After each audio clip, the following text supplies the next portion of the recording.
Damn it, the giant serpent is awake. Then we'll knock it out again. I covered Shui Rueji in 52 layers of golden light shields, illuminating the surroundings. Shui Rueji, go. I shouted. I'm injured. Why does it have to be me? Shui Rueji complained. Stop talking and move. Gujun urged. Shui Rueji charged off angrily. Before he had taken more than a few steps, the giant serpent's tongue flicked as its enormous head abruptly emerged. Godfather, Shui Rueji cried, his voice shaking. A golden rod fell from above and smashed down on the giant serpent. Hiss, Raph. The giant serpent burrowed back into the darkness in agony. That nearly scared me to death. Before Shui Rueji could finish, his eyes rolled back and he collapsed with a thud. Shui Rueji, what happened? Gujun rushed out to save Shui Rueji, only for his own eyes to roll back after a few steps. He collapsed too. What's wrong with him?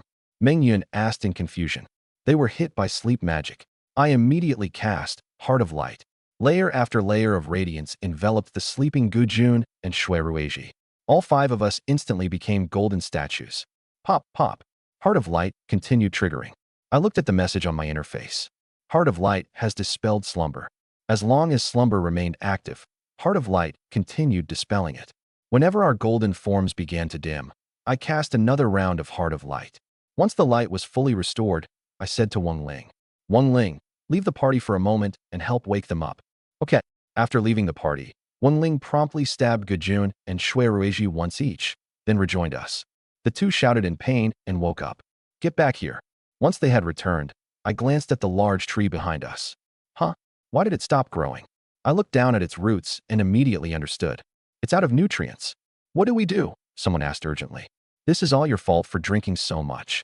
Spit it back out. Gujun punched Shui Rueji furiously. I can't. I digested it ages ago. As our golden light dimmed again, I cast another round of Heart of Light. Keeping my eyes on the Vor tree, I drank a mana potion. Suddenly, I noticed the green health bar hovering above the tree. Only friendly units had green health bars. Enemy health bars were invisible, forcing us to attack them blind. At that moment, 2/3 of Vor's health bar was empty. Could it be? I curled one raised hand. Whoosh.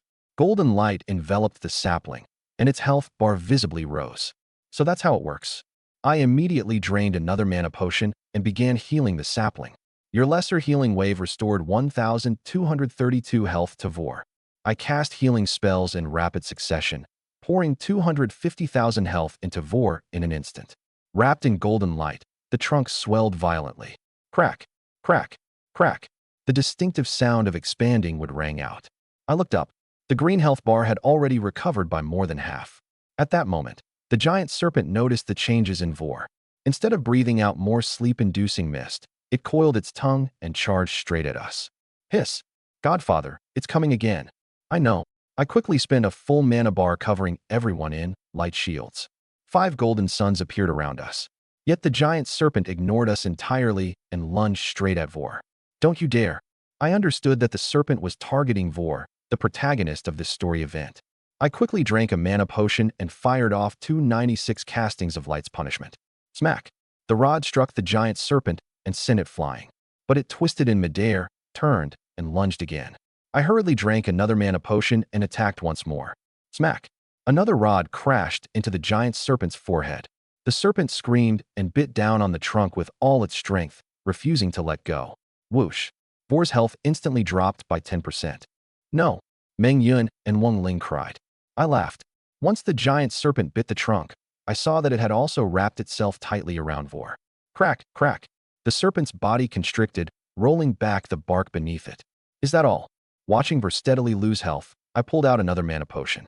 Gulp, gulp, gulp. Golden light fell from above and enveloped Vor. Lesser heal, times 197. Health plus 47%. Gulp, gulp, gulp. Lesser heal, times 197. Health plus 75%. Gulp, gulp, gulp. I poured in even more overhealing, restoring its health to 100%. Nourished by my healing, Vor completely ignored the serpent wrapped around it. Its trunk began to thicken rapidly. At last, a pair of eyes snapped open in the center of the trunk. This time, however, the eyes weren't red. They were golden. The crimson leaves gained golden edges as well. Whiz, whiz, whiz. Countless sharp branches transformed into spears and stabbed at the coiled serpent. Vor is incredible. Gujun was too stunned by the sight to speak. Restored to its peak, Vor glittered with golden light, its greenery lush and vibrant. The giant serpent wrapped around its trunk was no longer breathing. So many branches pierced its body that it looked like a caterpillar covered in spines. Standing beneath the tree, the five of us saw it hanging from the trunk like a white scarf. It killed the giant serpent in one move. That really was incredible. Wait, no? Without Godfather, it would still be a tiny sapling. Shuerueji forced a smile and switched to praising me.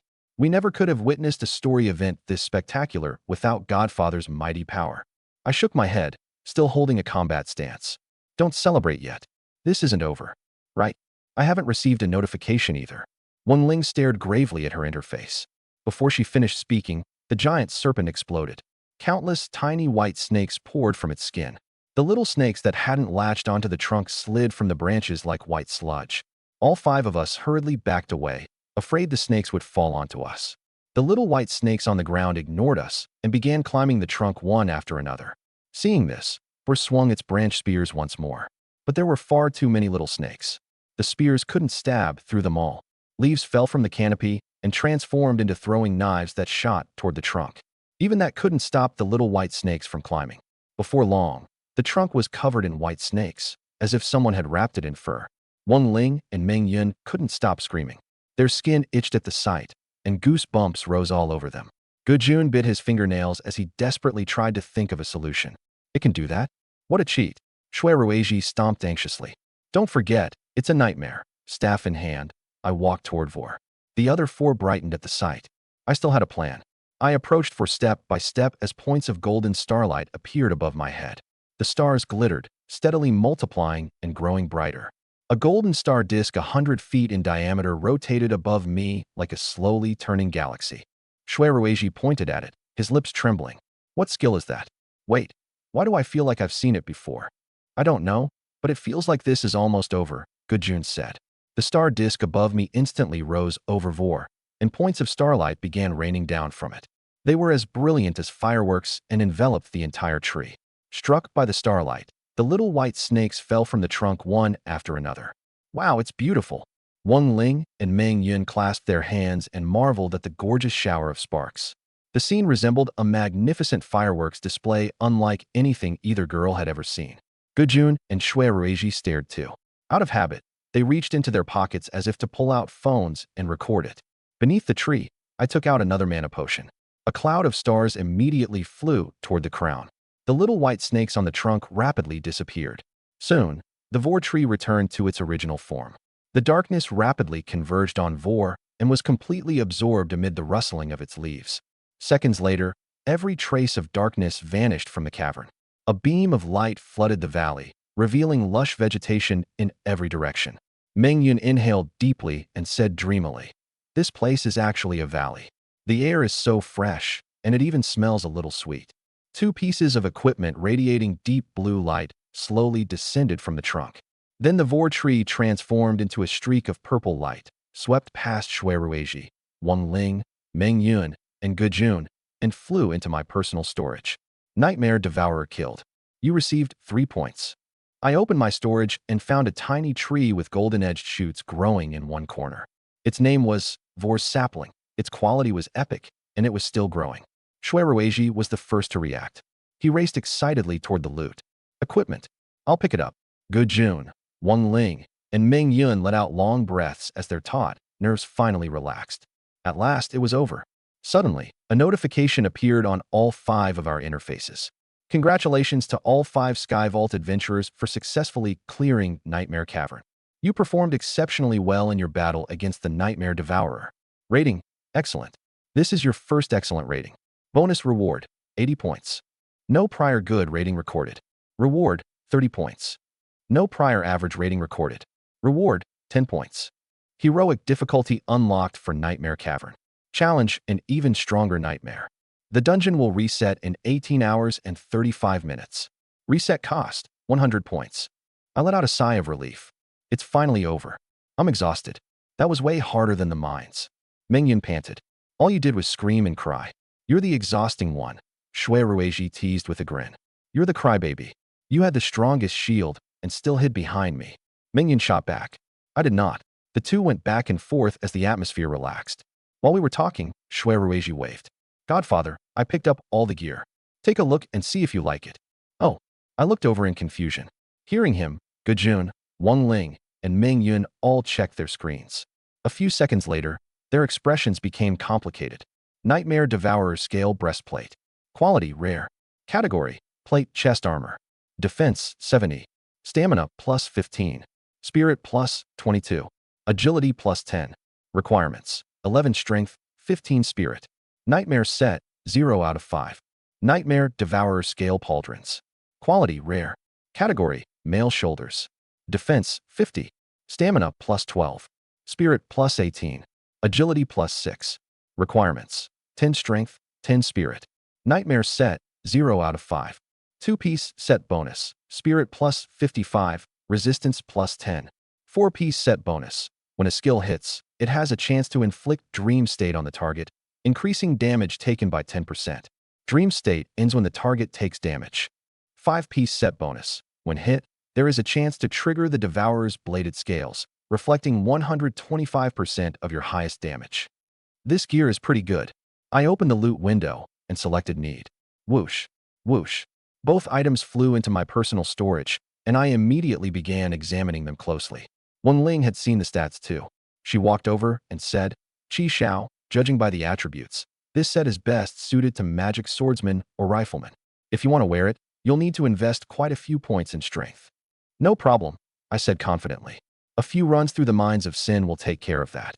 Wang Ling's eyes shone as she gathered her courage and asked, Qi Xiao, can you already solo dungeons?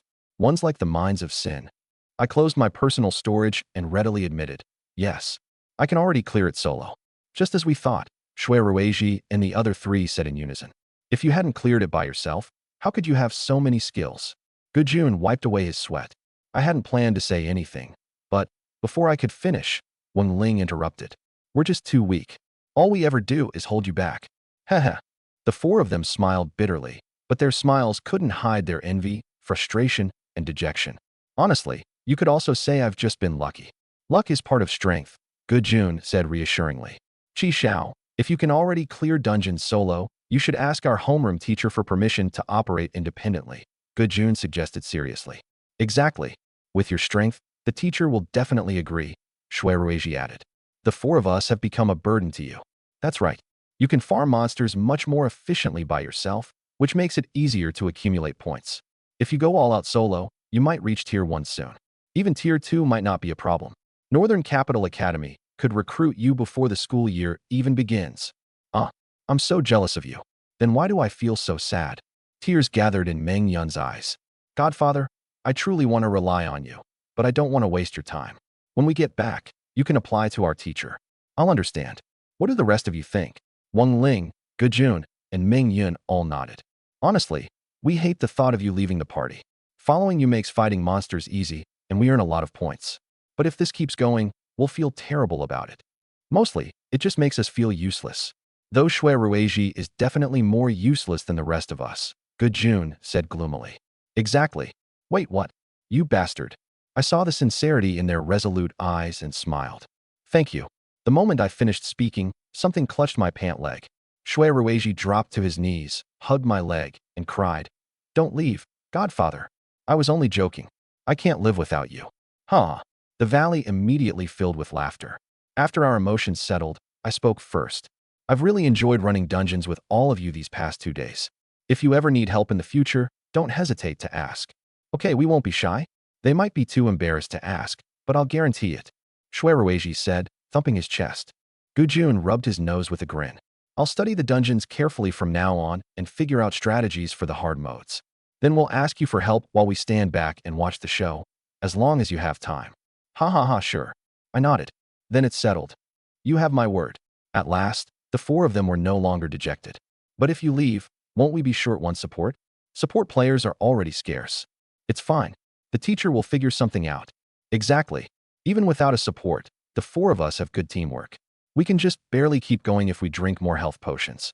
I have a shield and plate armor. As long as we don't challenge hard mode, it'll be easy. Should we try it tomorrow? Gejun looked eager. Try it and die? Who's afraid of whom? Mingyun straightened her back. I've got to say, Mingyun really developed well. Shui Ruiji's eyes lit up. Yep, her children will never go hungry, Gujun agreed. You two are the worst. The three started brawling again. All right, hurry back.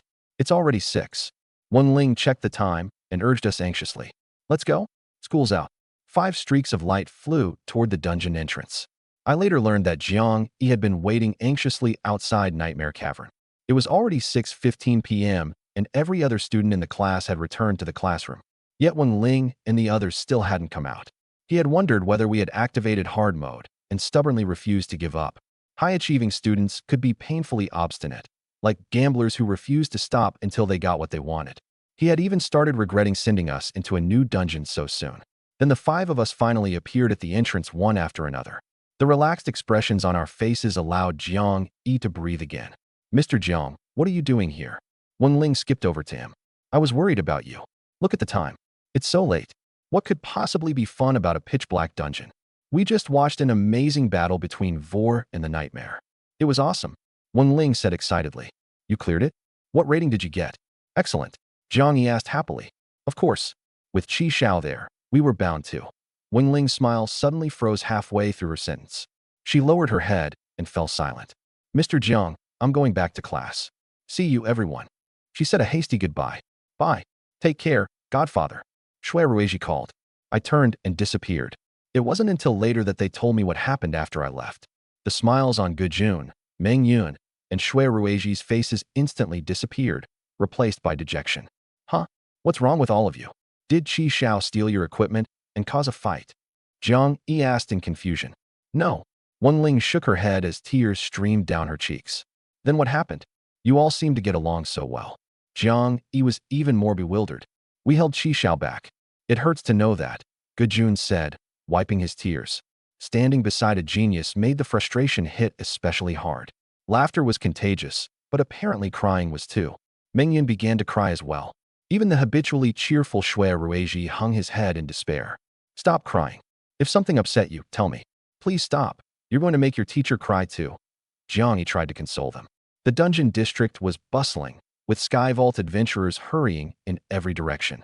In the middle of it all, a muscular man in armor kept consoling 4 students in shabby equipment.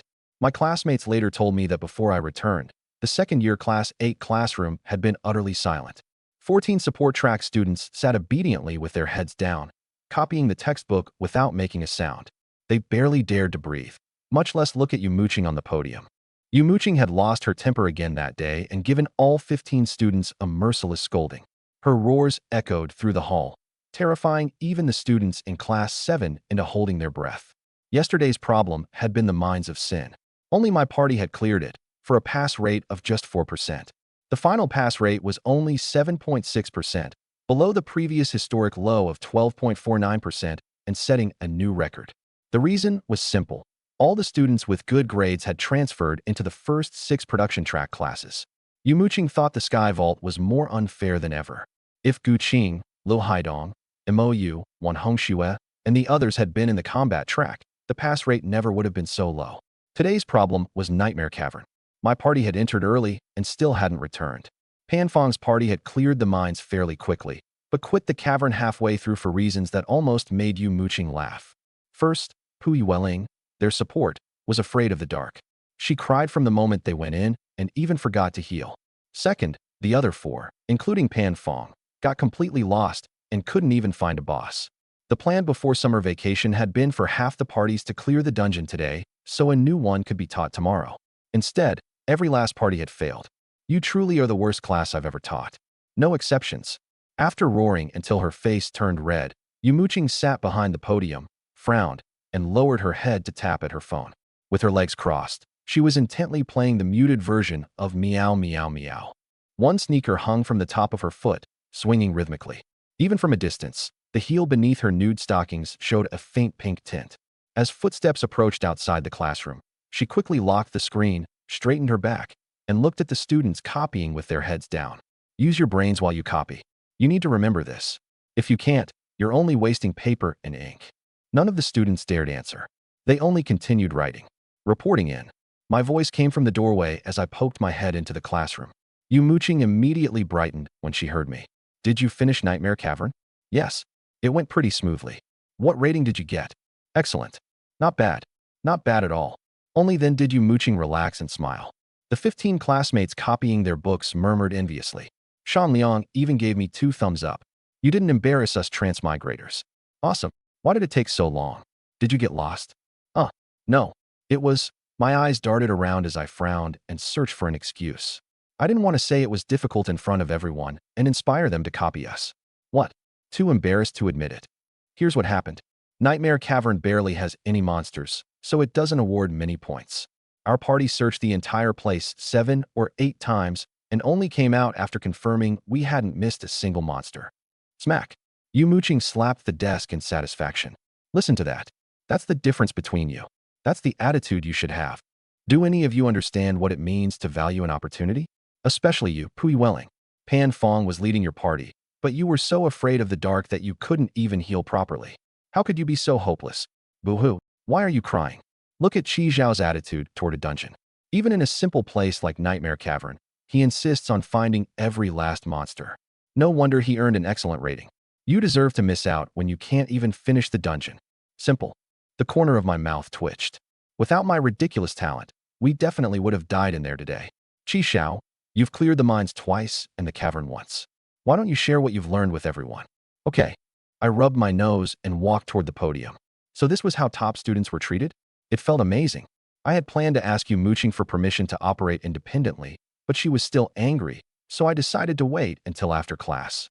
Just as I began answering questions, hurried footsteps sounded outside.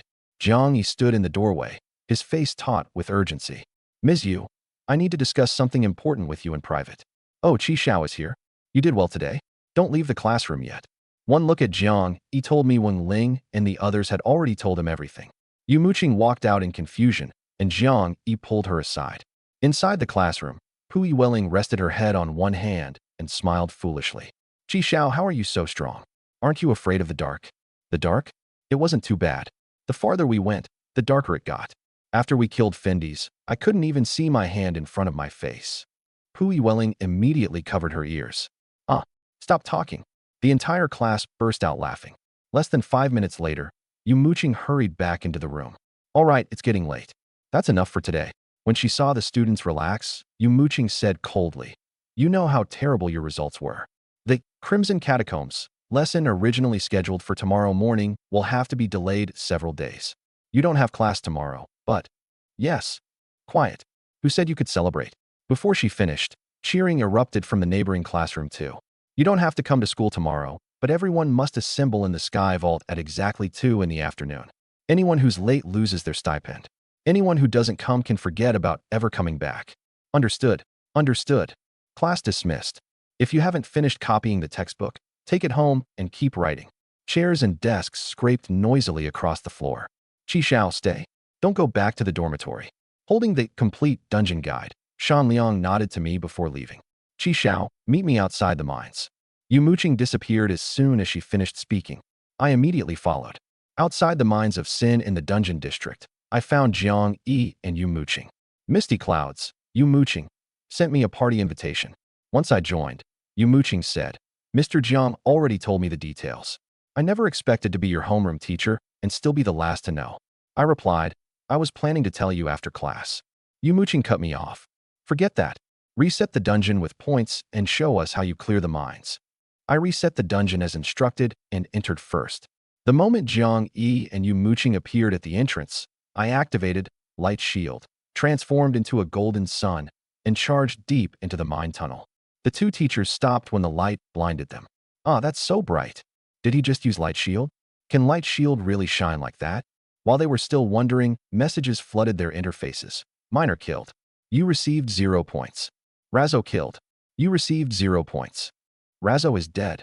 Yu Muqing exclaimed. Jiang Yi was even more shocked. It's only been 27 seconds. How did he do that? Even I couldn't. Yu Muqing said, I probably could. She was also in a support profession and specialized in the area of effect skill, Rainwashed Breeze, which healed allies every second while continuously damaging enemies. It was how she normally farmed points, keeping herself at full health while instantly killing monsters in the mines. Her clear time should have been close to mine, at most a few seconds slower. But she was a Tier 3 Sky Vault adventurer, while I was still unranked. Can the difference between talents really be this enormous? Yu Muqing marveled. Now I understand why Wang Ling and the others cried. Forget them. I want to cry too. Even Jiang Yi looked defeated, as if he felt completely useless. When they reached me, Yu Muqing said, Qi Xiao, take the next group more slowly. We couldn't even catch up before you finished that one. I replied, understood, Ms. Yu. Next, I'm going to pull the monsters into the logging room and kill them all together. Don't follow too closely. Keep a distance of 10 yards. Pull them all over and kill them together. There were 9 elite monsters in the logging room. They must have thought I was far too reckless. Qi Xiao, is this how you've always cleared the dungeon? Yu Muqing asked tentatively. It's more efficient this way. Don't get too close and get in my way. I spoke half-jokingly. We're Tier 3 Sky Vault adventurers. You think we'll get in your way? Yu Muqing laughed. I didn't answer. I turned the key, opened the iron gate, and charged out like a golden sun. Enemy invasion. Hurry and tell Foreman Ned. Yu Muqing and Jiang Yi's eyes adjusted to the glare. When they saw me moving as fast as a miner and disappearing around the corner with the elite monsters in pursuit, they hurried after me. What skill could possibly make me so confident? 5 seconds later, they heard my voice amid the cries of battle. Ms. Yu, Mr. Jiang, are you here yet? We're here. Go ahead. The moment she answered, a thin nebula appeared above the golden sun, and fragments of starlight rained down like fireworks. The monsters collapsed the instant the fragments hit them. Only the lonely logging machine and Ned's corpse inside its cabin remained. The golden sun vanished, revealing me standing before them at full health. Yu Muqing stared in shock. Was that light shield and lightfall? Yes. It looked like a nuclear explosion. Without stopping to collect the equipment, I continued. Ms. Yu, Mr. Jiang, next I'll pull all the monsters together in front of Nig and clear them at once. Since it's a long way. Qi Xiao, hold on. Jiang Yi interrupted. If you clear it like this, can you finish in 10 minutes? Right now, it takes about 15. Why so long? Yu Muqing suddenly asked. Are you killing the corrupted pirates too? The teachers clearly knew about the corrupted pirates. Yes. I nodded. I could see the shock on both their faces. Qi Xiao, Ms. Yu and I are going to leave. We're useless here and only dividing your points. Okay. Keep clearing it. Once you're done, reset and go again, but no more than half an hour. Ms. Yu will contact you. Understood. Ms. Yu, let's go. Yu Muqing nodded and prepared to leave, but stopped to warn me. Qi Xiao, your method is too aggressive. I recommend taking it a little more slowly. You're alone in the dungeon, and if something happens, no one can save you. Understand? Don't worry, Ms. Yu. I'll remember. Good luck. The 2 teachers disappeared, apparently returning directly to the surface. Only then did I bend down to pick up the items the monsters had dropped. I later learned that Yu Muqing and Jiang Yi returned to the school office in high spirits. Qi Xiao's future is limitless. He's brave and smart. Ms. Yu, how do you think he came up with the idea of farming corrupted pirates? The Mines of Sin had become part of Han City No. 1 High School's custom curriculum precisely because of the corrupted pirates. Yu Muqing and Jiang Yi had originally planned to prepare the course for Tier 1 third-year students during the fall semester, hoping to help them reach Tier 2 within a month and prepare for the joint university entrance examination in November. He's growing too quickly. I hope he can keep his feet on the ground. I'm afraid he'll become arrogant, Jiang Yi said worriedly. He's more mature than other students his age. He won't.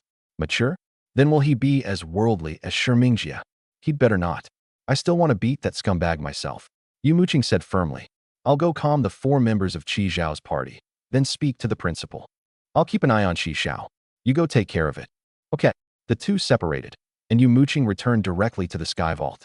Jiang Yi returned to the classroom and found Wang Ling and the other 3. You haven't gotten tired of waiting, have you? No. All 4 answered together. I've personally seen how Qi Xiao clears dungeons. Wasn't he handsome? Wang Ling's eyes shone. Very handsome. Heh. Let me ask you something. Have any of you told your parents, friends, or other classmates about Qi Xiao's talent? Gujun answered, no. We can't talk carelessly about something like that. It's against the rules. Wang Ling said, Qi Xiao didn't tell us either. I asked him myself. I guarantee no one knows. Shui Ruiji said seriously, and Mingyan nodded as well. Good. This is why you're the students I think most highly of. You did the right thing. Jiang Yi took out 4 non-disclosure agreements. Sign these first. Once you're done, I'll tell you about the special benefits you'll receive from now on. Special benefits. The 4 students' eyes lit up. They snatched the agreements, signed them, and pressed their thumbprints onto the pages. Mr. Jiang, what are our special benefits? Shui Ruiji asked eagerly. Before I explain them, let me stress this again. Once you've signed the non-disclosure agreement, You absolutely cannot tell anyone about Qi Zhao's talent. Understood. Don't worry. I'll keep this secret locked in my heart forever.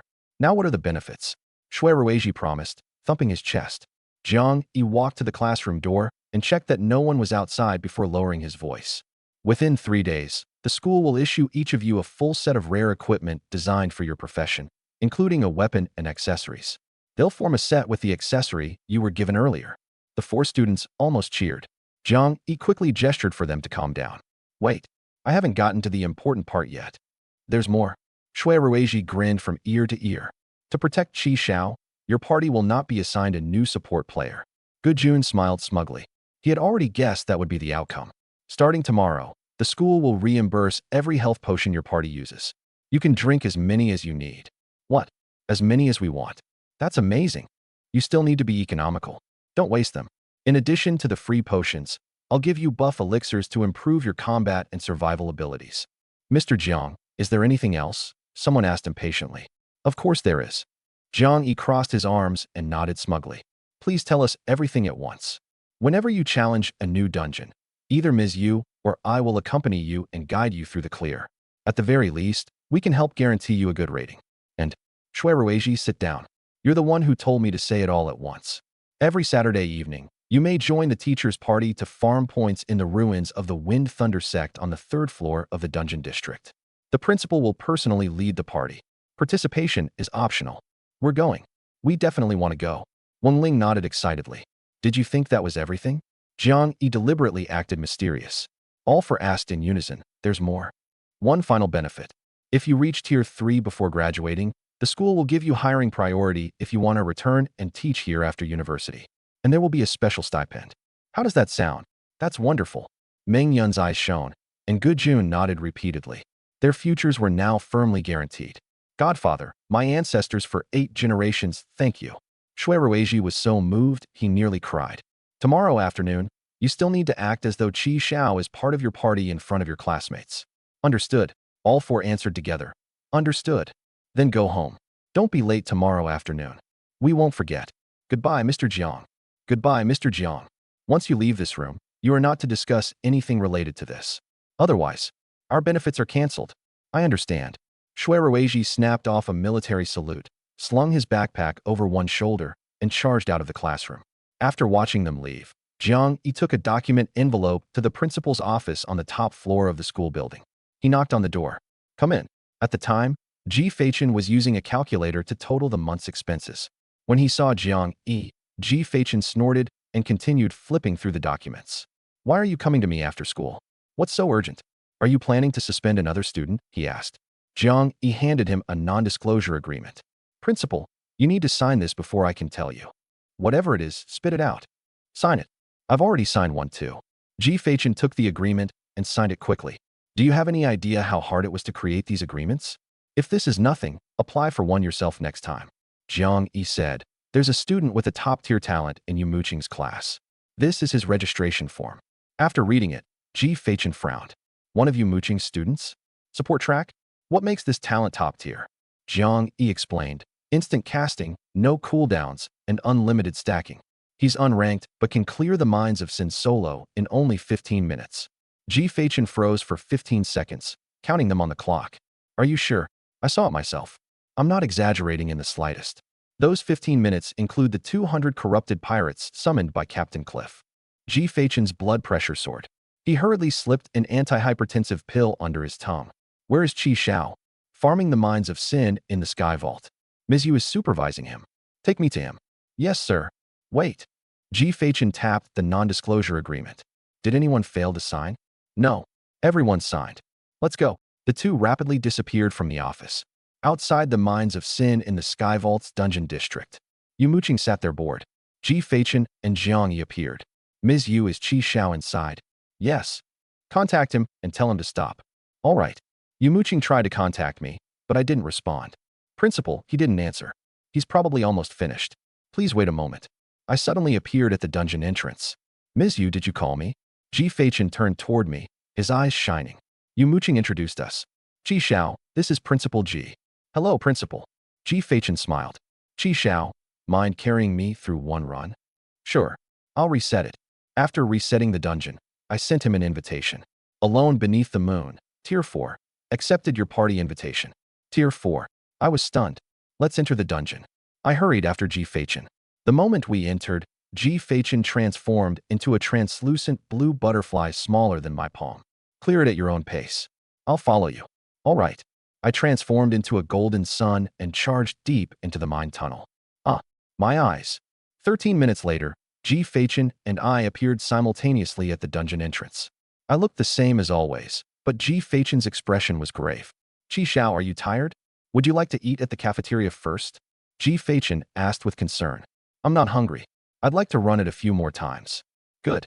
Your method is aggressive, so watch your safety. I will. Thank you for your concern, Principal. After I disappeared into the dungeon, Ji Feichen invited Yu Muqing and Jiang Yi into a party. Principal, can Qi Xiao earn guaranteed admission to Northern Capital Academy? Ji Feichen drew a deep breath, his voice trembling. Who cares about Northern Capital Academy? If I don't send him to the Dragon Kingdom's 1st National Defense Regiment, my name isn't Ji. Yu Muqing and Jiang Yi froze. If he doesn't enter the 1st National Defense Regiment, my name isn't Ji. Outside the Mines of Sin, Ji Feichen listened intently as Yu Muqing and Jiang Yi told him about me. I'll investigate Qi Zhao's family. As for Shi Mingjie, Jiang Yi, you handled that well. Sending that bastard home was the right call.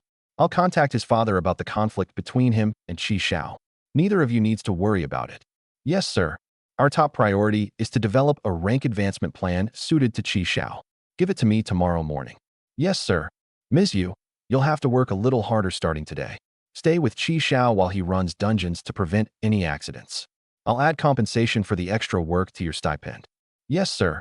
All right, I'll leave now. Don't get too excited. Make sure Qi Xiao rests early and progresses at a steady pace. Of course, Principal. After Ji Feichen left, Yu Muqing jumped excitedly into the air, her emotions surging. I finally found an outstanding student. I want to show him off to everyone. The Dragon Kingdom's 1st National Defense Regiment. That's one of the nation's most elite combat forces. Exactly.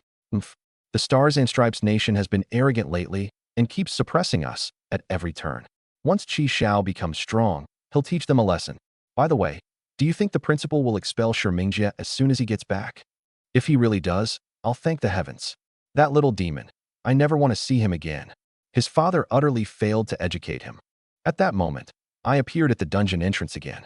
Apparently, I had finished another run. Qi Xiao, stop farming for now. What do you want to eat? Your teachers are buying. I wasn't short on money anymore, but a free feast still tasted the best. After eating my fill, I rode back to school in Jiang Yi's car with Yu Muqing. The three of us had an unspoken understanding. Once we were outside the school, no one mentioned my talent. Go back to the dormitory and get some rest. Contact me if you need anything. You don't have a phone, do you? I'll give you an old one later. The school will issue you a new one in a few days. That's not necessary, sir. If you need me, contact me through the Sky Vault. Yu Muqing immediately stopped me and said sternly, don't enter the Sky Vault whenever you feel like it. I know you're motivated, but from now on, you may only run dungeons when I'm leading your party and only during class hours. You're too important to the nation now. Nothing can be allowed to happen to you. But, seeing my reluctance, Yu Muqing clearly knew I would sneak in anyway. Sai, I can't stop you if you're determined to go, but remember a few things. Don't party with strangers. Don't enter any dungeon we haven't discussed. You may only run the Mines of Sin and Nightmare Cavern. And don't tell anyone about your talent, not even your relatives. I promised again and again. Yu Muqing still looked worried, but there was nothing more she could say. After Yu Muqing left, I sneered inwardly. Relatives? In the pitiful fragments of my predecessor's memory, our relatives were practically non-existent. All he knew was that his second uncle had seized the house his parents left him. It was already late. I was about to enter the Sky Vault and take care of a few things when a whistle sounded behind me. Buddy, you've got some nerve ghosting me. Shan Liang approached with his textbook tucked under one arm. Isn't school nursery your wife? They're all my wives. Fine. The two of us found an empty spot and sat down to talk. How did the mines go today? I asked. Terribly. I barely finished Nig, only to get one shot by Heavy Fist. I had to cry and beg my wife to revive me. That dungeon is too hard. I have no idea how you cleared it. I had great teammates. Fine. Give me 3 more days, and I'll definitely take off. I've already figured it out. This profession has potential. Shan Liang patted the complete dungeon guide, full of confidence. Do you need help? I have equipment and potions. I could give you. No. What's the point of clearing a dungeon if I use handouts? Huh. I'm a lone wolf. I like figuring things out by myself. Life is about the journey, and I enjoy the rush of reaping the rewards after hard work. If you make every challenge easy for me, there's no point. Understand. I get it. You're a masochist who enjoys suffering. TCH. You'd understand if you played more AAA games. But one sky vault is enough for this world. All right, I'm going back to the dormitory. You should rest early too. I'll bring you some big news in a few days. What? You got school nurse were pregnant. TCH. Get your mind out of the gutter. After saying goodbye to Shan Liang, I went outside the classroom building, pressed my fingerprint to the mark, and entered the sky vault. Standing in the crowded plaza, I opened my personal storage. Yu Muqing, Jiang Yi, and Ji Feichen had delayed me, so there was still a lot I hadn't done. First, I needed to change my equipment. The 3 pieces I had obtained from Nightmare Cavern required more strength before I could equip them. The Nightmare Devourer Scale Breastplate required 11 strength, the Nightmare Devourer Scale Pauldrons required 10, and the Root of Life, 4 spirit form, required 6. My strength was only 4, leaving me 7 points short. I had some points available, so I spent 3,500 on 7 attribute points and began adding them to strength one by one. Current rank advancement progress, 6 out of 10. Current rank advancement progress, 10 out of 10. Golden light suddenly flashed around my body. My personal status screen changed. Congratulations, Sky Vault Adventurer. You have successfully advanced to Tier 1. Sky Vault teleportation has been unlocked. You may now teleport freely throughout the Sky Vault. Simply think of a district's name to teleport there. You may also say district name plus exact coordinates for precise teleportation. Example, teleport to Trade District, 851, pause, 3722. Sky Vault Avatar unlocked. You may design a personal Sky Vault avatar and choose a Sky Vault alias. After confirmation, resetting either will cost 5,000 points. Your Sky Vault avatar can be toggled at any time with a 5-minute cooldown. Due to your talent, switching has no cooldown. Tier 1 Sky Vault Adventurer bonus activated. Upon returning to the real world, you will receive a 100% bonus to all 4 personal attributes. A 100% bonus to all 4 attributes. I quickly assigned my final 2 attribute points to strength, then immediately teleported back to the classroom. Outside second year class 8 on the 3rd floor of the school building, a flash of golden light appeared and vanished. Back in the real world, I could sense a faint connection to the Sky Vault. As a priest whose primary attribute was spirit, my equipment bonuses had raised the stat to 74. The most obvious change was that the fatigue caused by my lack of sleep had completely vanished. And Yu Muqing had said spirit could improve memory. I walked into the classroom, turned on the lights, and eagerly tried to verify it. Since Shi Mingjia had torn up my detailed guide to first-floor dungeon monsters, my only option was to see whether a classmate had left a textbook at school. I scanned more than a dozen desks and finally found the book on a seat by the door. Pages rustled. A dozen seconds later, I closed the book and shut my eyes to recall its contents. The Crimson Catacombs contains 10 bosses. Blood Mage Sanos specializes in shadow and fire magic. His signature skill, Flame Spike, deals 270 fire damage to a Sky Vault Adventurer and continues burning the target for the next 9 seconds. I opened the book again. My recollection had been accurate down to every word. Astonished, I thought, photographic memory. Is this what a spirit bonus can do? No wonder Ms. Yu remembers so many students' names. I eagerly flipped through detailed maps of first-floor dungeons and the complete dungeon guide, memorizing everything in 2 minutes. Amazing. I now knew all 980 first-floor dungeons inside and out. From now on, I could farm whichever one I wanted. I switched off the lights, left the classroom, and stood in the hallway, feeling the changes brought by the Sky Vault's bonuses. With my equipment, I had 24 stamina, 11 agility, and 11 strength. My joints cracked. My body felt noticeably lighter, as relaxed and unburdened as if a massive weight had been lifted from me. I leaped lightly and shot toward the physical training center like an arrow leaving a bow. Although it was already 8 at night, the building was brightly lit. Dozens of first-year students were drenched in sweat as they trained to improve their starting attributes before choosing their professions. Eye-catching banners hung from the walls. 363 days until profession selection. The sweat you shed today determines where you start tomorrow. 198, 199, 200, someone counted. Incredible. 200 fingertip push-ups in one set. A nearby student marveled. What do you think your starting strength will be after you select a profession? I'd be happy with 10. Senior Meng Yun said that once you reach 10 strength, you can equip most of the gear from first-floor dungeons. What if you become a grower? Wouldn't all this hard work be wasted? Growers need strength too. You have to enter higher-floor dungeons to gather precious herbs. Professor Long from the National Agricultural Academy is a Tier 5 grower. The Dragon Kingdom's food production increased dramatically because Professor Long found inspiration while researching plants in high-tier dungeons. Thanks to him, our people no longer go hungry. Sigh. The whole country has so many growers, yet only one Professor Long has emerged. The odds are way too low. He must have students helping spread his methods, right? Now that you mention it, you're probably right. All right, rest for 1 minute. Then we'll begin the next round of physical training. They're working hard. I need to step it up too. Just as the students prepared for another round of exercise, I ran into the training center without even breathing hard. Under their many stairs, I walked straight toward the weighted equipment platform. Huh? A second-year student? What's he doing here so late? I thought you didn't need physical training after choosing a profession. Holy shit. Look, he picked up a 60-kilogram tire. He looks so skinny. He doesn't look like someone who exercises often. Oh my god, he's running laps with the tire. That's 1 lap. 2, 3. His endurance is incredible. Is that how strong second-year students are?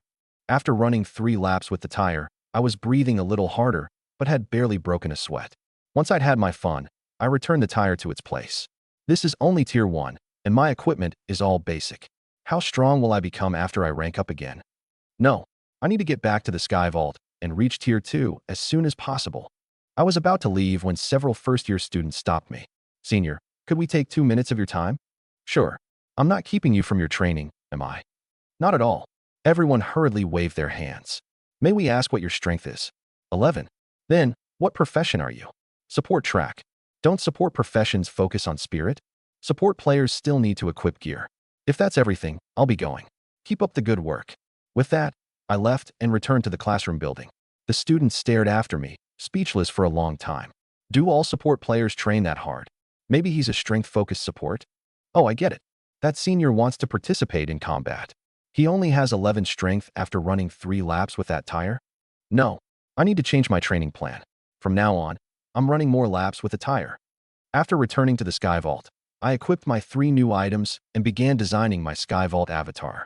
The interface immediately responded to my thoughts, displaying one appearance after another on the main screen. Among the countless options, I even saw what I had looked like before transmigrating, though some details were blurry.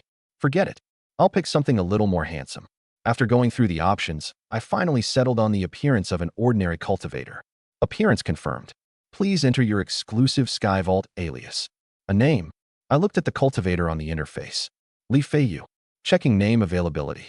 This name is available. Confirm use of this name. Holy shit. No one's using a name this cool. Then I have to take it. Confirm. Name registered successfully. To change your name, reset your avatar. Switch to Sky Vault avatar. Switch. In an instant, I transformed into a cultivator from an immortal hero fantasy. Despite its utterly ordinary face, the avatar immediately drew the attention of quite a few Sky Vault adventurers. Every piece of equipment on my body was hidden except for the staff on my back. So it's basically a cosmetic outfit? I was very satisfied with the equipment hiding feature and said softly, "Teleport to the trade consignment zone." Teleporting. My vision blurred as I stood in the plaza, and I instantly appeared in the consignment zone. Scanning personal storage. Generating price list. I checked the equipment eligible for sale and discovered that no one was listing either a fruit of immortality or a root of life for spirit form. It was normal for no one to sell an epic accessory, but the absence of any for spirit form staff was strange. If I list an accessory this good, people will fight over it. I'll farm a few more from the dungeon and sell them, achieving financial freedom in no time. The staff is valuable too. Since few people play hard mode, I could farm several and earn some living expenses. The first person I thought of was Shan Liang. Although he had said he didn't want anything, I planned to give him a fruit of immortality as a gift. After all, meeting an old acquaintance far from home was one of life's 3 greatest joys. Once I finished handling the equipment from the Mines of Sin, I teleported to Nightmare Cavern. Teleportation is amazing. After spending 100 points to reset the cavern, I began my solo run. Because I had memorized the textbook, I could judge the correct route and run at full speed no matter how dark the cavern became. Light's punishment burst with golden radiance in the darkness. Every flash meant 1 fewer monster. Points +5. Points +5. Before long, I encountered the first boss, Lord of Vipers Elaine. Erg. Points plus 15.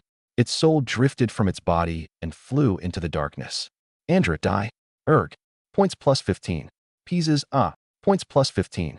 Fendies. Erg. Points plus 15.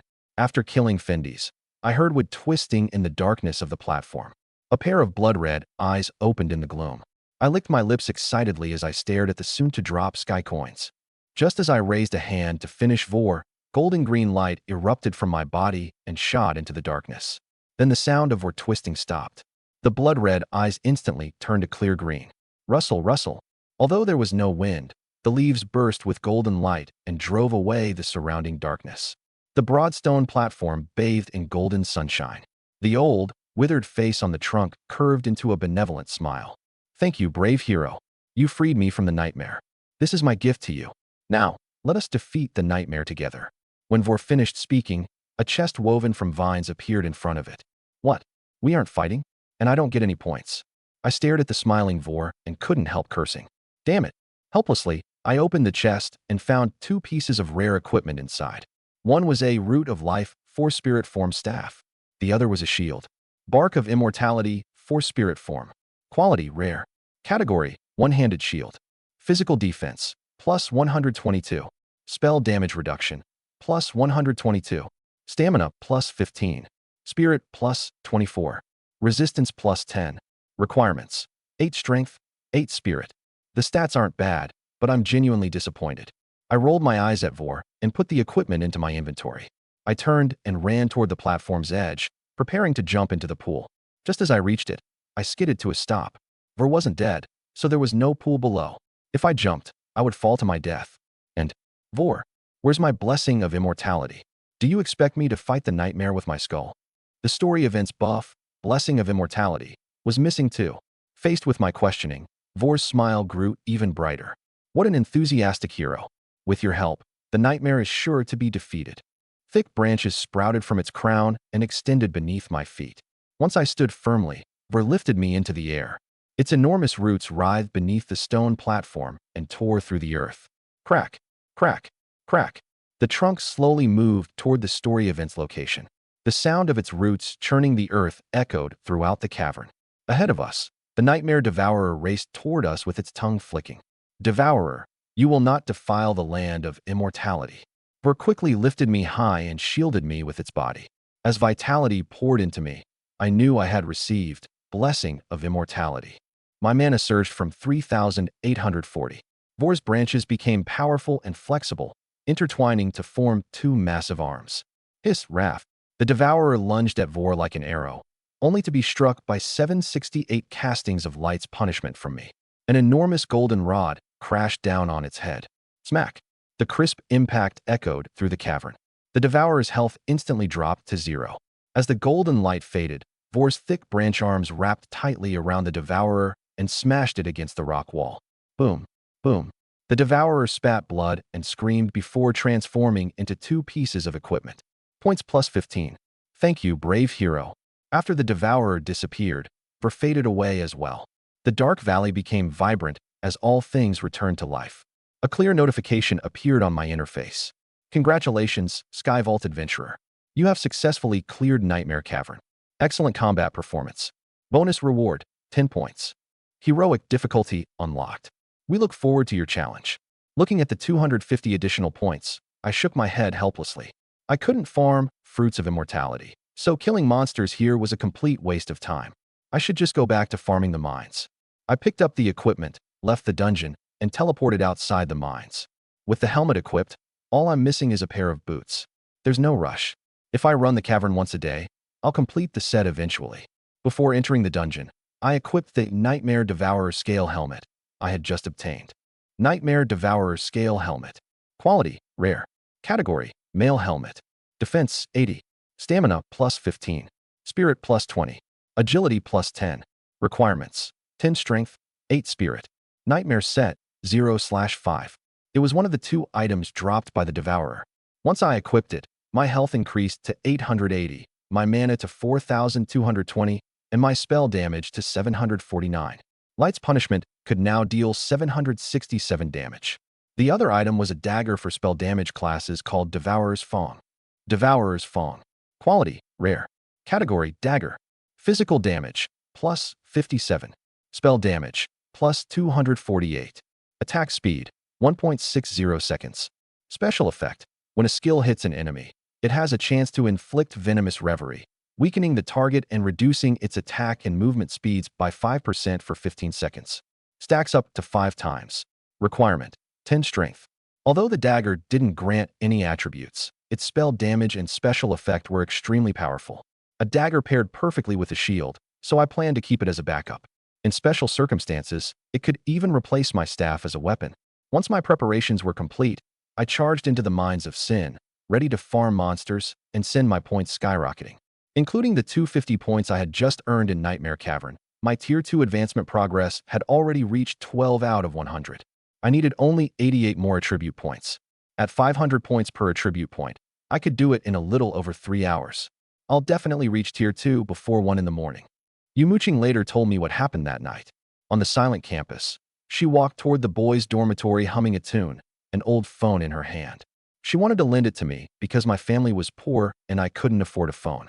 Normally, the only way to contact me was by calling out through the sky vault. Only one dormitory room on the second floor still had its lights on. Yumuching sighed. He must have gone to farm the Mines of Sin again. Summer vacation had begun, and the overwhelming majority of boarding students had gone home. As a homeroom teacher, she didn't have to inspect the dormitories every day. She went upstairs and looked through the window of the only illuminated room. Inside, Shan Liang had his back to the door and was hard at work copying the textbook. Seeing how diligently he studied, Yumuching smiled with satisfaction. Shan Liang's results had been poor these past few days, but his attitude deserved praise. She didn't disturb him. Instead, she went to my dormitory next door. The door stood open, and the faint stench of urine drifted from the room. Chi Xiao, this place is filthy. She turned on the light and froze. The room was completely empty. Where was the bed? Where were the clothes from the wardrobe? There weren't many second-year boarding students, so she couldn't possibly have remembered the wrong room number. Why was the space for the bed empty? Confused, she went to Shan Liang's door and knocked gently. Knock, knock, knock. When Shan Liang heard it, he hurriedly opened the door. MS. Ahem. Ms. Yu. Shan Liang, does Chi Xiao live next door? Yes. At the sight of his homeroom teacher visiting in the middle of the night, Shan Liang's smile immediately vanished. Ahem. He definitely hadn't let his mind wander somewhere inappropriate. Do you know where he lives now? Why is his bed missing? If he broke school property, he'll have to pay for it. Shan Liang immediately put on an aggrieved expression. Ms. Yu, Chi Xiao has had such a hard life. What happened? Tell me clearly. Well, Ms. Yu, please sit down. I'll start from the beginning. There's no time. Just tell me. Last night, beneath a moonless sky and howling wind. I said get to the point. Yumuching listened as Shan Liang dramatically embellished the events of the previous night. As I later learned, Ji Feichen had already teleported into the sky vault by then. He stood outside the Dragon God's Temple, on the 3rd floor of the dungeon district, and opened his contacts. After finding Shi Guahao, he sent a voice message. Guahao, it's old Ji. I need to speak to you in person. I'm outside the dungeon. I'll leave as soon as we're done. No reply came, but Ji Feichen wasn't in a hurry. He continued scrolling through his contacts. When he saw my name, he froze in surprise. Li Feiyu Tier 1, Mines of Sin, note, Chi Xiao. The kid really did reach Tier 1. He's as hardworking as I was at his age. Ji Feichen stroked his beard and smiled with satisfaction. At this rate, I would reach Tier 2 very soon. Then he suddenly panicked. He hurriedly tapped my name and sent a voice message. Chi Xiao, you may keep running dungeons, but do not advance to Tier 2. You'll suffer an over-tier penalty. I responded a dozen seconds later. Understood, Principal. I'll stop when my advancement progress reaches 99. Ji Feichen let out a sigh of relief. Fortunately, he had warned me in time. Otherwise, reaching Tier 2 would have caused major trouble. After waiting another 10 minutes or so, a middle-aged man in armor appeared. He walked over to Ji Feichen and asked, Old Ji, what's so urgent that you called me this late? Why haven't you cleared Dragon God's Temple yet? Sigh. The captain of my support team suddenly left the guild this afternoon. We're short on support, so we've had to delay our progress. Aren't you able to heal? Could you help us? Don't joke around. I'm a shapeshifter. I can only copy a support class for 30 seconds. I wouldn't be much help. Then could I hire Ms. Yumuching? I can pay her an additional stipend. Yumuching is busy. She can't get away for now. Then why did you call me? It's about your son, Shi Mingjie. I arranged a leave of absence for him today. A leave of absence? Did he cause trouble again? Yes. The teacher said he was involved in an inappropriate relationship. I could have overlooked that. But his behavior over the previous 2 days had been outrageous, and the teachers could no longer tolerate it. Ji Feichen told Shi Guahao every detail. How Shi Mingjie had humiliated Zhong Man, a teacher from a neighboring city, harassed Yu Muqing, insulted Jiang Yi, and bullied me. As Shi Guahao listened, his expression grew darker and darker.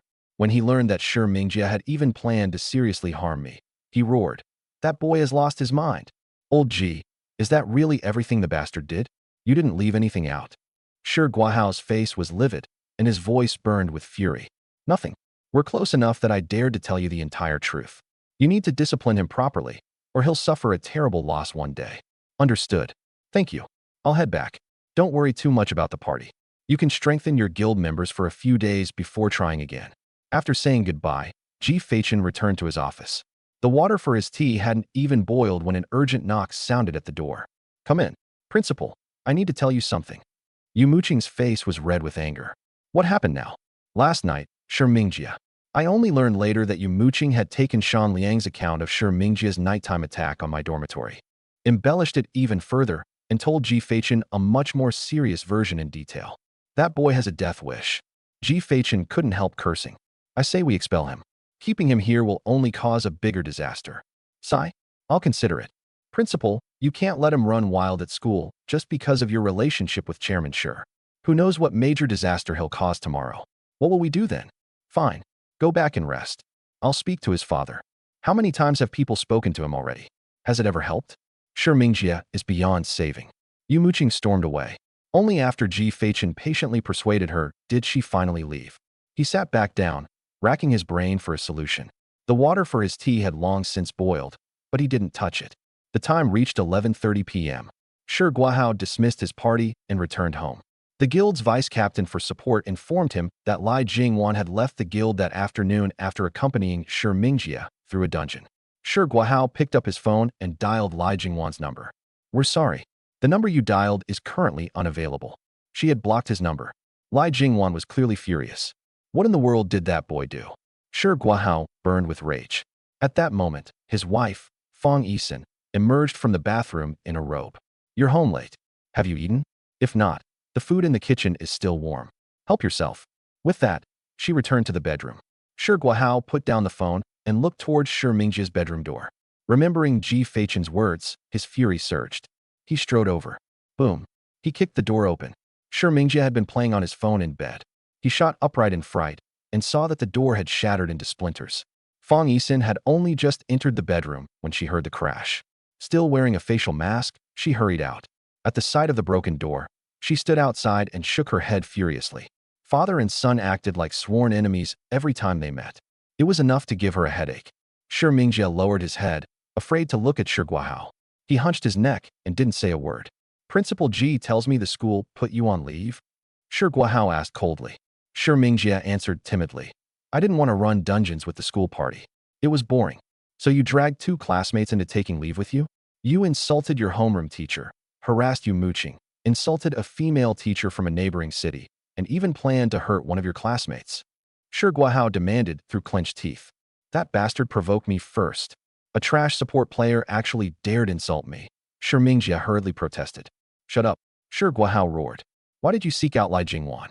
Do you have any idea how important she is to the guild? How should I know what happened to her? I only asked her to help me run the mines of sin, and then she suddenly left," Shi Mingjie stammered. "Good. Very good. I see you're determined to anger me to death." Shi Guahao's eyes bulged as he grabbed Shi Mingjie by the neck. Shi Mingjie struggled in terror, but Shi Guahao swung one palm. With a wet pop, Shi Mingjie's head flew off, struck the wall, and splattered brain matter across it, staining the surface pink. It happened so quickly that Fang Yisin froze for several seconds. Then she screamed and charged into the room. "Are you insane? He's your son. He deserved it. If I didn't kill him today, someone else would tomorrow." Shi Guahao dropped Shi Mingjie's corpse coldly and returned to the bedroom to change clothes. Ignoring everything else, Fang Yisin seized her son's still warm hand and prayed in a trembling voice. "God of heaven, please show your power and save my child." Green light fell from above and enveloped the entire room. Within it, Shi Mingjia's shattered body, brain matter, and blood slowly rose and recombined as if time were running backward. His spine returned to place, and his broken skull and brain gradually reformed. 10 seconds later, Shi Mingjia opened his eyes in the green light and began sobbing. Mom, did Dad just beat me to death? Don't cry. Your mother is here. You won't die. Fang Yisin reassured him. Once Shi Mingjia had calmed down, Fang Yisin left the bedroom and saw Shi Guahao, now dressed, approaching the front door. Where are you going this late? She asked. To find Lai Jingwan and bring her back to the guild. We can't manage without her, Shi Guahao said. You. It's Lai Jingwan, isn't it? You attacked your own son because of her. Shi Guahao, this family is finished. Then let it be finished. I don't want this useless son. You kept losing focus today too and almost got 4 members of Team 3 killed several times. If you aren't capable, stop joining guild operations. Stay home and keep your son under control. I'm leaving. Without looking back, Shi Guahao slammed the door and left. Shi Guahao, don't bother coming back. Fang Yisin pointed at the door and cursed in fury. At that moment, Shi Mingjia emerged from the room, his face bloodless. He had only just revived, so his body was weak. Fang Yisin had used healing magic on him, but there was no way he could fully recover in such a short time. Mom, what happened to Dad? Why is he like this? He doesn't deserve to be your father. Be good and go rest. You'll feel better tomorrow morning. Okay. Shi Mingjia returned to bed, trembling all over. As he thought about Shi Guahao's words, he clenched his teeth. Qi Xiao, you started all of this. You have to die. After Fang Yisin returned to her room, he picked up his phone and called Shu Chao. Hello, Shu Chao? Go to Rupu Street and find a few reliable Tier 2 enforcers. Boss, Rupu Street is dangerous. I'm afraid to go. Useless. I'm telling you to hire people. What are you afraid of? Yes, boss. But they charge a lot. Money isn't a problem. What matters is that they finish the job. Okay, boss. Are you hiring them to deal with Qi Xiao? That's right. Ask those unranked Sky Vault adventurers what his life is worth. The police later established what happened next. After ending the call, Shu Chao rubbed his eyes. It was already 12:15 a.m. He wanted to go back to sleep, but all drowsiness had vanished. His mind was filled with the rumors about Rupu Street. At 1:12 a.m., he finally worked up his courage. He tied his shoes around his neck, quietly climbed through the window, and rode his bicycle toward Rupu Street. Rupu Street was bustling at night. Young couples embraced everywhere, standing together in groups of 2 and 3 as carefree laughter filled the street. Shu Chao pushed his bicycle down the middle of the road, his face and ears burning. A woman's seductive moans came from a pavilion. He looked over and saw a woman in a short skirt passionately kissing a blonde, muscular man. A bald man had one of her pale legs resting on his shoulder. The scene sent Shu Chao's blood racing. The instant the woman looked toward him, he lowered his head and hurried toward the far end of the street. One spectacle after another lined both sides of the road, leaving his eyes overwhelmed. So all the stories really were true. He wanted to grow up and become strong as soon as possible. Head lowered, he hurried onward. Hey kid, what are you doing here? Get lost. 2 vicious men with cigarettes in their mouths blocked his way. Shu Chao gathered his courage and said, I want to see your boss. One of the smoking men kicked his bicycle away and pointed at his nose. Get lost. Did you hear me? Seeing that he was about to be beaten, Shu Chao hurriedly shouted, I'm serious. I came to hire your boss to kill someone. We'll pet. The instant he said that, noisy Rupu Street fell silent. Everyone turned to stare at him, frightening Shu Chao so badly he nearly wet his pants. 5 seconds later, laughter erupted. Ha ha. Murder? For money? Is this kid stupid? Damn it. I already have to play doorman at night, and now every rat in the city is wandering in. The smoking man couldn't be bothered to say anything else. He grabbed Shu Chao by the hair and began dragging him away. I'm telling the truth. My boss is paying to have someone killed. The target isn't even tier 1 yet. That hurts. Let go of me. Only then did the smoking man stop. The surrounding laughter quieted as well. Are you serious? Yes. I'm not lying. My boss has a lot of money. Shu Chao rubbed his scalp and furtively glanced around. The smoking man swept his gaze over the crowd and roared. All of you, shut up. Then he grabbed Shu Chao by the clothes and walked toward a building at the end of the street. Who's your boss? And whom does he want dead? Shi Mingjia. He wants to kill someone named Qi Xiao. Shi Mingjia. The name sounded somewhat familiar to the smoking man. His eyes suddenly lit up. How is your boss connected to Shi Guahao? He's Shi Guahao's son. The smoking man betrayed no emotion. He pushed Shu Chao into a chair and went into the back room. Quick, light footsteps sounded on the stairs. Before long, they descended again. Kid, come upstairs with me. The smoking man hauled Shu Chao into a private room on the second floor. The moment he entered, Shu Chao saw two seductive women adjusting their clothes. Liang Shou turned in his executive chair and looked at Shu Chao.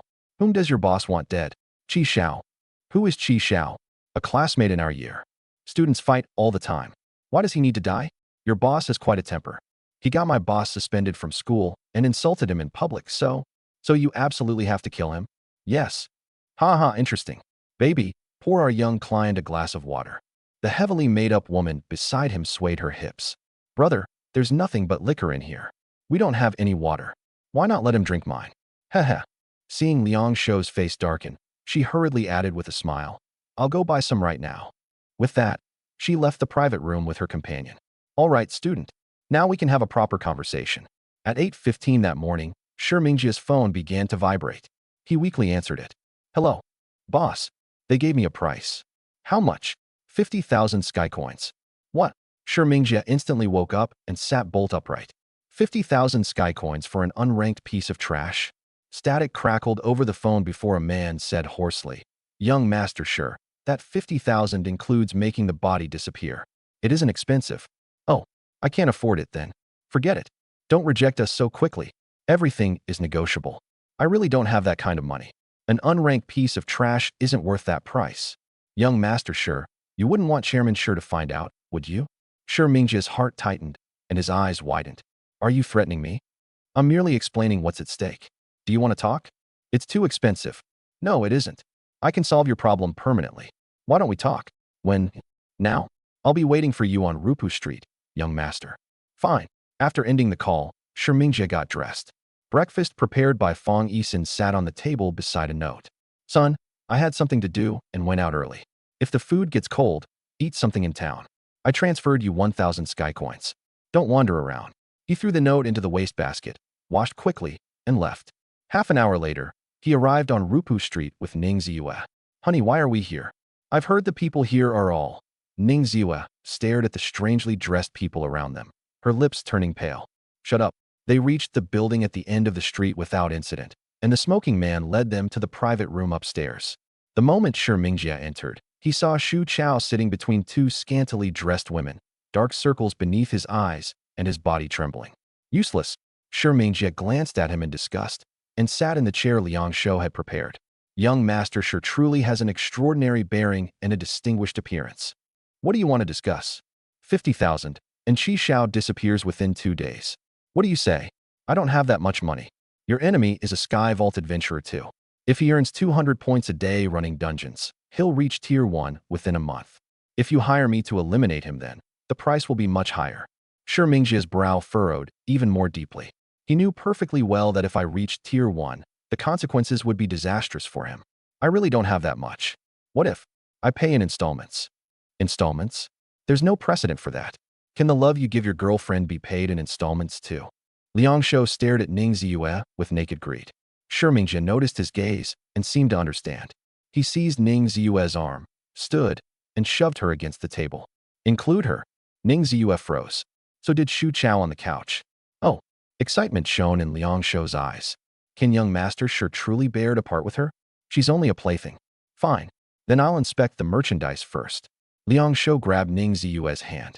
Honey you, Ning Ziyue, I promise to help you reach Tier 3, and I will. Take good care of this gentleman. It'll benefit you. With that, he turned and left the private room. High school girls really are the best. Ha ha. The door remained open, and Liang Shou's laughter drifted out.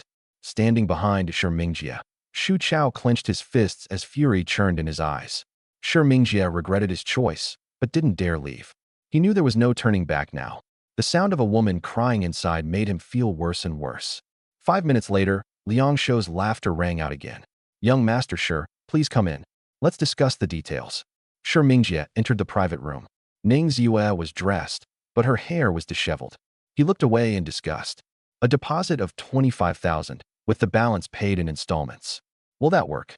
Can't you lower it? You already had your fun with her. Humph. I could find 10 women better than her whenever I please.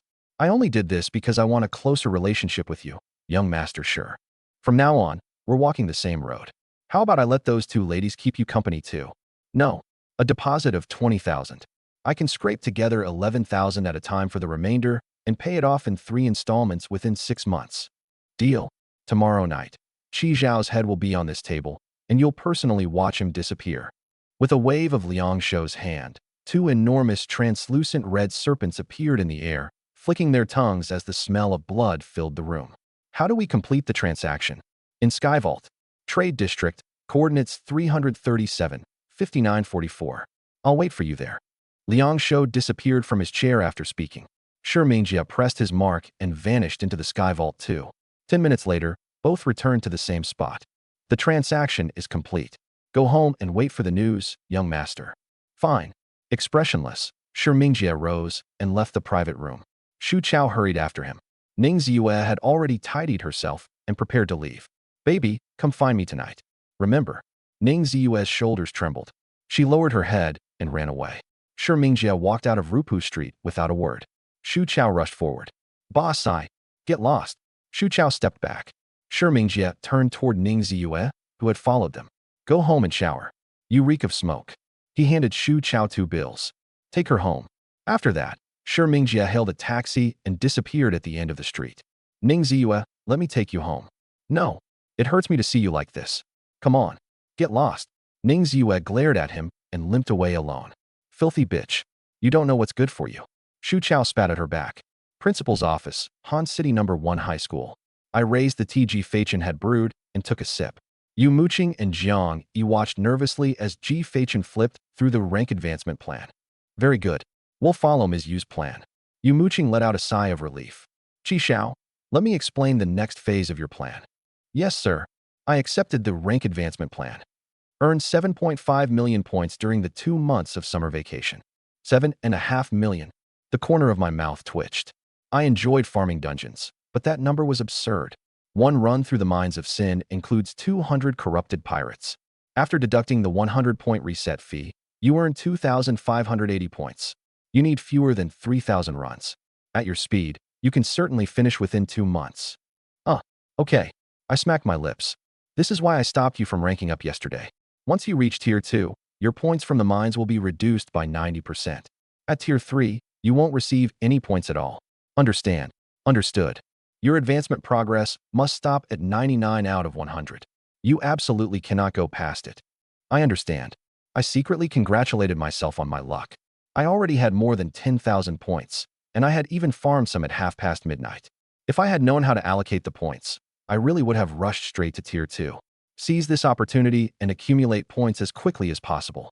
Before the 1st National Defense Regiment sends its representatives, raise your strength as high as you can. Okay. I clenched my fists. 2 months? I wouldn't need nearly that long. I could farm for 15 hours a day without a problem. I would definitely finish within a month and a half. Once I had better equipment, I could shorten each run to less than 10 minutes. The only reason I couldn't do that already was the time required to open the 2 iron gates.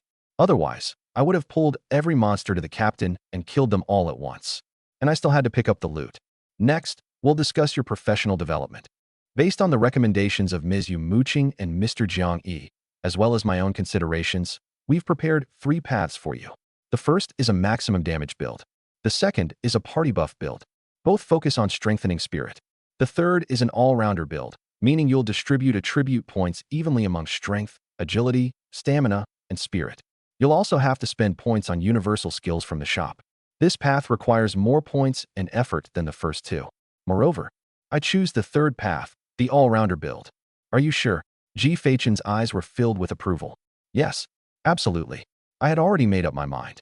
During my first run through Nightmare Cavern, the punch from Vor's 4-spirit form had left a profound impression on me. Without my ability to stack shields indefinitely, I would have been pounded into meat paste.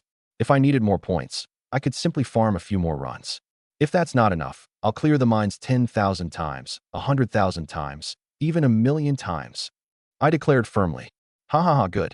Once you reach Tier 4, there will be plenty of dungeons where you can farm points. Don't worry. Tier 2 and Tier 3 are the real obstacles. Just look at Ms. Yu and Mr. Jiang. They still haven't reached Tier 4. Ji Feichen patted my shoulder. Since you've chosen the third plan, you need to memorize these 3 books. You're already a Tier 1 Skyvault adventurer, so I'll give you 10 minutes. I walked to the desk and found 3 books waiting there. 10 strategies for defensive professions in combat. Analyzing combat priorities for hybrid professions. An analysis of universal skills in the points shop, strengths and weaknesses by G. Fachin. All 3 books were important. 10 strategies for defensive professions in combat complemented the theory of melee combat, primarily improving close combat reactions. I understood my weaknesses, so I studied that book especially carefully. According to the Complete Dungeon Guide, the enormous bosses I would face in the future were absolute monsters. I had to become even more monstrous than they were. The other 2 books G. Fachin had brought were equally practical. I wrote an analysis of universal skills. My understanding was one-sided in certain areas, so adapt what you learn to your own circumstances and exercise independent judgment. G. Fachin stroked his beard with a profound expression. Your understanding of universal skills is truly admirable, Principal. I know you don't mean it, but I still like hearing it. Ha ha. G. Fachin laughed with his hands on his hips.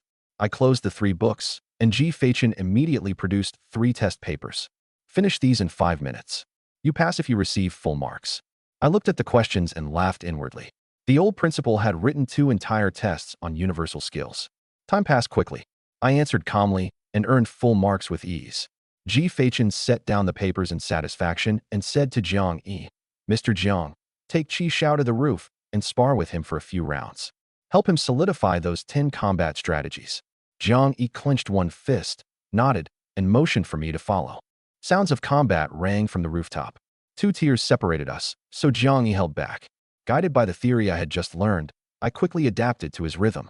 Half an hour later, only after I was panting hard did Jiang Yi stop. Not bad. Qi Xiao became considerably stronger after ranking up, and his equipment bonuses aren't small, G. Fachin said. Qi Xiao, come to the Sky Vault with me. I'll give you a new set of equipment. G. Fachin disappeared as soon as he finished. I hurriedly pressed my palm to my mark. Jiang Yi looked envious. Qi Xiao is so lucky to receive equipment from the principal. The principal is worried about his safety. Nothing can happen to him before the 1st Regiment recruits him. Inside the Sky Vault, G. Fachin studied my appearance. Change back to your real form before class this afternoon. Don't give the other students reason to suspect anything. Here, accept the trade. A trade window opened, and G. Fachin offered 8 pieces of equipment and a staff. The sight filled me with joy, an epic set. The principal was truly generous. But the weapon disappointed me slightly. Principal, I don't need this staff. What weapon are you using? Root of Life. That thing drops from a nightmare. It isn't as good as mine. This one is. G. Fachin sounded disdainful. Mine is in its Force Spirit form. What? Let me see. The moment I joined his party, G. Fachin hurriedly inspected the item details. It really was a Root of Life, but its attributes were ridiculously high, comparable to a low-tier epic. It granted 288 spell damage, far more than the epic staff he had just offered me, as well as 48 spirit. Although the distribution was uneven, those 48 spirit were equivalent to another 96 spell damage. G. Fachin visibly shuddered, as if a distant, painful memory had returned.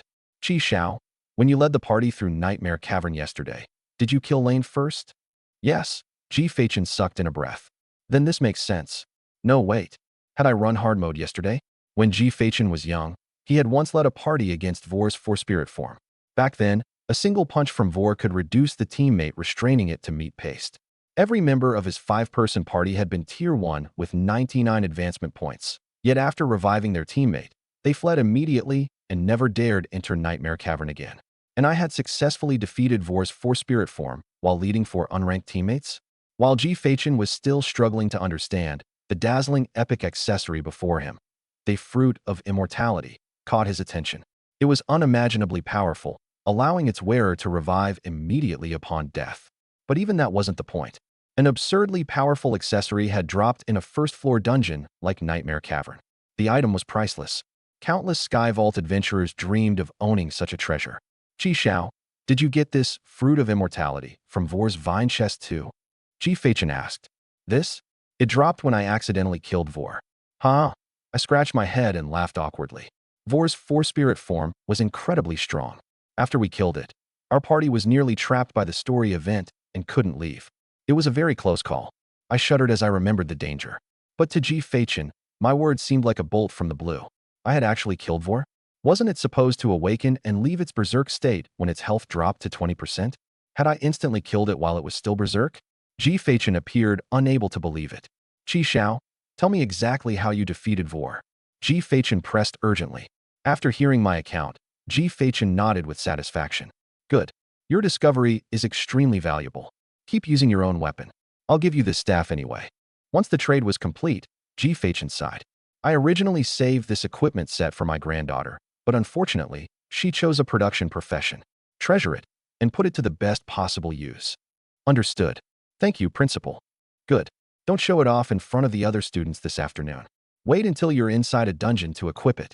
I hope you accumulate all 7.5 million points as quickly as possible. Okay, I'll change my avatar and equipment back before I go to the cafeteria at noon. I'll leave now. Make sure you rest, and don't forget to eat lunch on time. Ji Feichen hurried out of the sky vault while I watched him go. The instant the principal left, I opened my personal storage and inspected the 8-piece Raging Thunder set. Holy shit, this equipment is incredible, I exclaimed. Raging Thunder was an 8-piece epic plate set that balanced physical and spell enhancements. It greatly improved strength, agility, and spirit, but its requirements were steep. All 3 attributes had to meet the threshold: 45 strength, 40 agility, and 40 spirit. I quickly scanned the equipment, then focused on its set bonuses. 2-piece set bonus, spell resistance plus 20. 4-piece set bonus, after a skill hits an enemy, spell damage increases by up to 195 for 10 seconds. 6-piece set bonus, when a skill hits, there is a chance to stun the target for 5 seconds. 8-piece set bonus, while in combat, there is a chance to transform into a Raging Thunder Walker, increasing movement speed by 55% and dodge, attack speed, and casting speed by 15% for 5 seconds. Without hesitation, I began exchanging points for attributes. My staff already granted 48 spirit, while my cloak and 2 rings added a total of 10 agility, combined with the 8 strength I had purchased and my base attributes. My current attributes were 32 stamina, 75 spirit, 11 strength, and 13 agility. I only needed to purchase another 61 attribute points to equip the Raging Thunder set. A system prompt appeared. 61 attribute points purchased. Points deducted. Remaining Skyvault points. Rank advancement progress gradually increased to 73 to 100. I assigned 36 points to strength and 27 to agility. Once I equipped the set, my stats exploded upward. Health, 4,670. Spell damage, 1,435. Movement speed plus 22%. Although I couldn't feel the changes to my physical body inside the Sky Vault, I moved noticeably faster, as if wind propelled every step. Balanced improvement really is powerful. I made the right choice. I was brimming with confidence. With my current strength, taking on the Mines of Sin was like using a cleaver to kill a chicken. I could instantly kill elite monsters, and bosses fell after only a few hits. Unable to wait any longer, I teleported outside the Mines of Sin, reset the dungeon, and charged in. 10 minutes later, I was already standing outside the entrance. The run was complete. The speed was incredible. After entering the mines, I charged straight toward Razzo with light shield active and killed him instantly, grinning from ear to ear. I picked up the key and swiftly opened the iron gate under attacks from 2 sentinels and several miners. I caught up to the miner trying to raise the alarm and killed the stunned Ned first. Then I moved like the wind and finished Ned off completely. When I opened the second iron gate, Heavy Fist was still ordering the cannons to fire. I had already rushed onto the boarding bridge. The golden sun flashed forward at high speed, instantly killing Heavy Fist and Cookie before charging directly into the captain's cabin. As I waited for the captain to summon the corrupted pirates, I watched the monsters I had left near the dungeon entrance. I didn't use Lightfall because I wanted some entertainment. Summoning the corrupted pirates took 5 minutes, so I might as well let those monsters play with me first. After equipping the Raging Thunder set, I reduced my clear time to less than 10 minutes. If I maintain a moderate pace of 12 hours a day, I can accumulate 7.5 million points in 40 days and successfully advance to Tier 4. This was the power of unshakable calm. I teleported to the points shop and learned Revive and Renew first. My experience in Nightmare Cavern had shown me that neither support skill could be neglected. When I eventually entered high-floor raid dungeons, I would have to follow a party and learn the monster mechanics first. Wouldn't I be laughed at if I hadn't learned Revive? Renew would also give the entire party more room for error. Now that I had reached Tier 1, some universal skills had unlocked in the points shop. Ji Feichen had said Tier 1 skills weren't worth learning, but one mana regeneration passive called Divine Refinement caught my eye. It restored 1% of mana every second. Although it didn't count toward rank advancement progress, it started at 50,000 points, and upgrades cost even more. That was extravagant for me. I needed to prioritize universal tier 2 skills. In the profession skill section, I found 3 new priest skills. Mana burn, 3-second cast time. Costs 95 mana. Burns 204 mana from the target and deals 0.5 damage for every point burned. Benefits from spell damage. Dispel magic, instant cast. Costs 5% of mana. Removes 1 harmful spell from an ally or 1 beneficial spell from an enemy. Levitate, instant cast. Costs 100 mana. Causes the caster to float above the ground and allows them to walk on water. The story gets even more exciting. Stay tuned. Any damage interrupts the levitation effect. Duration, 2 minutes. I finished reading the descriptions of the 3 new Tier 1 skills. I hadn't expected there to be so few, but I purchased them without hesitation. Along with Revive and Renew, I learned 5 skills in one go. After buying the skill points and learning everything, I was about to continue farming the mines when I received a message from Yumuching. The cafeteria is serving lunch. Come down and eat. I looked at the message and smiled helplessly. Under G. Fachen's arrangement, Yumuching had effectively become my guardian at school. She even had to monitor whether I ate. Fine, I'll go eat first. I removed the Raging Thunder set, changed back into my student appearance, and left the Sky Vault.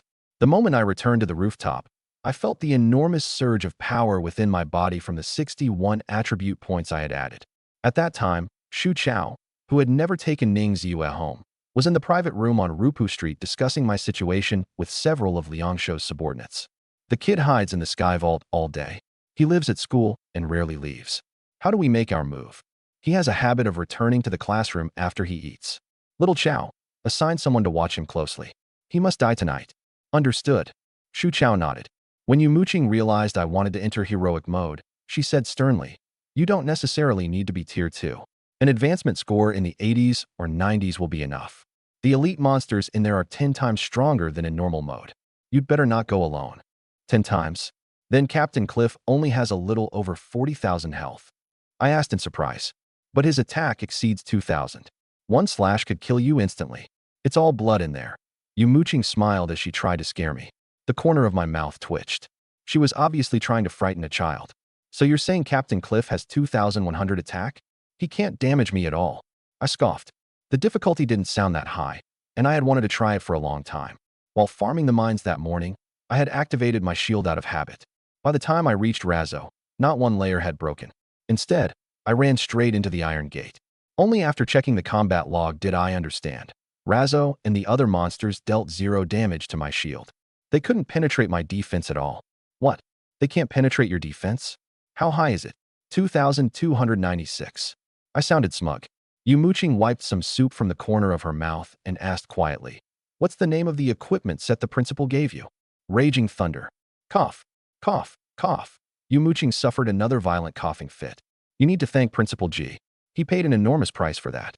It took him a full year to collect the materials for the 8-piece Raging Thunder set, and he even had the Dean of Instruction craft it personally. I know. The principal told me. Yumuching elegantly picked up a piece of leafy green vegetable. Let me calculate. If you want to equip Raging Thunder, your rank advancement progress must be at least around 80 in Tier 1. The set should give you approximately 140 strength, 180 agility, 435 stamina, and 479 spirit. Am I right? I nodded repeatedly. Support track players really did have excellent memories. Converted into rank advancement progress, your personal attributes should give you Tier 3 strength. In other words, while you're wearing Raging Thunder, you could fight Mr. Jiang at 40-60 odds if he held back. Soloing the heroic mines won't be a problem at all. Tier 3 strength. I couldn't wait to equip Raging Thunder and walk around the real world. Exactly. Right now, you're effectively a Tier 3 Sky Vault adventurer without any Tier 3 skills. Yumuching swallowed her food and continued.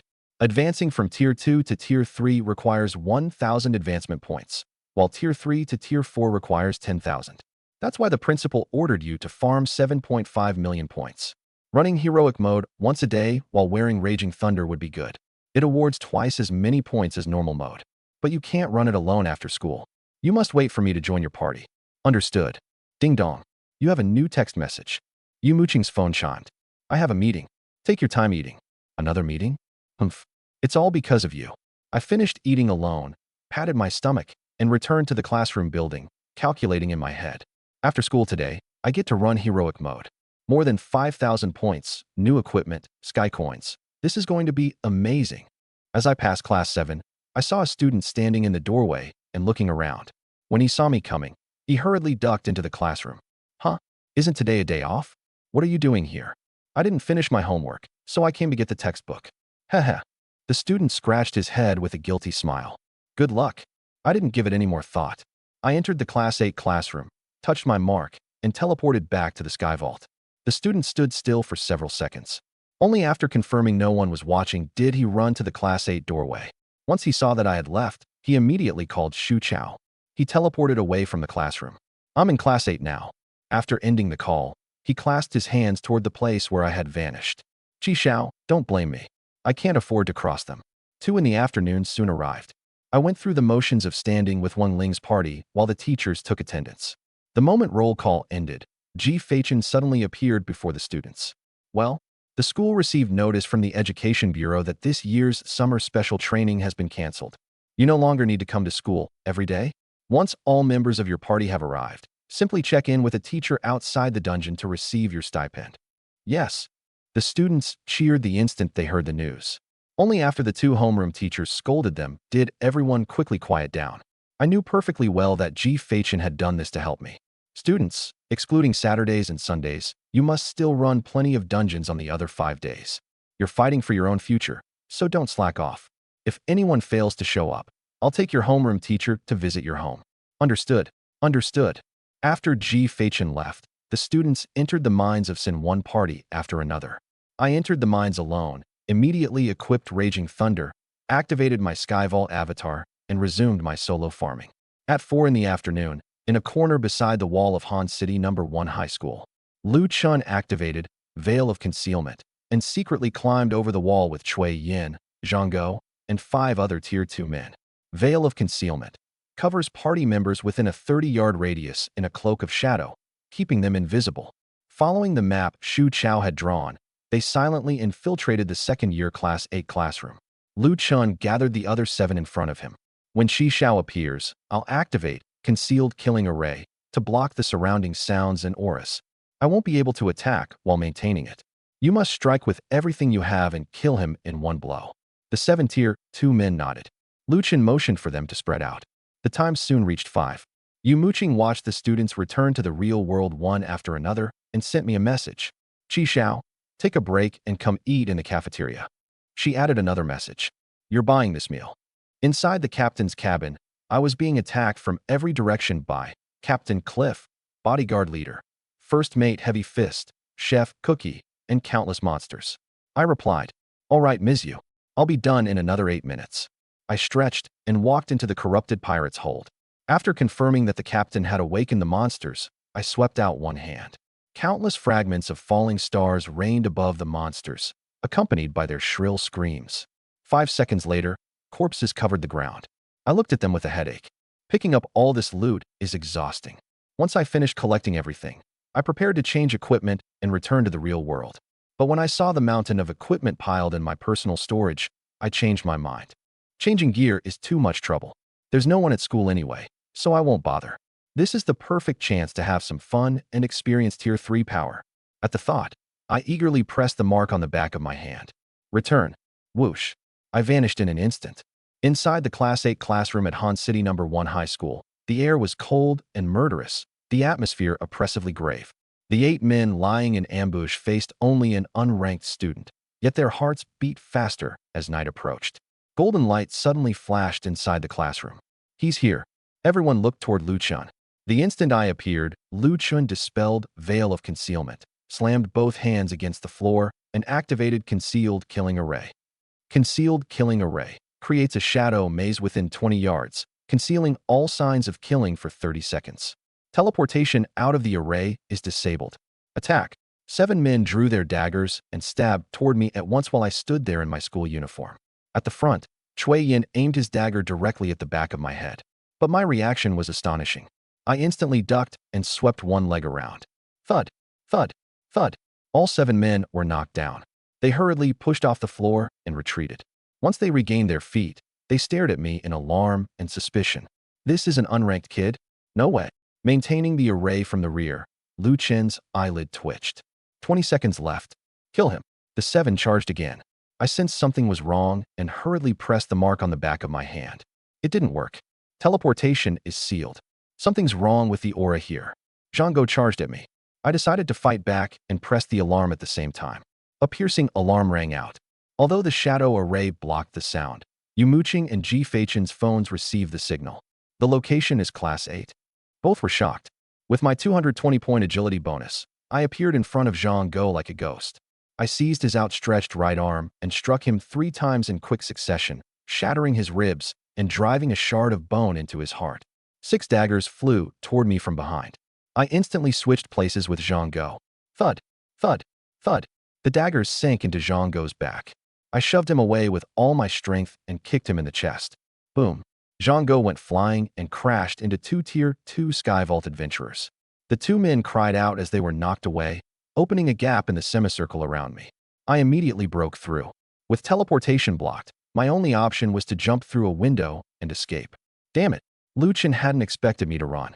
He dispelled concealed killing array, drew his dagger, and charged after me. The array's effect immediately vanished. The terrifying killing intent raised goosebumps all over my body. I only had the attributes of a false Tier 3. Against a real Tier 3 who knew how to use his skills, I had no chance of fighting back.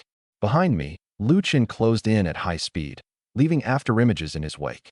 I sprinted toward the window with everything I had. Just as I prepared to jump, crash, the glass suddenly shattered. An enormous white-feathered eagle smashed through the window, its massive body demolishing the entire wall.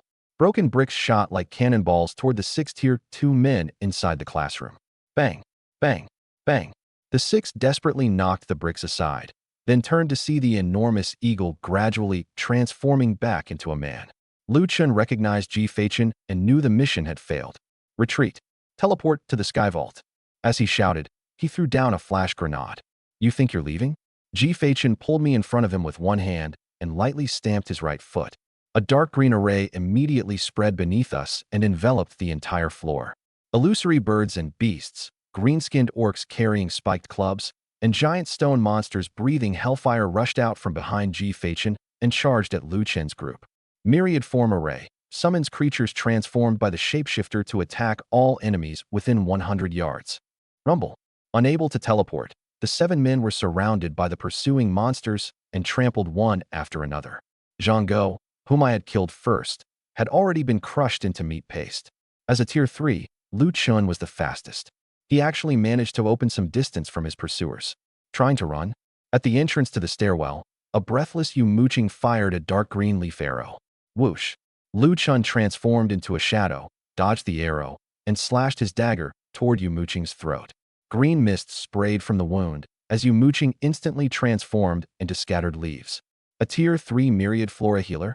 Those few seconds of delay allowed the monsters to close in. Lu Chen didn't dare hesitate. He smashed through a hallway window and jumped. In midair, he cast grappling hook and caught the school wall. He was about to escape. Ji Feichen transformed into the white-feathered eagle again and slammed him away. Boom. Lu Chen crashed to the ground, then flipped back onto his feet. He abruptly accelerated and shot out of the school like a streak of light. He pressed the mark on the back of his hand several times, but nothing happened. Damn it. How large is that array? He had no idea that a glowing green leaf was stuck to his back. Police sirens wailed outside the campus. More than a dozen Tier 3 officers charged toward Lu Chen. 15 seconds later, Lu Chen was under arrest. 2 police cars pulled up outside the classroom building and took away the revived Zhang Go, Cui Yin, and the other 6 men. Qi Xiao, go eat first. Once you're finished, return to the Skyvault. I'll have Mizu bring you a change of clothes. Okay, I'll go eat now. I removed my school uniform, riddled with holes and stained with blood, and handed it to the principal.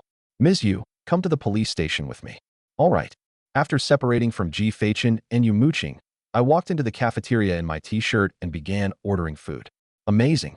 So this is what Tier 3 feels like. I love it. I savored the battle that had just ended. Those 20 short seconds had been as thrilling as a science fiction blockbuster. I had avoided the surprise attack mainly because my enhanced spirit had made my hearing far more sensitive. After reaching Tier 1, my hearing had become extraordinarily sharp. The moment I returned to the classroom, however, It felt as though my ears had been stuffed with cotton, and I couldn't hear anything. That was what alerted me. Qi Xiao, were you just in the classroom building? Something happened over there, a terrorist attack. Shan Liang approached with a tray of food. It wasn't much. I just ran into a few assassins. Assassins? Shan Liang's eyes instantly turned fierce. That idiot didn't hire them, did he? Most likely. Holy shit. He actually dared to pull something like that. Yeah, you should be careful too. Fuck that. I'm sleeping in the Sky Vault tonight. Haha. Tonight should be fine. I later learned what happened at the same time on Rupu Street. A phone rang inside the private room. Annoyed at being interrupted, Liang Shou answered it. Hello. A few seconds later, he cried out in shock. What? What did you say? Oh, no, Director Zhai, you've misunderstood. I was only disciplining a subordinate. Now, all right, I'll come immediately. After ending the call, Liang Shou hurriedly pulled up his pants. Beside him, Ning Ziyue silently got dressed. Smack. Liang Shou slapped her. Call your boyfriend. Tell him to wait for me here. With that, he slammed the door and left. Liang Shou rushed to the police station and entered the director's office. There, he found Director Zhai, Ji Feichen, and Yu Muqing. Director Zhai, you asked for me? You know why you're here, don't you? I know. Then tell me. Who ordered you to do it? Huh? You won't talk. Director Zhai scratched his head with a smile and beckoned. Come here. Let me speak from the heart. Liang Shou hurried forward with his back bent, his face covered in a fawning smile. Do you know why none of Rupu Street's past bosses ever reached Tier 4? Huh? What? Because of me. Liang Shou's smile froze. Director Zhai turned over one hand, and a flame sprang from his palm. Rupu Street is really nothing more than a garbage dump. I keep you around because it saves me the effort of finding criminals. As long as the trash doesn't fly everywhere and pollute the city, I leave you alone. Once the garbage piles up and the stench spreads, I burn it all with one fire. Director Zhai abruptly extinguished the flame in his hand. Do you understand? I understand. Liang Shou swallowed hard. Then who gave the order? Shi Guohao's son, Shi Mingjie. Fine. Get out. Should I take my brothers with me? Liang Shou pointed toward the door. Was I not clear enough? Understood. I'm leaving now. Liang Shou hurried toward the door. Wait. Ji Feichen spoke coldly. Liang Shou immediately stopped. If you ever touch another student from number 1 high school, I'll personally clean up Rupu Street. Yes, sir. Boom. In his panic, Liang Shou walked straight into the door. He hurriedly bowed and scraped his way out. After Liang Shou left, Director Zhai quickly rose and bowed apologetically to Ji Feichen. Mr. Ji, I'm sorry. I never expected Rupu Street to become bold enough to accept a murder contract. Why haven't you dealt with a place like Rupu Street immediately? Did you sound like a police director just now? I taught you that any place harboring filth must be cleaned of its garbage at once. Understood, sir. I'll clear it out before the end of the year. What? The end of the year? You dare let a man like that live until then? Ji Feichen's expression darkened even further. Please don't be angry, sir. I have performance targets to consider too. If I arrest him outright, the 100 or more people on Rupu Street will scatter, creating an even bigger problem. I'll keep him in place to stabilize the situation for now. By the end of the year, I promise I'll catch every last one of them and erase Rupu Street from Han City forever. Humph, pathetic. Let's go. Ji Feichen stormed out with Yu Muqing. Take care, Mr. Ji. Take care, Ms. Yu. At exactly 9 that night, Shi Mingjie and Xu Chao arrived at the private room. The moment they entered, they saw Ning Ziyue standing beside Liang Shou, one cheek red and swollen. Why are you here? I called her. Liang Shou crushed out his cigarette and coldly exhaled a cloud of smoke. Where's the head? Shi Mingjie, you weren't honest with me. Why didn't you say Qi Xiao had the principal protecting him personally? Personal protection? The principal? Protecting Qi Xiao? Shi Mingjie's heart leaped into his throat. Why you failed to assassinate him? Failed? You nearly got me killed. Forget it. I accepted the job, so I'll take the loss. It's over. Don't come looking for me again. Meeting you was the worst luck of my life. What? That's it. What about my sky coins? And her? I handed her over to you for nothing. Liang Shou slapped the table. A red serpent suddenly emerged from empty space and instantly coiled around Shi Mingjie. You little bastard, I lost 8 men over your job. If it weren't for your father, I'd have chopped you into pieces and eaten you by now. And you still dare bring up anything else. Be smart. You have 5 seconds to get the hell out of here. Shi Mingjie swallowed and nodded. Fine. I'm leaving. I said get the hell out. Say it properly. I'll get the hell out. After the red serpent released him, Shi Mingjie gasped for breath and turned to leave. Wait. Ning Ziyue suddenly called after him. Sure, Mingjia. If you don't take me with you, I'll tell your father everything you did to me. Well, aren't you impressive? Liang Shou clapped and laughed. I like you, little sister. Don't leave. Stay with me. I promise I won't hit you again. He reached for Ning Ziyue, but she dodged him. Do you agree or not? If you don't, I'll die right here. I already left a diary with my family. If I don't return, everything you've done will be exposed sooner or later. Faced with her threat, Shi Mingjie clenched his teeth and said to Liang Shou, I'm taking her with me. Name your price. 100,000. I don't have it. Then there's nothing to discuss. Then my only choice is to find my father. Shi Mingjie shrugged and spoke evenly. If everything is coming out anyway, confessing might mean I die a few fewer times. I'm my father's only son. Dying hurts, but my mother can still revive me. I wonder whether anyone would come revive you if you died. Liang Shou's eyelid twitched violently. He had threatened Shi Mingjie precisely because he feared Shi Guohao. He hadn't expected the boy to use that very fact as leverage. Heh. Fine. You win today. Liang Shou, admit defeat. Girl, you can go. If he ever mistreats you again, come find me. You count as one of mine now. Liang Shou waved for them to leave. Ning Ziyue's clenched fists slowly relaxed, and she raced out of the private room. Shi Mingjie and Xu Chao, who had remained standing nearby, turned and left too. Walking down Rupu Street, Shi Mingjie looked dazed. He couldn't understand why I was so difficult to kill when I hadn't even reached Tier 1. In all his life, he had never encountered a problem he couldn't solve. Once he left Rupu Street, he looked back at Ning Ziyue and Xu Chao. I understand now. Some things only work when you have the ability to do them yourself. If you leave them to someone else, something always goes wrong. Neither answered. Shi Mingjie walked over to Ning Ziyue. Ziyue, since I call you my friend, I'll keep my word and help you reach Tier 3. What happened this time hurt you badly. You've suffered unfairly. Ning Ziyue sneered and rolled her eyes. Shi Mingjie said nothing more. He beckoned Xu Chao over. Xu Chao approached in surprise. Ning Ziyue had reacted like that, yet Shi Mingjie hadn't become angry? Was this still the same Shi Mingjie who believed himself supreme in all the world? Xu Chao, you've worked hard these past 2 days. I recognize you as my brother. Boss, Xu Chao pursed his lips. All right, both of you go home and take a proper shower. We'll assemble in the Sky Vault at 10 tonight. I'll find 2 Tier 3 fighters to farm points with us. First, we'll clear every dungeon on the first floor. Great. Xu Chao clapped excitedly. Ning Ziyue remained silent. After giving them several bills, Shi Mingjie took a taxi home. When he arrived, he found Fang Yisan sulking. Mom, I'm home. Where did you go this time? I met 2 friends to run dungeons. Do you need my help? No, Shi Mingjie hurriedly shook his head. He didn't want Ning Ziyue or Xu Chao to see Fang Yisan. He was afraid they might let something slip. Is everyone there? Yes. Then hurry along. Do you have enough potions and food? Plenty. I have more sky coins than I could ever spend. Good. Then go. Okay. Get some rest, Mom. I'm going to shower. Shi Mingjie removed his coat and went into the bathroom. Fang Yisan looked at his red-rimmed eyes, warmth filling her heart. Her son had grown up and was finally becoming sensible. According to what I later learned, it was 9 at night inside the Sky Vault. Ning Ziyue and Xu Chao had been waiting outside the Mines of Sin for some time. Only when Shi Mingjie appeared did the disappointment on their faces gradually fade. Xu Chao, Ning Ziyue, this is Qiu, a Tier 3 ice mage from my father's guild. You can call him Brother Qiu. Hello, Brother Qiu. Xu Chao hurriedly greeted him. No need for formalities. We're all in the same guild, so consider this an early introduction. Ziyue, say hello too. Hello, Brother Qiu. Qiu nodded, then turned to Shi Mingjie. Little Jia, I'm sorry. My support friend had something come up tonight and couldn't make it. Why don't we run normal mode on the first floor first, then challenge heroic mode tomorrow morning? Fine. We'll follow your lead. Haha. Then let's go. All you need to do is follow behind and collect the loot. At that moment, a Sky Vault adventurer dressed like a cultivator appeared outside the dungeon and began searching through his personal storage. Qiu identified him at a glance. Sky Vault name, Li Feiyu. Profession, priest. Tier 1. A Tier 1 priest? The young master is lucky. This man will do. Qiu began calculating.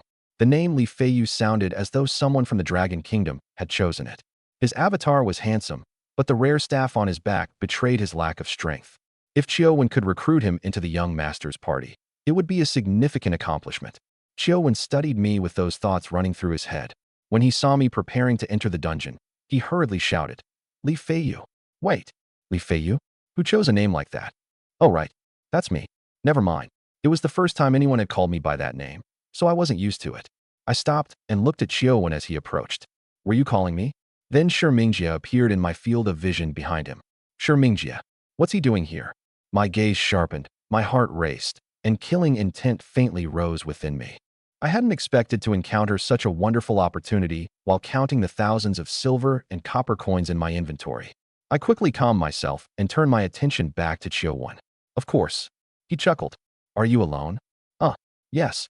My party just disbanded, and I was preparing to go home and sleep. What did you need from me? Xiaowen was delighted by my answer and smiled. Ha ha ha, what a coincidence. Our party is short one support player for the Heroic Minds of Sin. How far have you progressed? Heroic mode? I'm only a tier 1 Sky Vault adventurer. How could I have any progress there? I said with a smile as my heartbeat accelerated. The opportunity had arrived. I saw a chance for revenge. Fate really was remarkable. Tier 1 is enough. Let me introduce myself first. I'm a tier 3 Ice Mage, and I'm quite strong. I can clear the Heroic Minds easily. But our party includes 3 unranked members, so we need a support in case of emergencies. If you're willing, all you need to do is restore my health at critical moments. I've never played Heroic mode. I heard the bosses are 10 times stronger than normal. Don't be afraid. Once we're inside, watch me perform and you'll understand. Wanna come? I pretended to hesitate. Well, brother, monsters in a heroic dungeon award twice the points of normal mode. One run gives you 272 points from the regular mobs alone, as well as generous rewards and stronger equipment. The mines automatically reset at noon tomorrow. Wouldn't it be a waste to miss this chance to improve yourself? If you come, I have an even bigger surprise for you. I smiled curiously. Another surprise? You're starting to tempt me.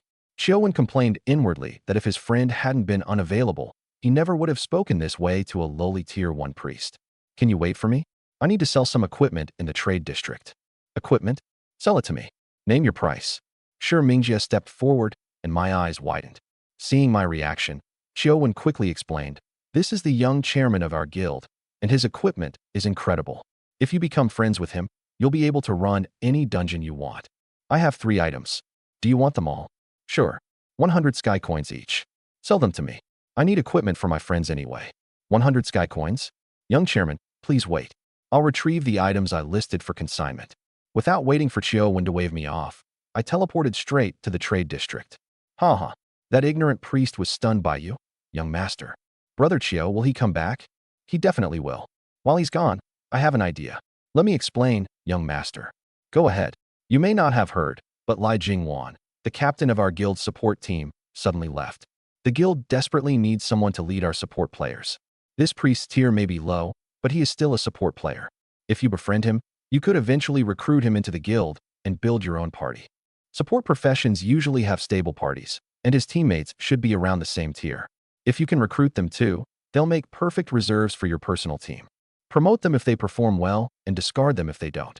Either way, you benefit. Shi Mingjie strongly approved of Qiaowen's proposal. Your idea is good, brother Qiao, but is he reliable? No one is 100% reliable. Qiaowen laughed. From how flustered he looked, he knows meeting us is an opportunity. He's only pretending to be reserved so he can raise his value. He's already desperate to join. You can tell at a glance that this support has never seen the wider world. Support players are scarce and important to every party. That's why both powerful and weak guilds fight desperately to recruit them, promising that everyone will grow stronger together. Flowery promises lure many talented support players into weak guilds. Their advancement stalls, they gradually fall behind, and they become ordinary. He's still running dungeons this late, so he must be ambitious. Once he joins us, he'll do everything he can to perform. I'll recruit him while displaying my power. If you promise him a bright future at the same time, he'll follow you willingly. Then he'll become the loyal support core of your personal party. Qiaowen was brimming with confidence. Good. I'll follow your lead, brother Qiao. The more Shi Mingjie heard, the more excited he became. If he had a personal party, he would one day be like his father, Shi Guahao, commanding his men wherever he wished. His rise to power would begin tonight. Filled with ambition, he looked forward to accomplishing great things. Then he would personally lead his men to wipe out Rupu Street. Before long, I flew back outside the mines after changing my equipment. I walked over to Shi Mingjie, casually took 9 pieces of equipment from the mines out of my personal storage, and completed the trade with him. I have 9 items here. I just selected them, so they should suit the 2 of you. Fine. Consider it the beginning of our friendship. I'll buy them all for 1,000. Also, you have progress in the normal mines, don't you? I'll give you another 1,000 sky coins as compensation for accompanying us on an extra run. Young chairman, you're so generous. I happily completed the transaction and accepted Chiu-wen's party invitation. The moment I joined, Chiu-wen began inspecting my equipment. I was wearing nothing but rare gear dropped in the mines of Sin and Nightmare Cavern, with no necklace or accessory. Huh, this staff isn't bad. A friend gave it to me. Your friend must be fairly strong. Does he have a guild? Yes. A few friends from the real world created it. Have you heard of One Martial Path? No. Chiu-wen thought, just as I expected, and gave Shimingja a meaningful look. Shimingja understood. He nodded and began examining my gear too. I was also studying Chiu-wen and Shimingja's equipment. Chiu-wen had 6,350 health and a mismatched collection of epic gear, with high spirit, moderate stamina, a little agility, and no strength. He carried 2 accessories that temporarily boosted spell damage. Judging by his spirit, Chiu-wen had at least 3,000 to 4,000 spell damage. According to my memory, ice mages specialized in ice magic. Their burst damage couldn't match flame mages, but their defenses were powerful. Although Shimingja wore rare equipment, he had only 1,300 health. I noticed the necklace around his neck. Holy Shield necklace. Quality, epic. Category, necklace.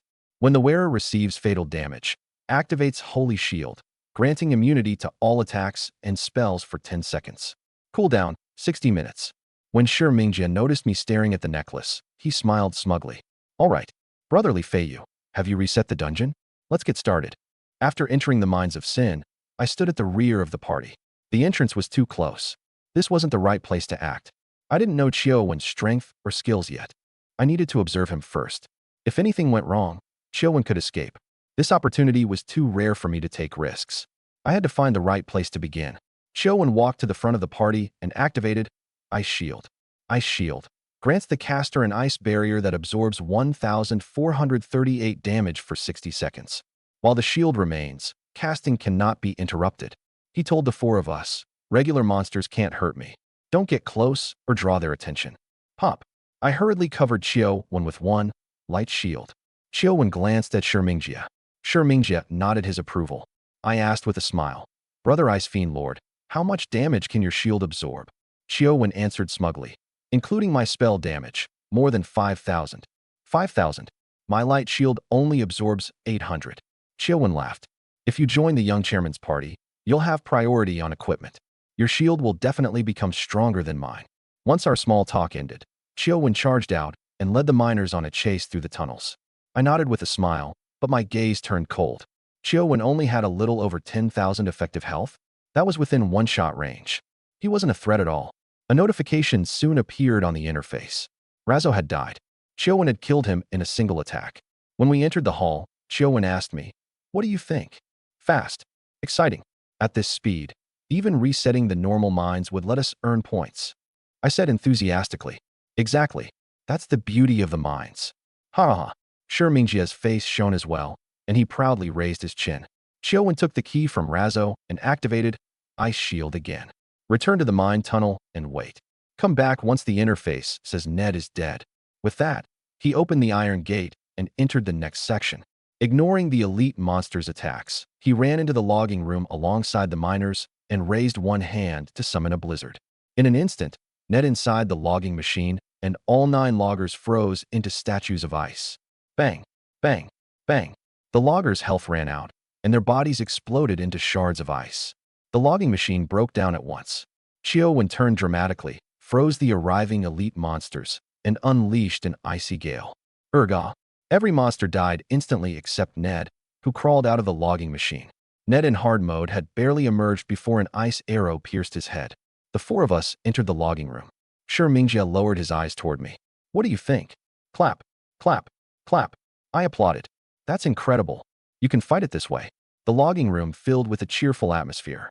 Only Ning Ziyue remained cold and expressionless. Chiu-wen sat down to rest and said smugly, once we enter heroic mode, I'll show you my ultimate technique and teach you how to solo heroic Ned without taking damage.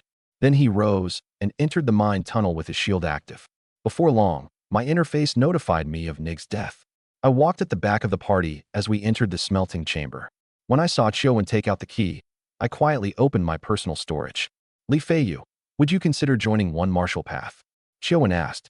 Am I qualified? Brother, you were extremely lucky to meet the young chairman today. He's assembling a core party. If you're willing to join, we'll recruit you as one of the party leader's core assistants. In the future, you'll definitely be promoted to captain of the support team.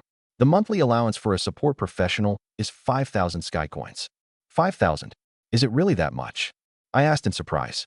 Hidden by my Sky Vault avatar, I replaced my equipment one item at a time. Sure Mingjia smiled and said mysteriously, under my father's benefits program, a team captain earns 10,000 sky coins a month. What? 10,000?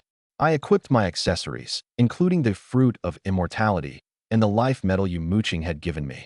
Chiowen walked to the Iron Gate with a smile. If you're interested, add the young chairman as a friend later. Once you've decided, tell him. Okay. Now wearing the Raging Thunder set, I nodded firmly. Apparently, they hadn't noticed that my health bar had grown longer. Chiowen inserted the key and told Shi Mingjia, young chairman, the next section may take a while. Please be patient. Be brother Chio, be careful. I will. Click, click. The Iron Gate opened, and every monster in the cavern noticed Chiowen. Kill the intruders. Heavy Fist ordered the elite monsters to meet Chiowen's advance. Haha, Li Feiyu. Pay attention to what comes next. What should I watch? This technique of mine is very. Li Feiyu left the party. Huh. Everyone except Ning Ziyue froze. Chiowen, Shu Chao, and Shi Mingjia alike. Why did you suddenly leave the party? The battle had only just begun.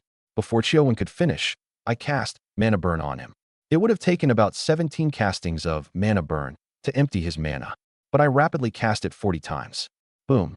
Blue fire erupted from within Chiowen and instantly engulfed him. His mana vanished in an instant. His ice shield and a massive amount of health disappeared with it. Chiowen screamed and collapsed. Ice Fiend Lord killed. Although Chiowen was experienced, remained calm under pressure, and possessed many survival skills, my instant attack killed him before he even understood what was happening. The moment Chiowen fell, I calmly cast Lightfall. The nebula spread, enveloping the charging pirates, Heavy Fist, and the stunned Shi Mingjia. Why are you doing this? Do you know who I? Shi Mingjia pointed at me and roared. I returned to my true appearance. Shi Mingjia froze, and Shu Chao and Ning Ziyue cried out beside him. Countless tiny, brilliant fragments of starlight fell over the three of them. Shu Chao killed. Ning Ziyue killed. A translucent golden barrier spread from Shi Mingjia's necklace and completely enveloped him. Shi Mingjia is immune to Lightfall's damage. Qi Shao. Shi Mingjia snapped out of his daze and hurriedly pressed the mark on the back of his hand. You are in combat. Teleportation is unavailable. When his teleportation failed, he turned and ran. But with 220 agility, I rapidly closed in and struck him again and again with Light's punishment, preventing his escape. I didn't expect us to meet again so soon. Why? Shi Mingjia roared in despair as he watched his barrier fade.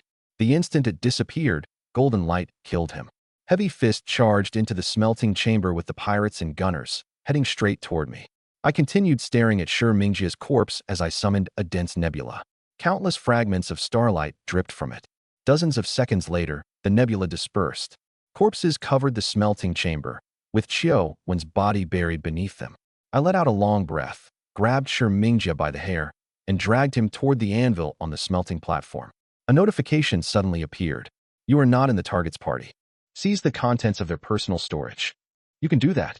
I decisively selected yes.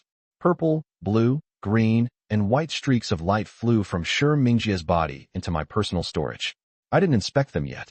Instead, I spread his arms and tied both hands to the anvil before collecting the dropped items. When I touched Chiowen's corpse, the prompt appeared again. I confirmed and continued gathering loot. I also took several items from Shu Chao. When I reached Ning Ziyue, I stopped. Looking at her eyes, frozen open in death, I felt a flicker of sympathy. There were only 1 or 2 pieces of rare equipment in her personal storage because Jiang Yi had withdrawn her stipend after she took leave from school. I closed her eyes and said heavily, forget it. You can keep your equipment. I'm sorry, but I can't let you live. This was your choice. I pressed my palms together and recited, Om Mani Padme Hum, then returned to Shi Mingjia. Golden light flashed, and Shi Mingjia revived. Oh! He screamed as though awakening from a nightmare, and abruptly opened his eyes. He looked around in terror until his gaze finally settled on me. I covered my face and laughed helplessly. I never thought the first person I'd use revive on would be you. Qi Shao. Shi Mingjia clenched his teeth. He struggled to rise, only to discover that his hands were tied so tightly He couldn't escape. Looking down, he found himself wearing ordinary clothes from home. I had obviously seized his equipment. I wore only a short-sleeved t-shirt. My Raging Thunder set, accessories, rings, staff, and wand were all inside my personal storage. Aside from my high strength and agility, my other attributes were comparable to Shi Mingjie's or even lower. Qi Xiao, what are you trying to do? Make me apologize and beg for mercy? I'm not that cliché. I intend to torture you slowly. Do you know I took off all my equipment just so I wouldn't kill you with one slap? You fucking dare. Smack. I slapped Shi Mingjie across the face and instantly reduced him to critical health. Shi Mingjie jumped in fright. Oops. I forgot I'd added 42 strength. You. Shi Mingjie's breath came quickly. He couldn't form a reply. That slap instantly woke him from the haze of his recent revival. From the corner of his eye, he saw 3 corpses lying side by side behind me. I crouched, hooked my little finger at Shi Mingjie, and said, "This started as nothing more than a minor dispute between students. But you insisted on escalating it. You smashed my bed, urinated in my dorm, stuffed my clothes into the toilet, hired people to beat me, and put out a contract on my life. You're really something. Tell me, what should I do? Since you wanted me dead, I'll play this game with you to the end." I never expected fate to turn so quickly and end the game this soon. Kid, you really went looking for death. What are you worth if you have to ambush me? Shi Mingjie cursed. You actually have the nerve to say that? I slapped him again. -90, 50 overkill damage. Shi Mingjie died on the spot. Revive. Boom. Golden light descended. Shi Mingjie opened his eyes again and stared at me in confusion. I forgot your health was already critical and accidentally killed you. It's fine. I can revive you. Let's keep talking. Shi Mingjie roared curses at me. I merely cleaned one ear with a finger and continued. You hired someone to kill me, and now you're accusing me of an ambush. That double standard is worse than those Anglo-Saxon white dogs in America. Smack. -90. Talk. What was the name of the man you hired to kill me? When I returned to the Sky Vault, Yu Muqing and Ji Feichen still hadn't come back, so I had been forced to hold the question until now. Heh. Why should I tell you? Shi Mingjie taunted. Good. I like your attitude. I gave him a thumbs up. The night is long. Let's begin. -90, 50 overkill damage. Revive. You fucking. -90. You left me without a bed. Don't I deserve to have some fun? -90, 50 overkill damage. Revive. Fuck your. -181, 49 overkill damage. Revive. Sorry. That last hit was a critical. It doesn't count. I drank a mana potion, raised my hand, and struck again. Revive. Dead. Revive. Gulp, gulp, gulp. After the cycle repeated dozens of times, Shi Mingjie screamed at the incoming slap. I'll talk. You're already confessing? That was too fast. It's only been half an hour. I hired people from Rupu Street. Their boss is named Liang Shou. Did they demand money? 50,000 sky coins for your life. What? Only 50,000? That's all my life is worth. Did he offer such a low price? Or did you bargain him down? Smack. Smack. Revive. Smack. Revive. Smack. Smack. Revive. Stop. Shi Mingjie gasped for breath. I was wrong. I want to ask you for one thing. Ask me. The young chairman of One Martial Path is begging me? Fine, let's hear it. Revive Ning Ziyue. She's innocent. She's suffered horrible luck. And this mighty mage wasn't unlucky? I pointed at Qiu. He was, but you can't possibly revive him. He's too dangerous. Ning Ziyue isn't. Do you think I'm stupid? No. She hates me. I hurt her too deeply. Oh, thank you. For what? I never agreed. I told you, I'm not an idiot. She might keep quiet for a day or two, but not forever. Since she chose to follow you, she was prepared to be buried with you. I should grant her wish. The two of you are truly in love. I paused. I won't interfere in your relationship. Go apologize to her properly in the underworld. Though I just performed a rite to send her soul onward, so you may not meet. I rose and stretched. Qi Xiao, how can you be so cruel? She's innocent. Kill me if you want, but don't drag her into it. I'm begging you. I apologize. Brother. Grandpa. I was blind. Shi Mingjie's eyes bulged as he struggled desperately. Holy shit. When you talk like that, it puts me in such an awkward position. Why does it sound like I'm the villain? Watching Shi Mingjie put on such a righteous display instantly ruined my good mood. Forget it. What happened between us ends here. I'm tired of hitting you, so I'll let you walk. But in the spirit of humanity, I'll ask one last time.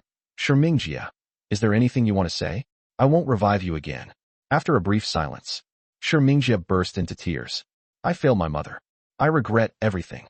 What will she do when I'm dead? I failed my father too, and Ningziyue. She treated me so well. Why do I only understand now? Not one word about Shu Chao or that tier 3 mage. Forget it. I sighed, put on my equipment, restored my Skyvault avatar, and watched Shi Mingjie sob uncontrollably. Once Shi Mingjie exhausted himself from crying, I punched him.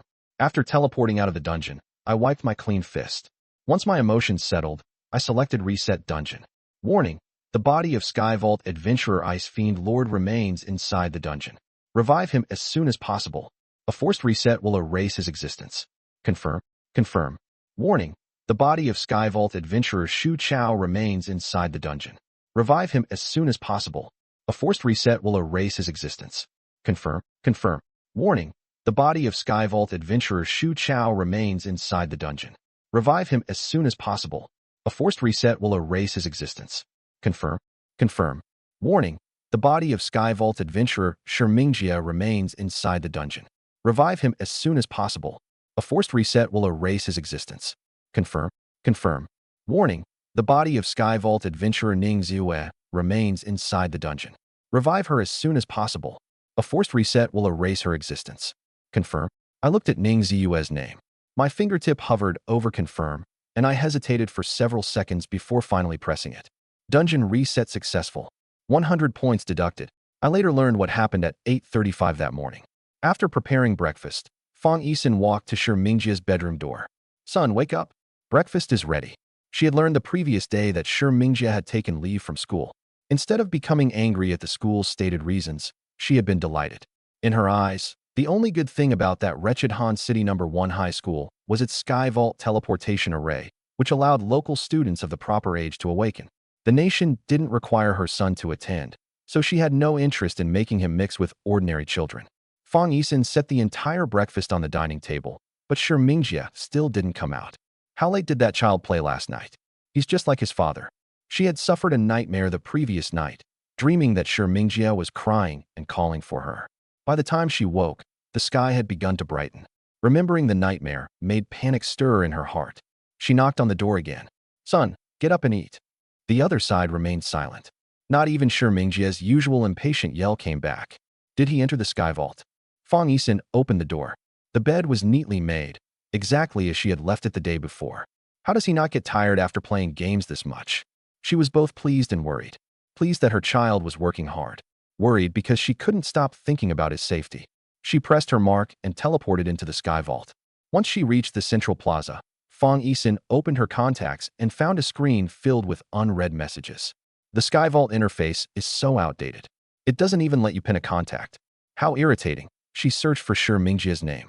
She flipped page after page until she reached the end, but Shi Mingjie's name was gone. She searched backward again and again. Her face grew steadily worse, shifting from confusion to alarm and finally terror. Impossible. My eyes must be playing tricks on me. She pointed at the list and counted every name, her heart racing and her body trembling. Little Jia. Son, where are you? Don't scare your mother. Teleport to the points shop. She hurriedly exchanged points, bought a Skyvault broadcast letter, and shouted, Shi Mingjie, son, come home for breakfast. Her voice echoed through the Skyvault and repeated without end. Other Skyvault adventurers left the area or hid inside dungeons to escape the noise. Someone mocked her. This is unbearably annoying. You've been shouting nonstop. Your son is obviously dead. Don't you understand? Fang Yisin roared, poisoning all beneath heaven. Do you have a death wish? Why are you cursing my son? The other party sneered. This happens all the time. Every few days, someone's looking for a missing person. Getting anxious won't help you. The two began hurling abuse at one another, their voices growing louder as the number of Skyvault adventurers in the area rapidly dwindled. Several people who knew Fang Yisin privately contacted her to ask what was wrong, but she ignored them. I emerged from a dungeon, heard the arguing, and shook my head with a frown. Some people are so bored. Then I reset the dungeon and slipped back inside. Once Fang Yisin exhausted herself from cursing, she remembered Shi Guahao and hurriedly contacted him. Guahao, something happened to our son. He didn't answer, so she immediately left the Skyvault.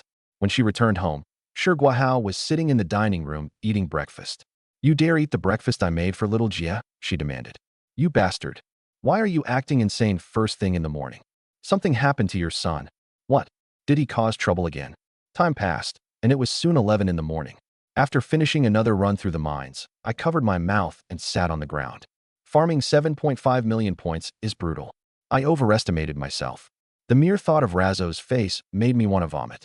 My personal storage was packed with materials and equipment from the mines. Even the useless silver and copper coins had formed two small mountains. G-Fachen's plan was absolutely merciless. Nearly 3,000 runs through the mines. I need to farm a different dungeon for a while. I opened my contacts and selected Yu Muqing's name. Ms. Yu, when are you coming to heroic mode with me? The reset is less than an hour away, and I don't want to waste today's progress. The moment I sent the message, Yu Muqing appeared outside the mine entrance. Qi Xiao, Ms. Yu, are you here to run heroic mode with me? We'll discuss that later. Principal G wants to see you. Go to his office now. Yu Muqing disappeared as soon as she finished speaking. I stood stunned for several seconds, then disappeared too. I appeared outside the cafeteria and hurried toward the principal's office, arriving in less than a minute. Principal, it's Qi Xiao. Come in. When I pushed open the door, the first person I saw was Director Zhai in his police uniform, sitting on the couch and staring at me. Yu Muqing and Jiang Yi stood on either side of G-Fachen, watching me as well. My heart tightened. I asked calmly, Principal, Ms. Yu said you wanted to see me? Yes. G-Fachen's expression was cold and stern. I need to tell you something. What is it? Shi Mingjie is dead. The room fell silent. A few seconds later, my eyes widened slightly. I suddenly lost control of my excitement and burst out laughing. Holy shit. He's dead? Haha. Heaven has eyes after all. When I saw everyone's grave expressions, I hurriedly stopped smiling and said in a trembling voice, I am very sorry to hear that. Yes. You no longer need to worry about him hiring people to beat you. You don't have to hide in the sky vault to sleep at night either. For now, sleep in your roommate's bed. Understood. I nodded vigorously. That's all I needed to tell you. Once you leave, don't mention it to the other students staying at school. Don't worry. I know how to keep my mouth shut. Then act serious. Look at your expression. Your smile is uglier than crying. He was still your classmate. Oh, Ms. Yu then I. We'll talk outside. Yu Muqing dragged me away. Only later did I learn what happened after I left. G-Fachen turned toward Director Zhai. What do you think? Is he a suspect? Well, I'm not sure, sir. Director Zhai scratched his head. If he really knows the truth, that performance belonged to a veteran actor. I don't think he knows.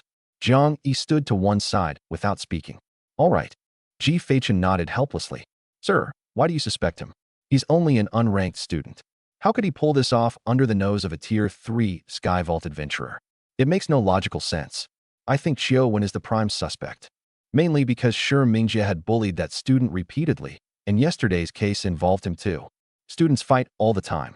Didn't Yang Dong and I put each other in the hospital back then? Murders inside the Sky Vault happen every month. Outside the cafeteria, Yu Muqing told me, I'll be helping with Shi Mingjie's case for the next 2 days. You'll have to run heroic mode alone, so be careful. All right. Then I'll try one run before the reset at noon. Without eating, I teleported straight back to the Sky Vault. Back inside the Sky Vault, I let out a long breath. I hadn't expected G-Fachen to suspect me after learning about my talent. When I dealt with Shi Mingjie the previous night, I had anticipated possible trouble. That was why I had spent an hour racking my brain for a solution. First came self-suggestion. To deceive other people, I had to deceive myself. I had stared at my reflection in the water and repeated, I didn't kill Shi Mingjie. Over and over, relentlessly planting the idea in my own head. Then I had rehearsed my response to questioning and decided that an expression of wild delight would look the most natural. Hopefully, I can bluff my way through. If not, I'll claim I know nothing. If Shi Mingjie's parents get involved, we'll see who's more ruthless. I had prepared for the worst and was ready to run. While I have time, I need to farm 500,000 points. Once I reach Tier 3, I'll be able to use skills in the real world. Only then will I have the confidence to protect myself. As for G-Fachen's 7.5 million points, I could farm them slowly, as long as no one discovered the truth. Once I had sorted everything out, I teleported outside the Mines of Sin and selected heroic mode. Upon entering, I felt a heavy pressure in the surrounding air. The miners were visibly stronger and more muscular. I cast Light's Punishment at the nearest 2 miners. Smack! Smack! My critical hit chance was 22%, yet it took 6 hits to kill the 2 miners. The difficulty is definitely higher, but it isn't a problem. Reassured, I strode into the tunnel. Light's Punishment now dealt 1,453 damage, rising to 3,228 on a critical hit. I regenerated 55 mana per second and could refill my entire bar in a few seconds. The enhanced monsters still posed no threat to me. I cut them down along the way and cleared every enemy from the mine tunnel. Monsters in heroic mode were truly wealthy. Their assets were worth 10 times as much as those in normal mode. Mine overseers who once carried only a few silver coins now had dozens. Yet the points only doubled. After collecting the materials, I entered the hall and saw a Razzo guarding the gate. The bastard whose face made me nauseated. He had a good amount of health and charged as soon as he spotted me. But before he could finish accelerating, 20 castings of light's punishment killed him instantly. He fell face down at my feet. I killed the 2 sentinels and bent down to gather Razzo's possessions. The gold coins delighted me. After toying with them for a moment, I tossed them into my personal storage. I also picked up the weapon Razzo had dropped, Razzo's Wrath Warhammer. It was a rare 2-handed hammer with plus 286 physical damage, a 3.5-second attack speed, and a requirement of 25 strength. It was obviously far stronger than normal mode equipment. However, gear from heroic mode couldn't be traded and bound to the Sky Vault adventurer who picked it up. Once I finished organizing the loot, I opened the iron gate and led the messenger miner and the elite monsters into Ned's logging room. This time, however, something went wrong. The throwing axes hurled by the 9 loggers carried a trip effect. One hit knocked me down. Although I took no damage, the mine overseers and miners arrived and stunned me the moment I stood. Every elite monster in heroic mode possessed a crowd control skill. They chained their abilities together, leaving me stunned for half a minute. Fortunately, my armor granted 2,296 defense, allowing me to ignore their attack. Otherwise, I would have died long ago. At that moment, Ned used a lasso skill, launching an iron cable from the logging machine. It wrapped around me and successfully pulled me out of the mob. Grateful to be rescued, I summoned a dense nebula to express my appreciation. Countless fragments of starlight battered the elite monsters in the logging room. Seconds later, silence returned. I shuddered and admitted that heroic mode really was formidable. After stripping the area of equipment, I carefully entered the next tunnel. The battles that followed went smoothly, without any surprises. I adopted the same attitude as during my first solo run and instantly killed every elite monster in sight, one at a time. 5 minutes later, Cliff's roar rang through the captain's cabin. "Insect, you have enraged me. Come forth, my warriors." For corrupted pirates, shrouded in black energy, charged into the hold.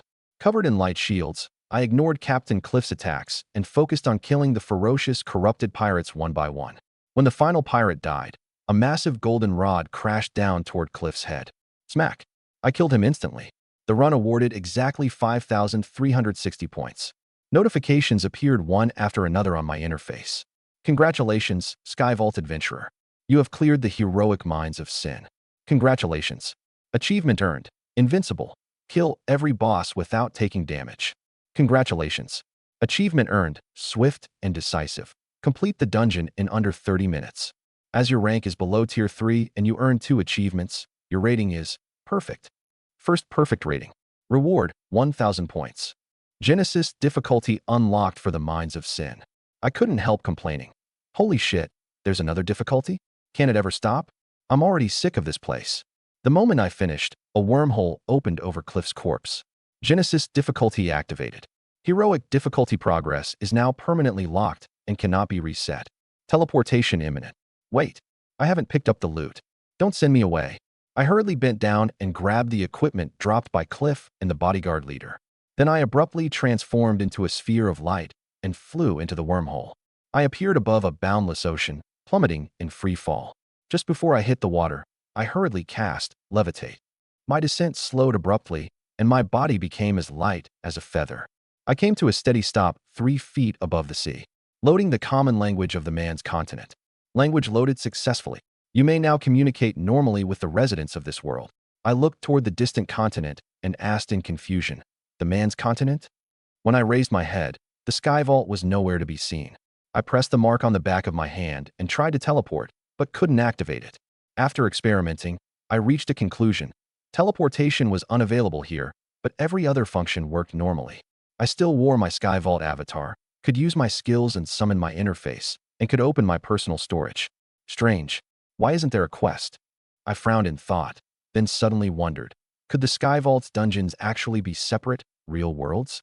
Do you unlock them only after earning achievements and meeting certain conditions? The lack of a quest also made sense. After all, the mines had transported me to this world. The way out of this place was undoubtedly connected to Captain Cliff. Once I had a rough direction in mind, I decided to investigate the continent. With my 220 agility, I ran across the waves and quickly reached the desolate, ruined mainland. Everywhere I looked, houses lay broken and fields stood barren. Beneath abandoned earthen walls, skeletal refugees sat in rags. The instant I appeared, the terrified refugees scrambled away. I approached an unconscious blonde woman who held an emaciated child. The child was only 2 or 3 years old and, like his mother, little more than skin and bones. The woman's breathing was faint. Without treatment, she probably wouldn't last long. Yet, even unconscious, she clutched the child tightly, as if afraid someone would take him away. I curled one finger and cast 2 lesser heals, one on the mother and one on the child. Seconds later, the woman slowly opened her eyes. Although still weak, she had visibly improved. "Mama!" The child woke as well and struggled to reach for his mother's face. The woman looked at me in confusion as her vision gradually cleared. When realization struck, she hurriedly dropped to her knees. "Heavens! A divine envoy has descended. Great envoy, have you come to save us?" Her shout drew the attention of the distant refugees. One slightly stronger man said excitedly, "That's right. He's a divine envoy. He just used his mighty power to save Mara and her child. A divine envoy has come." Supporting one another, the refugees ran over and knelt 3 yards away from me. "Great envoy, please save us." Sobs rose from every direction. I sorted through the information in my head. Gathering her courage, Mara knelt at my feet with her child and begged humbly, "Great envoy, could you grant me a piece of coarse bread? Even a tiny piece. My child is starving to death." My heart softened. I immediately took a box of cookies from my storage. "Take these, but don't eat too many. One is enough for now."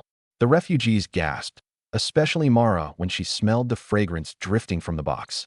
"Great envoy, I don't deserve food this exquisite. A single piece of bread would be enough." Mara was afraid to accept it, but the child stared hungrily. I opened the box myself, took out a cookie, and held it to his lips. Nom! The starving child forgot everything else and bit off a small piece.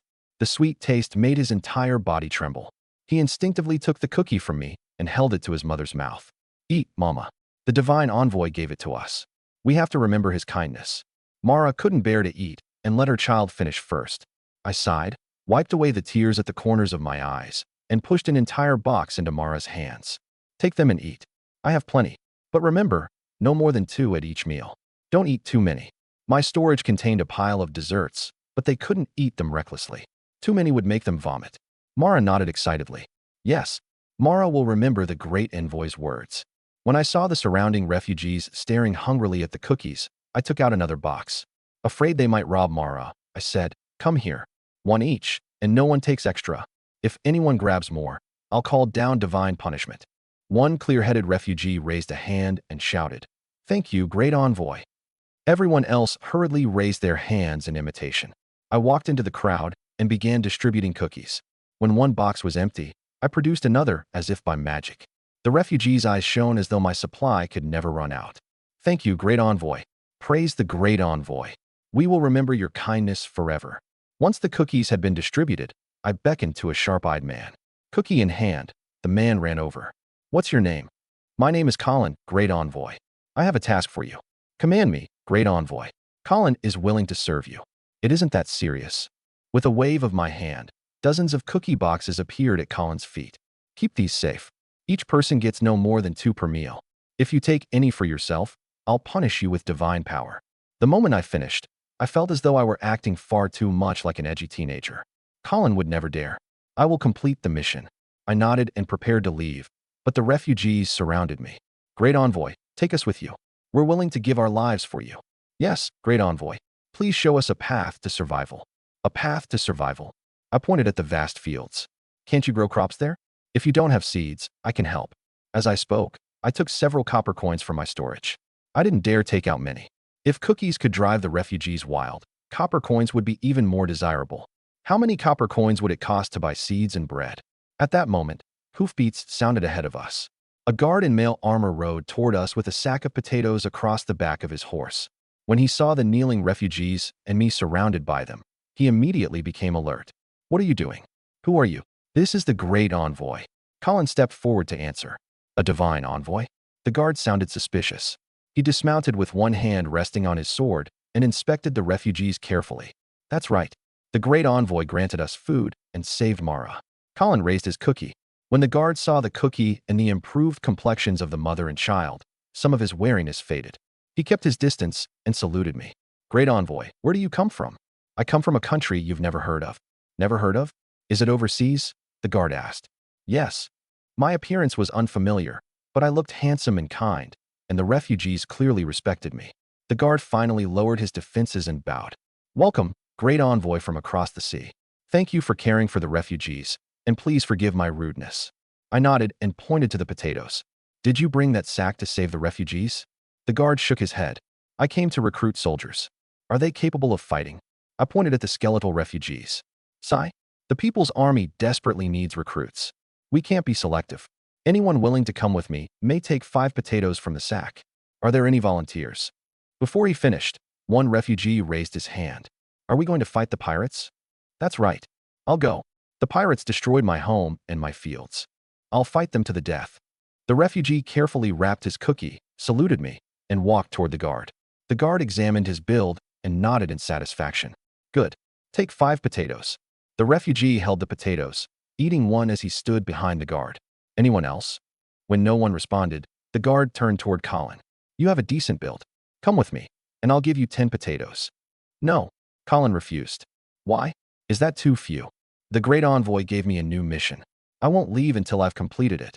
The guard looked at the boxes beside Colin and the cookies in the refugee's hands. Fine. Once you've distributed the food, travel south. Find the watchtower, and you'll find me. All right. Anyone else? The guard looked around and waited for a while. When no one came forward, he sealed the sack of potatoes and loaded it back onto the horse. Just as he prepared to leave, I called out, Wait, is the pirate leader your people's army is fighting named Cliff? At the question, every refugee froze, terror filling their eyes. The guard gripped his sword and asked coldly, Yes. Does the great envoy know him? I've heard of him. I pointed at the barren fields, ruined homes, and refugees. Cliff caused all this suffering, didn't he? Yes. He leads thugs and bandits across the land, robbing, burning, and killing without restraint.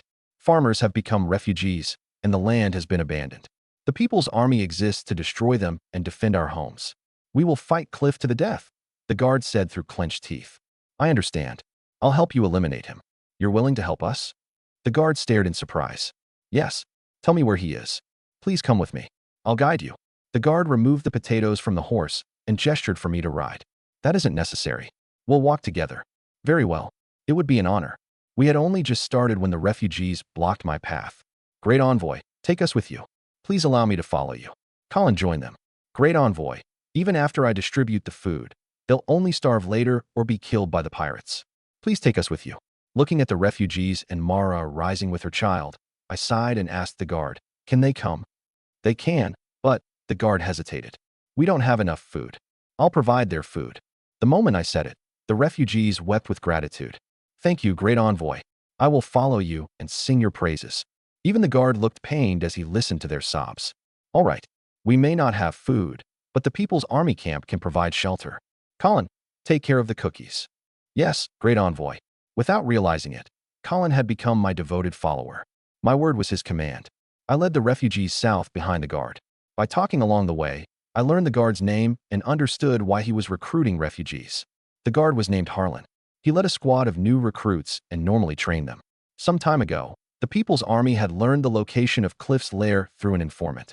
They requested aid from the king, and after receiving a favorable response, Commander Storman gathered every soldier and prepared to launch an all-out attack as soon as reinforcements arrived. Unexpectedly, Cliff learned the news first and launched an attack of his own. The pirates were formidable, and the people's army struggled to resist them, while the promised reinforcements failed to appear. When it became clear that Cliff was preparing a counteroffensive, the badly depleted commander could no longer wait.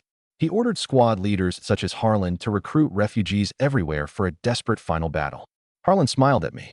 Great envoy, with you joining us, we'll definitely hold off Cliff's attack. Because we had so many refugees with us, it took half a day to reach the landmark Harlan had mentioned, a watchtower. Harlan said, This is our camp, Sentinel Ridge. Great envoy, please wait here while I report to Commander Storman. Before long, Harlan returned with a middle-aged soldier of around 50. The man saluted me. Welcome, great envoy. My name is Danyevin. Thank you for your aid. With your blessing, we will certainly repel Cliff. You must be tired after traveling such a great distance. May I arrange a place for you to rest and explain the battle plan in detail tomorrow? I understood Danyevin's implication. Who knew whether an envoy from overseas had been sent by Cliff as a spy? He clearly didn't trust me. Since he couldn't afford to antagonize me, he preferred to settle me somewhere for observation or confinement. I wasn't offended. On the contrary, I thought it was reasonable. I smiled. There's no need for the trouble. Tell me where Cliff's lair is and leave the rest to me. As an experienced player, my principle was simple. Just tell me where to go and how many things to kill. If a cutscene could be skipped, I skipped it.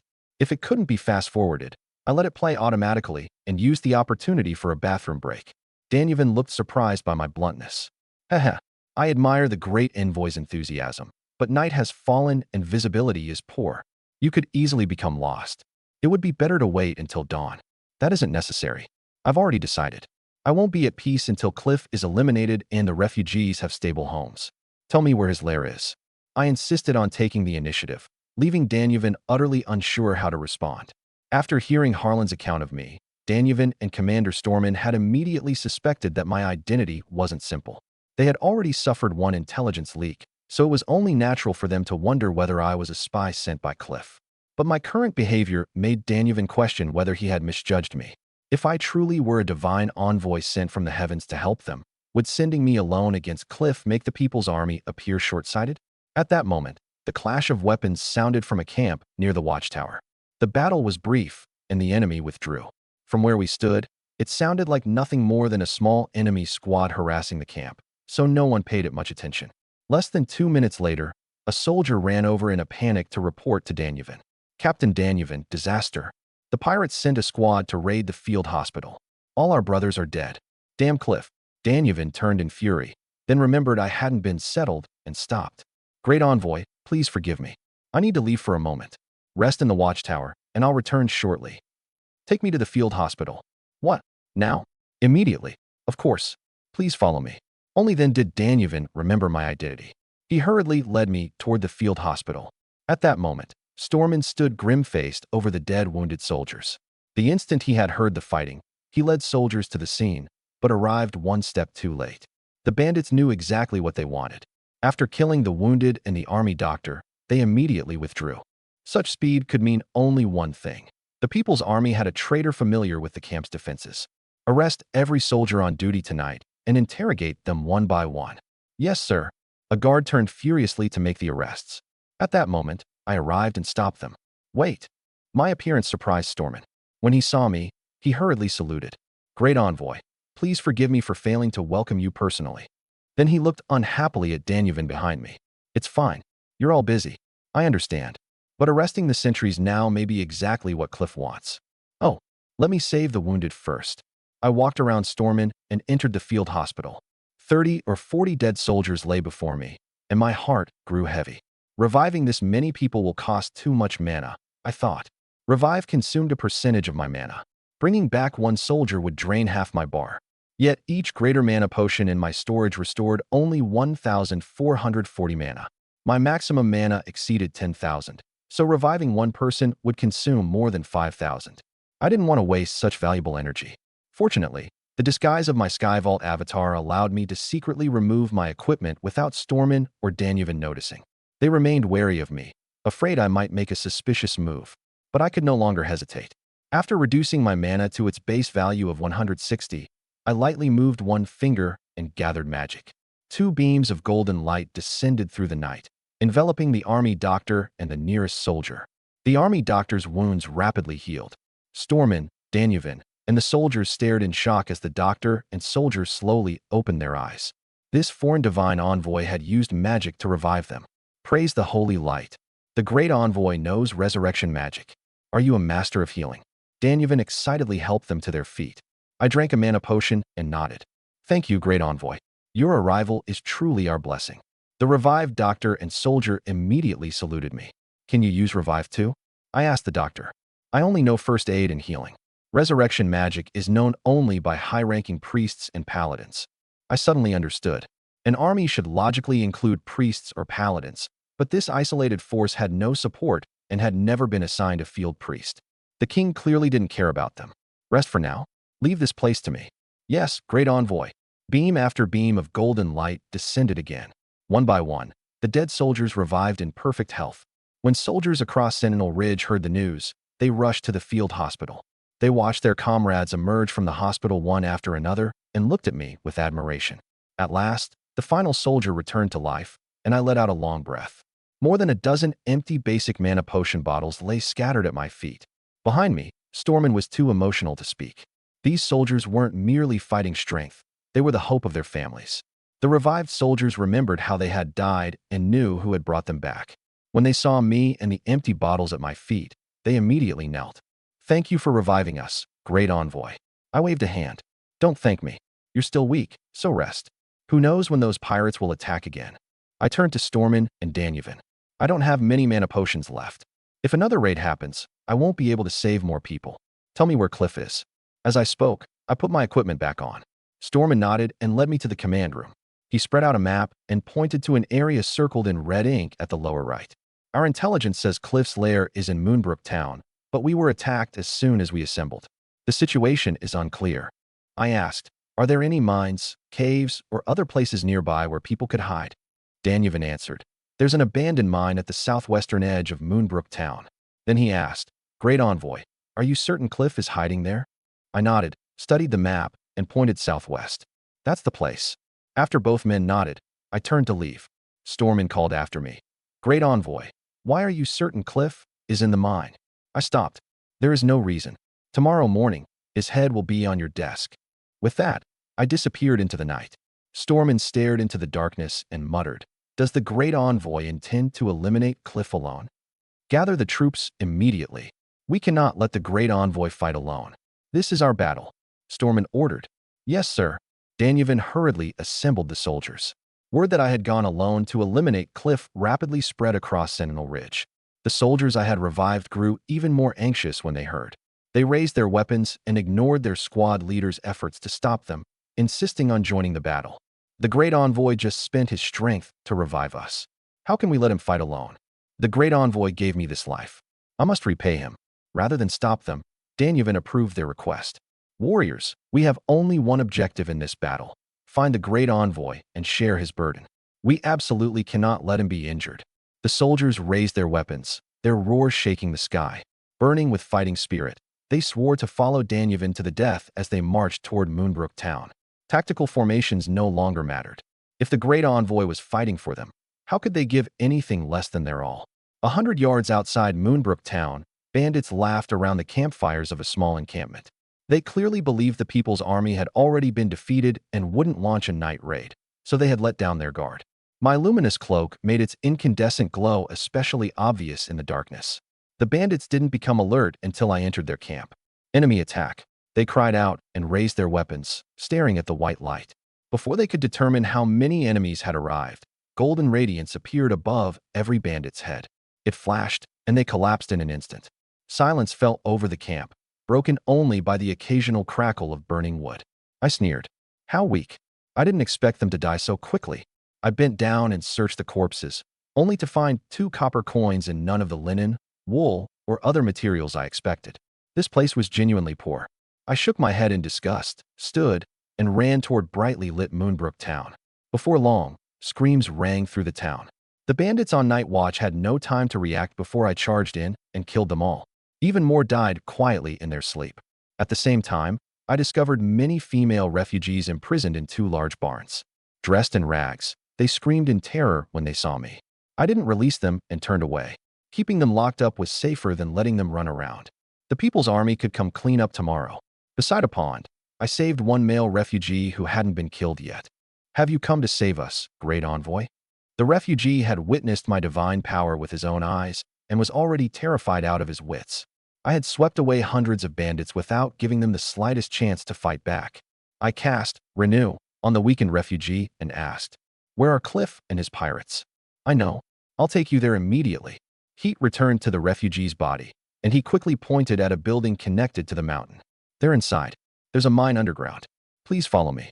With the luminous cloak illuminating the way, I didn't even need an oil lamp as I led from the front. You know this place well. Yes. I was captured and forced to mine here. We planned to escape, but someone exposed the plan and they arrested us. We hadn't gone far when hurried footsteps sounded inside the mine. Move. The People's Army has already entered Moonbrook Town. We have to take it back. They actually dared come here to die. That saves us some effort. One voice was rough and the other high-pitched. I immediately recognized the approaching men as Razzo and Ned. Heh, we met sooner than I expected.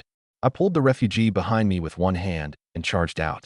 The instant I showed myself, cries of alarm erupted ahead.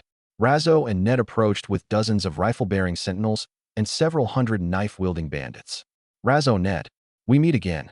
Open fire. Kill him. Razzo ordered the instant he saw me. More than a dozen riflemen stepped forward together and pulled their triggers. Bang, bang, bang. My expression didn't change. I activated light shield directly. Golden light instantly illuminated the entire mine. When the bullets struck the barrier, they vanished as though swallowed by the void. The light shield merely trembled and rippled several times, becoming slightly more transparent. I stood where I was and nodded calmly. That's more like it. Damn it. The People's Army actually managed to hire a divine envoy. Everyone attack. Kill him. Ned, go report this. All right. Ned turned and ran. I couldn't even be bothered with Razzo charging at me with his hammer. I raised a hand and cast Light's punishment at Ned instead. Smack. Smack. Only 2 hits brought Ned down on the spot. Sigh, you're so weak. I thought you'd be as capable as you were in heroic mode. Razzo reached me, saw Ned die, and flew into a rage. Damn divine envoy, I'll kill you. Before his massive hammer could fall, I had already retreated 5 or 6 yards. Then dazzling golden light flashed in front of me. Razzo swayed and fell dead. The boss is dead. Run. When the sentinels heard the news, terror took hold. They threw down their weapons and fled. The bandits had already discarded theirs and raced deeper into the mine. I bent down, picked up Razzo's hammer, and saw that it was only ordinary iron. I casually threw it aside, then told the refugee behind me, go outside and find the People's Army from Sentinel Ridge. Tell them to come rescue everyone. At once. Be careful, great envoy, the refugee answered. I rapidly caught up to the fleeing sentinels. Cast after cast of Light's punishment shot out, dropping them one by one. I had no time to deal with the corpses along the road and continued chasing the bandits. After several turns, the familiar tunnel appeared before me. I smiled. So this is where the story begins. I was standing at the exit of the dungeon's usual portal. After killing the remaining bandits, I charged into the tunnel. Refugees in shackles swung pickaxes with numb expressions, never even noticing me. The mine overseers hurriedly rang the alarm bell. Enemy attack. Enemy attack. The bell rang only a few times before Light's punishment killed both overseers. Even in death, they couldn't believe someone had dared invade. I walked to the corpses, removed the keys, and tossed them to the nearest refugee. Unlock the shackles and escape. The refugee picked up the keys and immediately crouched to open the locks while I continued onward. When I entered the hall normally guarded by Razzo, dozens of pirates and overseers abruptly charged out with machetes and rifles. Before they could raise their guns, my Light's punishment killed them. Screams and flashes of golden light filled the tunnel. When I entered the logging room, I found that Ned's logging machine hadn't been fully assembled. The loggers who normally attacked me were now refugees in shackles. The moment they saw me, they lowered their axes and raised both hands. Stay here and don't wander around. The People's Army will come rescue you soon. After I left, one refugee picked up a sharp axe and swung it at the chain on his shackles. Clang. The rusty chain broke. Someone has come to rescue us. It's time to avenge our dead brothers. Anyone who isn't afraid to die, charge with me. We can't let our rescuer fight alone, a refugee shouted, raising his axe. Kill. Kill. Kill. Several refugees cut through their chains and rallied with furious cries.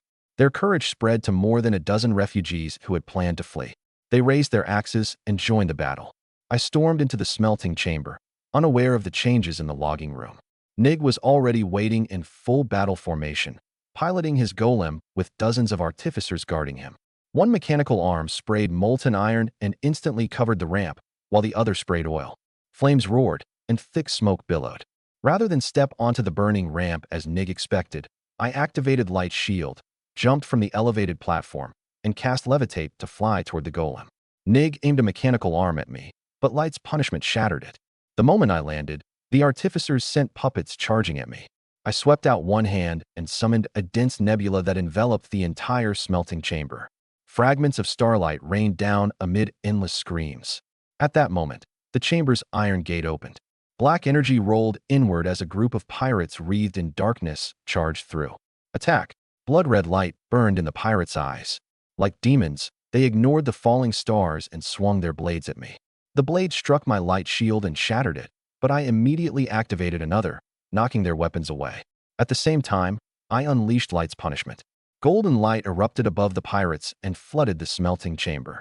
As the golden rod struck, black energy poured from the pirates, merged with the smoke above the ramp, and drifted through the mine. The pirates collapsed as soon as the black energy left them. In the passage, the arriving refugees choked and coughed violently. I heard them, looked up, and scolded. "Who told you to come in here? Get out. It's dangerous." Only after the refugees saw that I was unharmed and pirate corpses covered the ground did they retreat.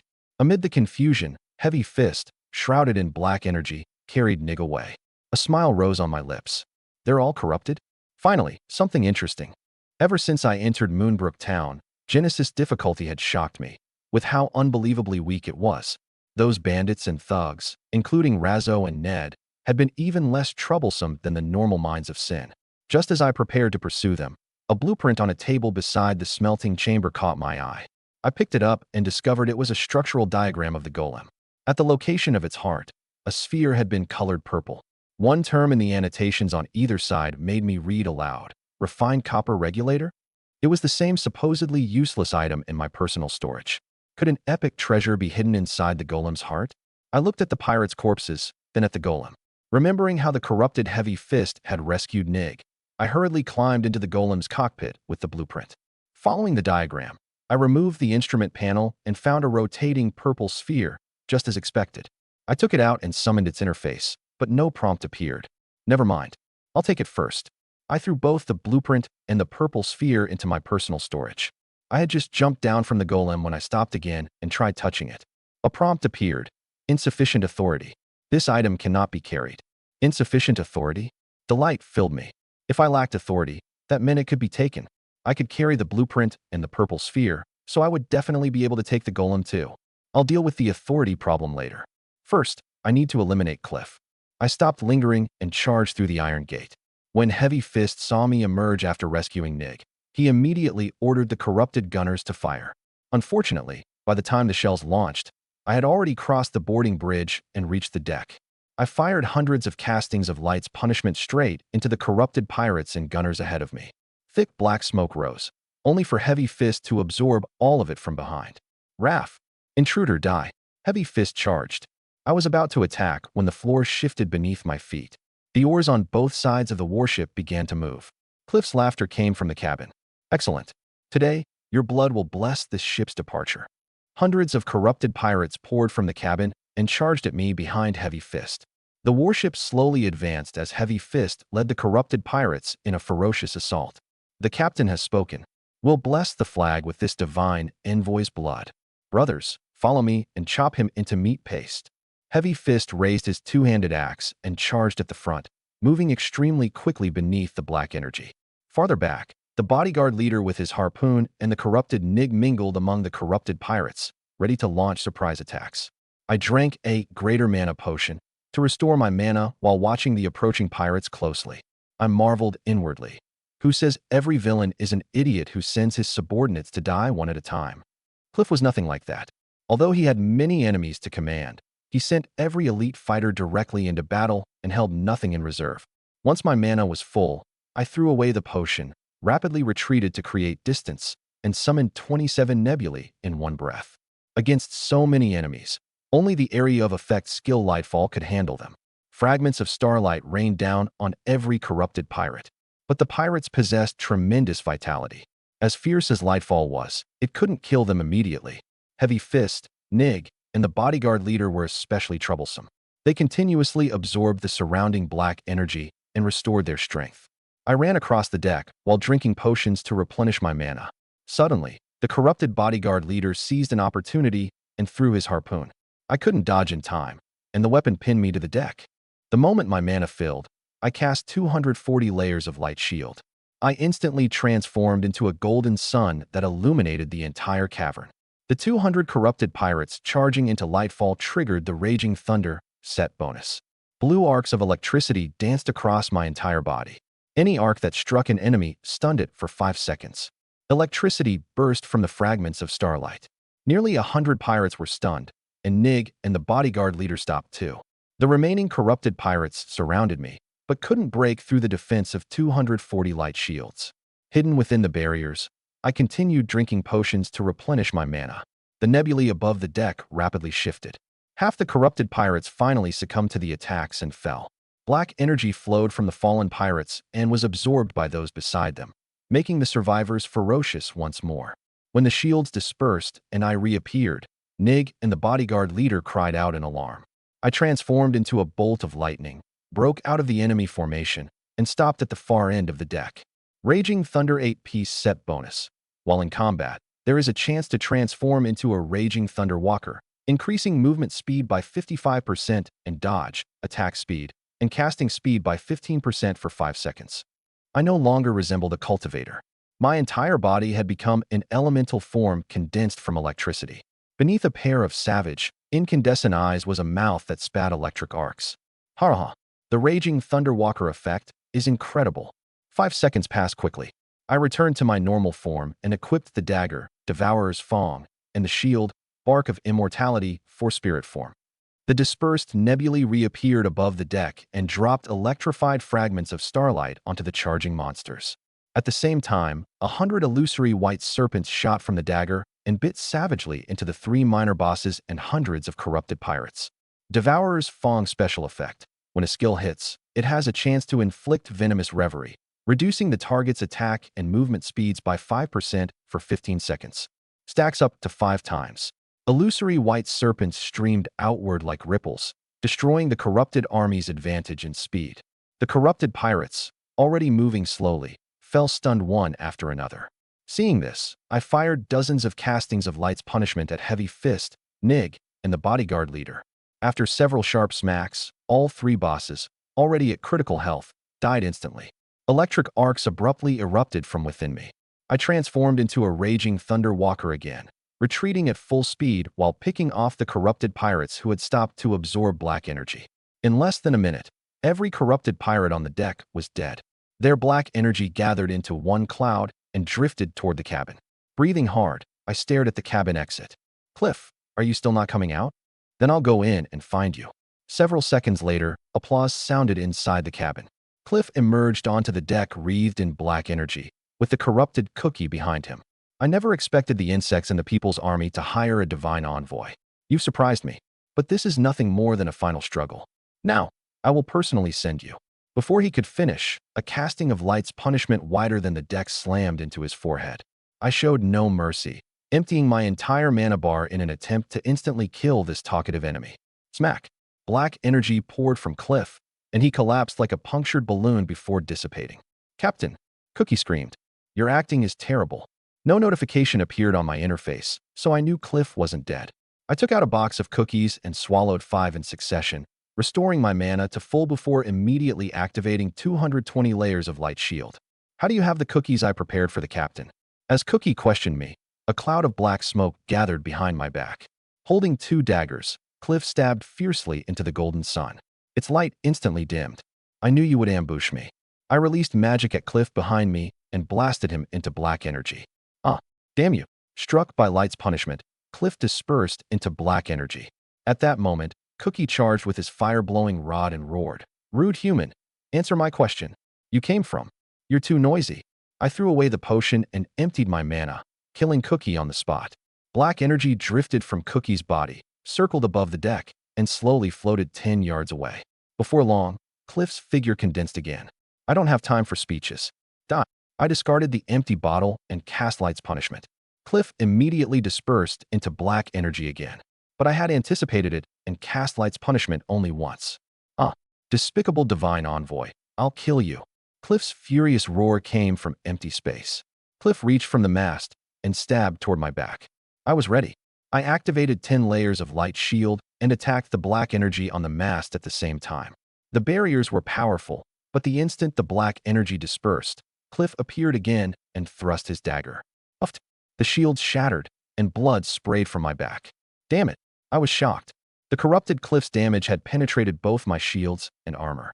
I hurriedly cast for lesser heals, turned, and spent my remaining mana attacking Cliff. The blow scattered him into black energy. I seized the opportunity to grab a mana potion, but a chill rose behind me again. Uffed. Cold pierced my back, and blood sprayed once more. What? I turned in horror and saw Cliff's savage smile. Another Cliff appeared, stabbing fiercely with his dagger. Haha. Forcing me to use my ultimate technique, lethal chain kill. Proves you have some skill. Die, divine envoy. As Cliff plunged a dagger into my back, my shock rapidly transformed into an amused smile. A transparent golden barrier appeared around me. After drinking the mana potion in my hand, I cast Light's punishment simultaneously at the 3 Cliffs who had suddenly appeared. Smack! Smack! Smack! All 3 Cliffs screamed in pain and dispersed again. Holy shield? How can you use holy shield? Cliff cried. I answered helplessly. Because I'm afraid of dying. The item that had saved my life was the necklace I took from Shi Mingjia. The Holy Shield necklace. When I received fatal damage, it activated the power of Holy Shield and granted immunity to all damage for 10 seconds. The duration was brief, but more than enough for me to restore my mana and counterattack. Cliff was far stronger than expected. This time, he didn't condense a physical body. He transformed into wisps of black energy and fled into the cabin. I chased closely and continued attacking the darkness with Light's punishment. The black energy scattered beneath my blows, and Cliff's screams rang through it. I followed the black energy through cracks in the deck and pursued it down one level after another. At last, I found 40 corrupted sailors rowing in the bottom of the ship. They had stopped moving, and Cliff's true body sat at the far end of the lowest deck, absorbing their black energy. I snorted coldly, instantly killed every sailor, drank a mana potion, and charged at Cliff. Cliff transformed into black energy and attacked again. I activated 224 layers of light shield, flooding the entire hold with golden light.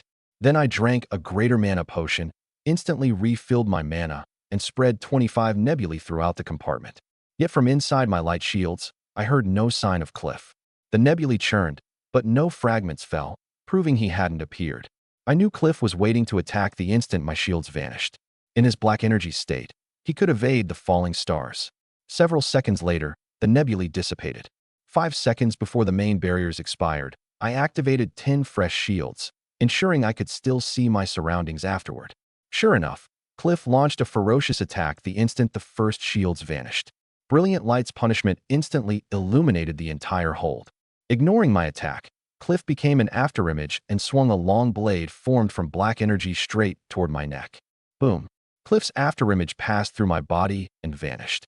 At the same time, the 10 light shields protecting me disappeared, and my head was severed. A column of blood erupted from my neck and stained the wooden ceiling red. My headless body collapsed. With difficulty, Cliff reconstructed his almost transparent body from the remaining black energy and laughed wildly. I never expected a petty divine envoy to push me this far. You fools in Valence City. I will bury you beneath rubble and avenge my brothers. Cliff steadied himself and prepared to pick up my head, only to see me touching the wound on my neck as I stood there unharmed. I have to admit, you're genuinely strong. That's the first time I've experienced death. I turned with a faint smile. How are you still alive? Cliff cried. I have a lot of tricks. Do you have any left? No. Then it's my turn. I narrowed my eyes and cast Light's punishment 506 times in rapid succession at the almost transparent Cliff. Smack. No. I can't die here. No. The black energy completely dissolved in the dazzling golden light. At last, a notification appeared. Congratulations, Skyvault Adventurer. You have successfully killed Captain Cliff in the Genesis Mines of Sin. Points awarded. Title earned. Creator of the Man's Continent. You have become a creator of the Man's Continent. Advanced to Tier 1 Creator. Rank Advancement Progress, 1 to 2. The title may be displayed or hidden from the attributes screen. You may use your mark to teleport to any location in the Sky Vault or on the Man's Continent. A creator of the Man's Continent can sense the calls of devout followers and provide them with aid. Points are automatically awarded every 24 hours based on the populace's affinity. Friendly, green, 1 point. Respectful, pink, 2 points. Reverent, red, 3 points. Worshipful, gold, 5 points. Note: the number of people is unlimited. Exclusive passive learned. Darkness rises, level 1 after a skill hits. The creator becomes shrouded in negative energy, dealing magic damage equal to 1% of maximum mana per second to all enemies within 3 yards, and increasing movement speed by 1% for 5 seconds. The duration can be refreshed. Note: upgrading this skill requires skill points and does not affect rank advancement progress. The Mines of Sin has been sealed. Condition to lift the seal. The creator is erased by the Sky Vault, synchronizing the passage of time between both worlds. Creator? Subjects? A passive skill? A seal? What in the world did I do? I stared at the dense wall of notifications, my mind in chaos. At the same moment, every Sky Vault adventurer inside the Sky Vault was equally stunned. Thank you to every reader who has supported me along the way. I truly never expected a book rated only 5.6 to receive so many gifts. My writing ability is limited, and the story has plenty of frustrating parts that are often criticized. Seeing everyone send milk tea, update tokens, likes, love letters, and flowers puts me under tremendous pressure. I wrote this book for fun. I'm already delighted that anyone reads it. If you think it's decent, free support is more than enough. If you find bugs or foolish plotlines, please point them out. I'll change whatever I can. If I can't fix something, then it will have to stay. If you dislike the story, block it, remove it from your library, and leave. There's no need for insults. All right, that's enough from me. Good night, everyone. The weather is getting cold, so remember to stay warm. I later learned that at the moment I killed Cliff, 2 Sky Vault adventurers were arguing inside the Sky Vault when an announcement stunned them into silence. The first floor dungeon Mines of Sin has been successfully sealed. Sky Vault adventurers, please challenge a different dungeon. Condition to unseal the Mines of Sin. The creator is erased. Those 2 short sentences plunged the entire Sky Vault into deathly silence. Teleport to the Mines of Sin in the dungeon district. One Sky Vault adventurer said quietly. Mines of Sin not found. Please confirm your destination. What? Even teleportation is blocked? Then, teleport to the dark gallery in the dungeon district, he shouted urgently. The moment he finished, he disappeared. The dark gallery was the nearest first-floor dungeon to the Mines of Sin. But when he reappeared, he stood at the entrance to the first floor, 700 or 800 yards from the dark gallery. The first floor of the dungeon district was already packed solid with Sky Vault adventurers who had come to investigate. There were plenty of high-tier adventurers among them, all struggling forward through the crowd toward the Mines of Sin. Outside the mines, hundreds of low-tier adventurers had been spat out by the dungeon. Are the mines being upgraded or maintained? We were halfway through the run when it kicked us out. Has anyone seen this before? My party had just killed Cliff. We didn't even have time to pick up the gear. I'm furious. I had it worse.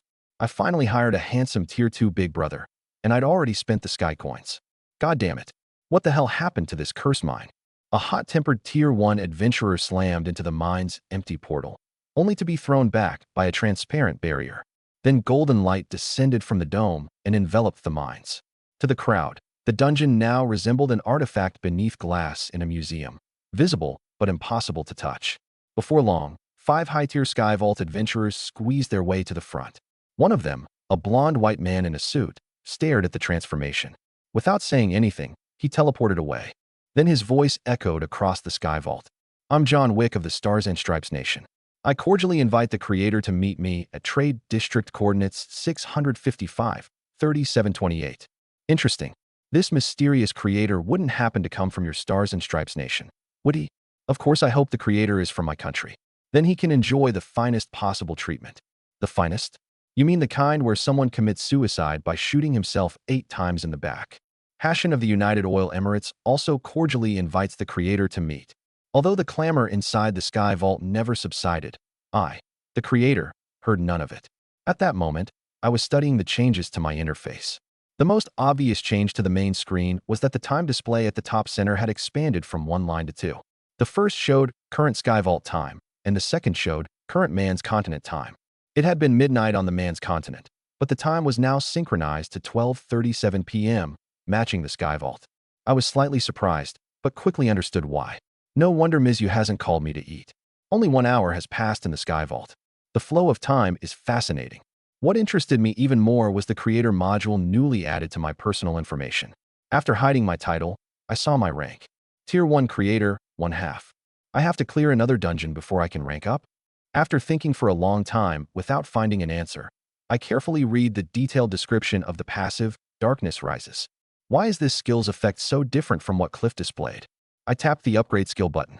Level 2 required 5 skill points. That's expensive. Looks like I found another bottomless pit for points. I hurriedly closed the interface. Although I had just received 50,000 points, I planned to use them on the universal skill, Divine Refinement. My battle with Cliff had taught me the pain of running out of mana. I hadn't bought it before because none of my previous dungeons required it, and my enhanced spirit allowed me to regenerate 55 mana per second. But now that I was a creator and wanted to challenge higher difficulty Genesis dungeons, upgrading Divine Refinement had to be my priority. I opened the Subjects tab and found more than 40 names. At the top were Colin, Mara, Harlan, Stormin, and Danuvan, followed by more than 30 names I didn't recognize. Colin and Mara's names shone gold. Harlan and the others were green. Nearly 20 names glowed red, and a little over 10 were pink. I guessed the red names belonged to the soldiers I had revived, while the pink ones were refugees.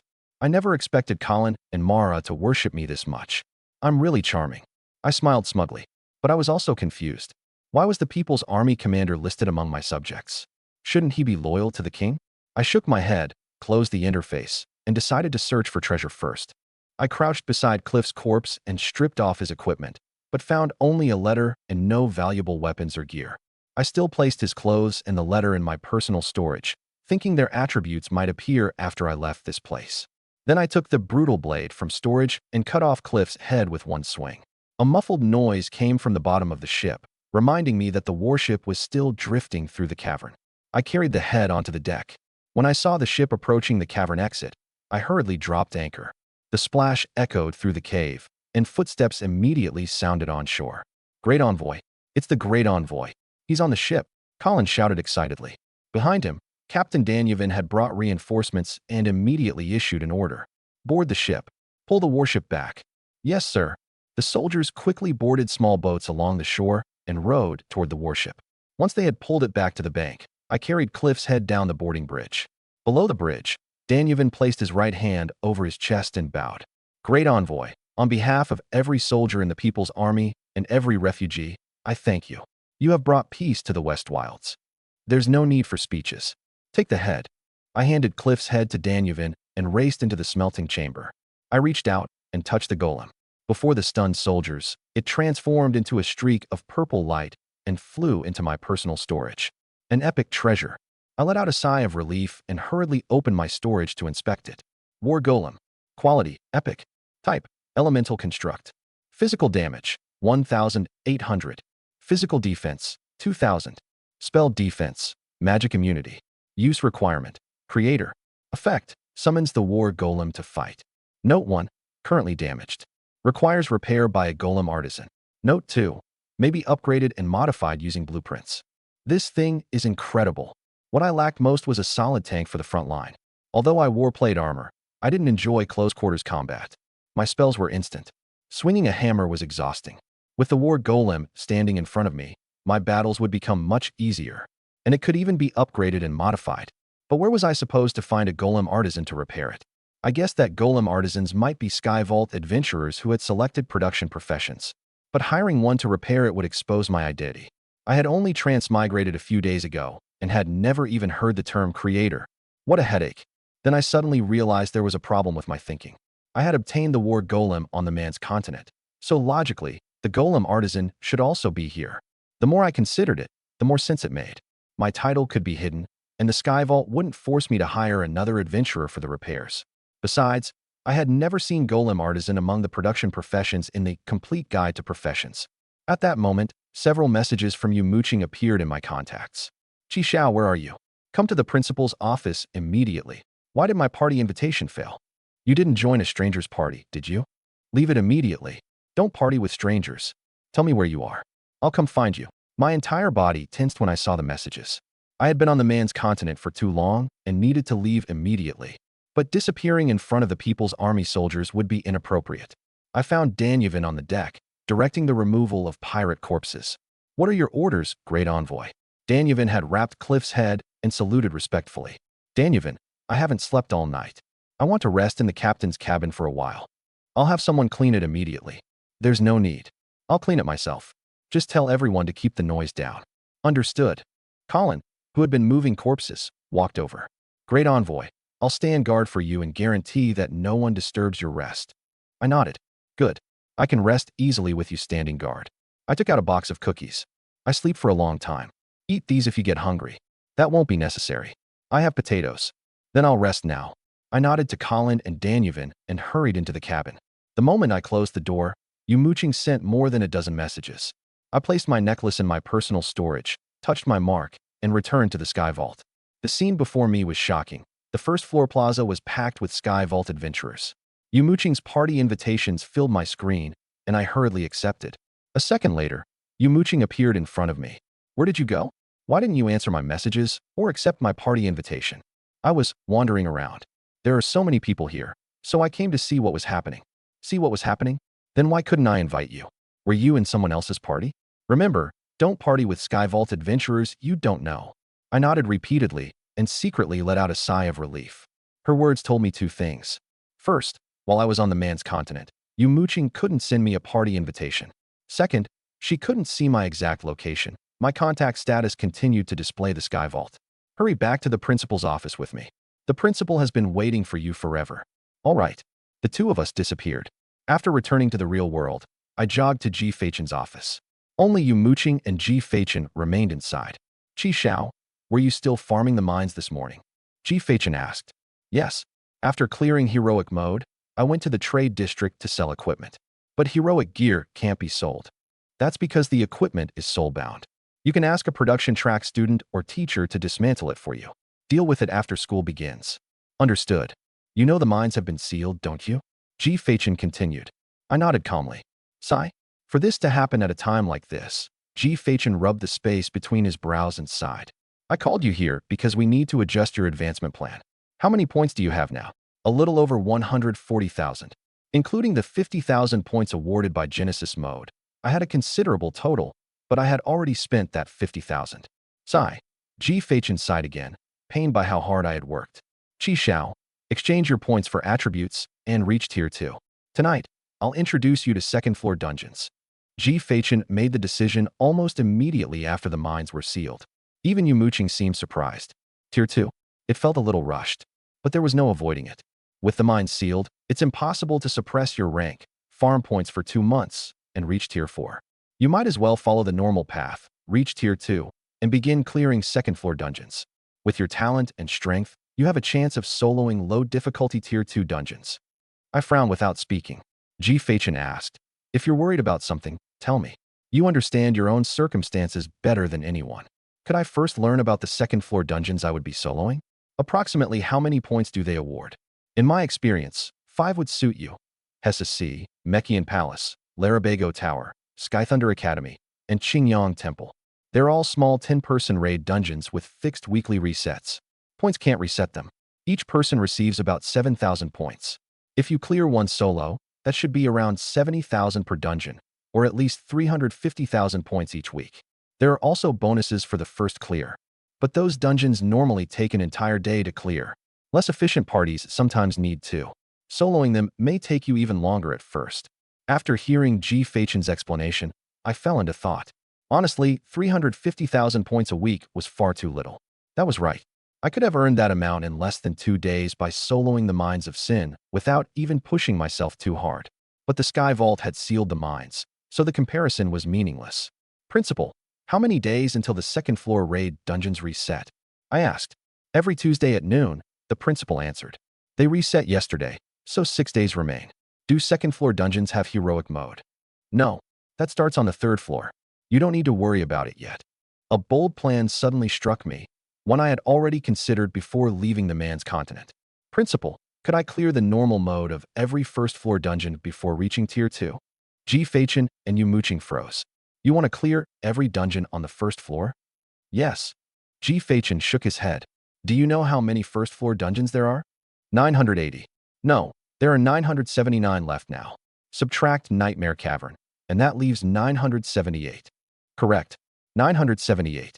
At 8 minutes per dungeon, you'd have to clear them continuously for 130 hours without eating, drinking, or sleeping. Almost 5 days. Their point rewards are low too. Most award only 60 points even after including the bosses, and fewer than 300 for a solo clear. Altogether, you'd receive less than 300,000 points. As Ji Feichen spoke, he circled numbers in his notebook. He had calculated these figures long ago.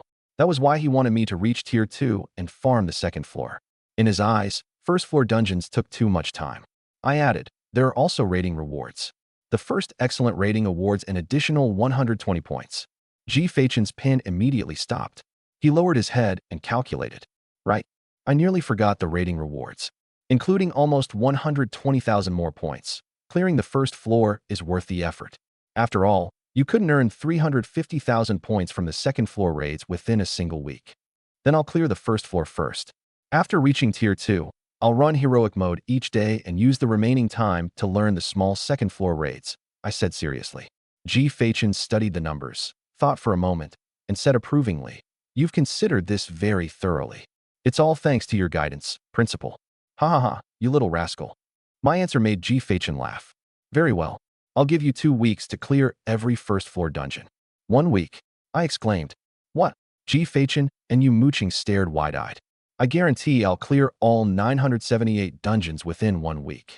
I have to finish before the Sky Vault reset next Tuesday. Chi Xiao, I understand your enthusiasm, but clearing them all in a week will be incredibly difficult. Aren't you afraid you'll work yourself to death? It'll be fine. I have nothing else to do, so I can guarantee 16 hours a day. More importantly, I have the Raging Thunder set you gave me. Whenever I transform into a Raging Thunder Walker, I can run much faster. I can reduce each clear to less than 8 minutes. The chance of triggering Raging Thunder Walker is extremely low. It's fine. My talent makes skills instant. That should improve the chance somewhat. Seeing how determined I was, G. Fachen could no longer persuade me. It wasn't as though he could tie me to a bed and force me to sleep. Sigh. G. Fachen sighed, both admiring and worried. It's good that you're this motivated, but you must rest. Your life belongs to you, and you're important to the Dragon Kingdom. Don't worry, Principal. I understand. I was working so hard because I had my own plan. I wasn't greedy only for the points from those 980 normal dungeons. I wanted to claim the exclusive skills of all 980 first floor worlds. I wanted them all. What would other Sky Vault adventurers do if there were no dungeons left for them? Sorry, I hadn't considered anyone else. As for Shan Liang, if he still hadn't made anything of himself by then, I could give him a few resources in the future. I decided to shoulder the Sky Vault's suffering alone. The Sky Vault was extraordinarily dangerous. People often died without leaving even their bones behind. It wasn't suitable for others to take risks. They should return to the real world and live peacefully with their families. The thought made my image seem far grander. My self-sacrificing spirit truly deserved the praise of the world. Who says only those who stand in the light can be heroes? My attitude was resolute, so G. Fachen stopped trying to dissuade me. Fine, clear the dungeons at your own pace. I'll be busy with other matters this week too. The thought of Shimingjia's case gave G. Fachen a terrible headache. Look at the time. Ms. Yu, take Chi Xiao to eat. All right. This afternoon, you and Jiang, you need to notify your students that they should come to school tomorrow. There's also an all-faculty meeting for the second year at 3:30. Don't forget. Don't worry, Principal. I'll notify everyone. After Yu Mooching and I left, G. Fachen collapsed into his chair and complained, "Why did everything have to happen at once?" After we left the principal's office, Yu Mooching told me to pick up my newly delivered long-wave phone from the reception room. I entered the cafeteria with the phone and found Yu Mooching wolfing down food without a trace of ladle-like refinement. Hurry up and eat. Stop wasting time. Ugh, cough, cough. She ate at astonishing speed. After finishing her seaweed soup, Yu Mooching rubbed her stomach and said, "Take your time. I still have work." Got it. Remember, never party with strangers. From now on, when I contact you, you must reply immediately. Don't worry, Ms. Yu. Give me your phone. I'll save my number. I hurriedly handed it over. Yu Mooching ran her fingers over the device admiringly. This new phone is really nice. If you like it, take it. I'll buy another one. TCH. Yu Mooching smiled happily. She quickly saved her contact information and stood. Rest for a while after you finish eating. Don't exhaust yourself. All right. After watching her leave, I unlocked the phone and opened my contacts. She had saved herself as Ms. Yu, the most beautiful teacher at Han City No. 1 High School. What an amusing name. I closed my contacts, opened the browser, and downloaded the Dragon Kingdom Sky Vault Adventurer Information Center app. Eating alone was boring. I might as well use the phone to pass the time. Once it was installed, I began registering my personal information. The Sky Vault Adventurer Information Center was connected to the national database. Only registered adventurers could log in. I pulled my identification card from an old card holder, entered the information, and submitted it, only for the screen to display. No personal information found. Registration unavailable. How could that happen? Suspecting I had entered something incorrectly, I tried twice more with the same result. Could the school have failed to upload my information yet? That seemed very likely. We had only just selected our professions. With so many new professionals across the nation, delays in entering the data would be normal. So I opened the Dragon Kingdom Sky Vault Adventurer Club, an independent community platform. The platform had an international and a domestic edition. I selected the domestic one. The international edition required third-party software, and the domestic version was enough for me. All I wanted was information about Sky Vault dungeons. Despite being called the Dragon Kingdom Elite Sky Vault Adventurer Community, registration was extraordinarily easy. Anyone could join. You only needed to invent a username and password. Not even a phone number was required. As a result, the community was filled with false information. Sky Vault adventurers had to rely on experience to determine what was true. Once I registered, I intended to enter the Dungeon District forum, but current trends caught my attention. Every topic was about creators. What is a creator? How did they appear? Which country is the creator from? I hope it's the Dragon Kingdom.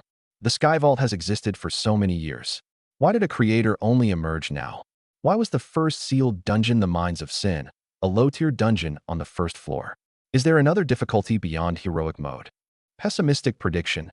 Now that a creator has appeared, how long until the remaining 979 dungeons are sealed? Dark web bounty for information on the creator. Screenshots and link attached.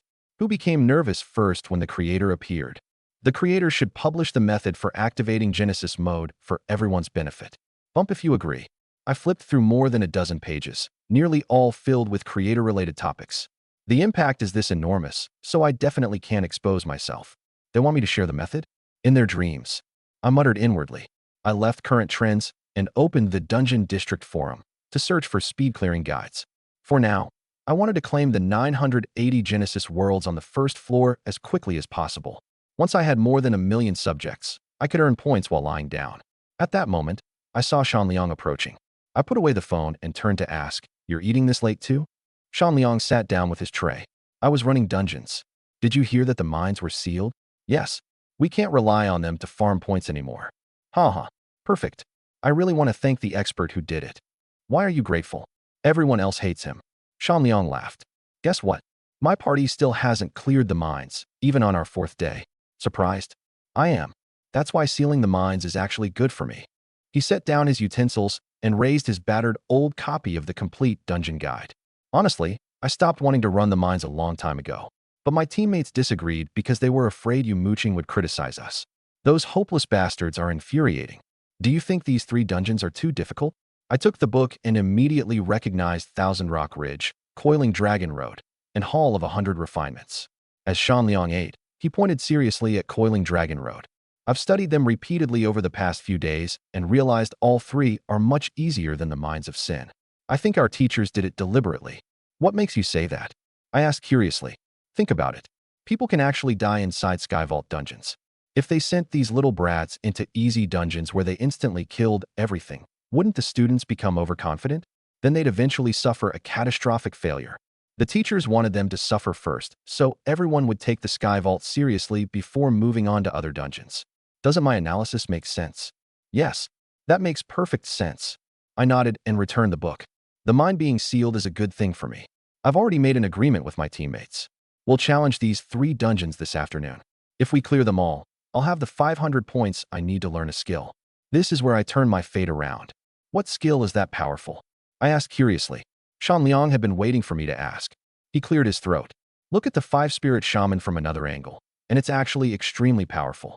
The complete guide to professions dismissed it far too casually. Oh, my interest rose. Shanliang said smugly. The secret of a 5-spirit shaman lies in the word shaman. In other words, communing with spirits. It can communicate with fire spirits, wind spirits, water spirits, earth spirits, and even the dead. The key lies with the dead. The points shop divides my skills into elemental and spirit categories. The spirit skill I value most is Wolf Soul Charge. That skill is my golden ticket. The moment I learn it, I'll turn everything around, transforming from a barnyard chicken into a phoenix and running as fast as an Audi. Shanliang's eyes shone. Wolf Soul Charge is incredibly powerful in certain circumstances. Let me explain. Once I learn it, I can transform into a ghost wolf and move freely without being restricted by terrain. The instant I transform, I also split off 2 smaller ghost wolves that attack my enemies.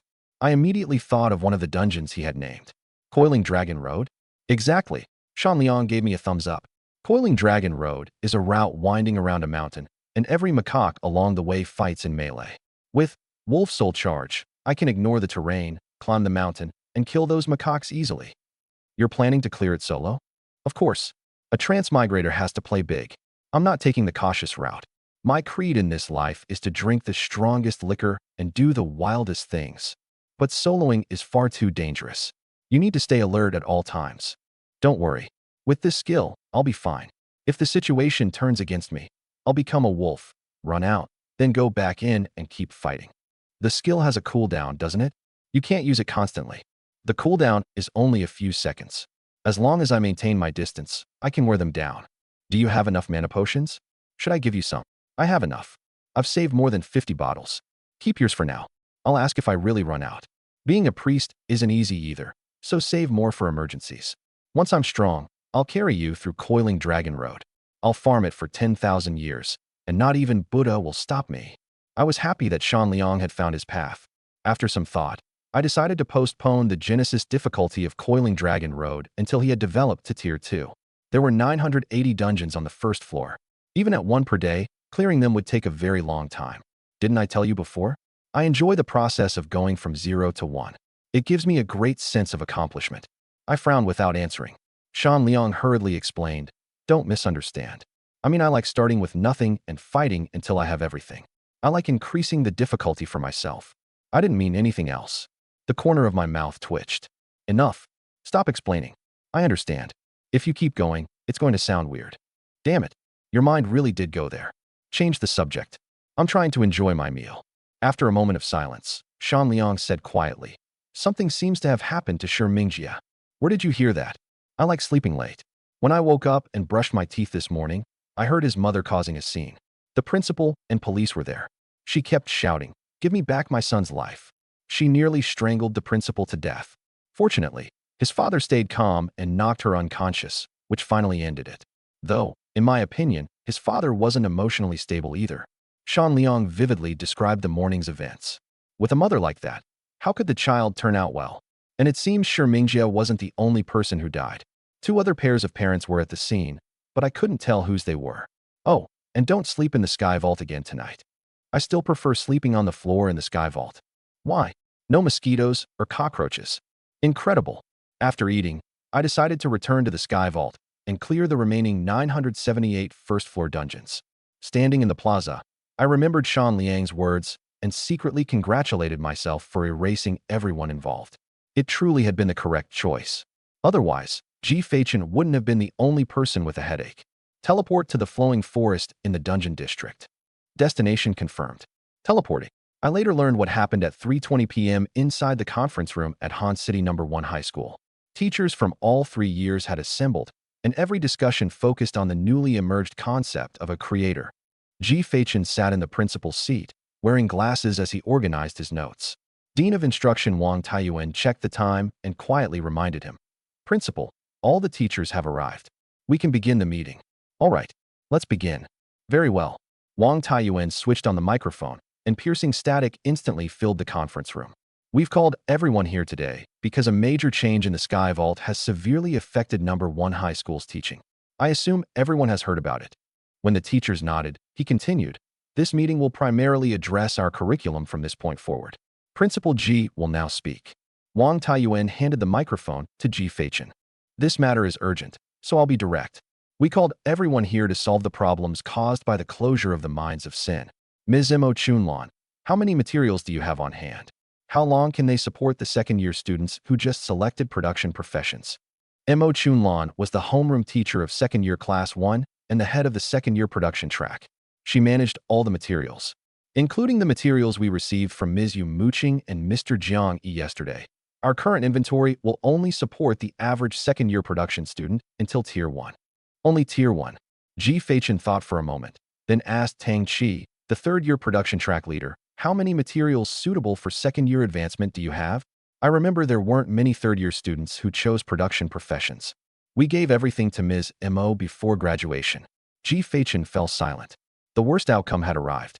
Ms. Mo, go to the Skyvault's trade district immediately and buy every consigned material you can, regardless of price. I'll have Director Wang bring you the sky coins. Yes, sir.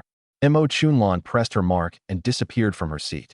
Old Wang, do you have enough sky coins? I should. Then go now. I'll reimburse any shortage. Understood.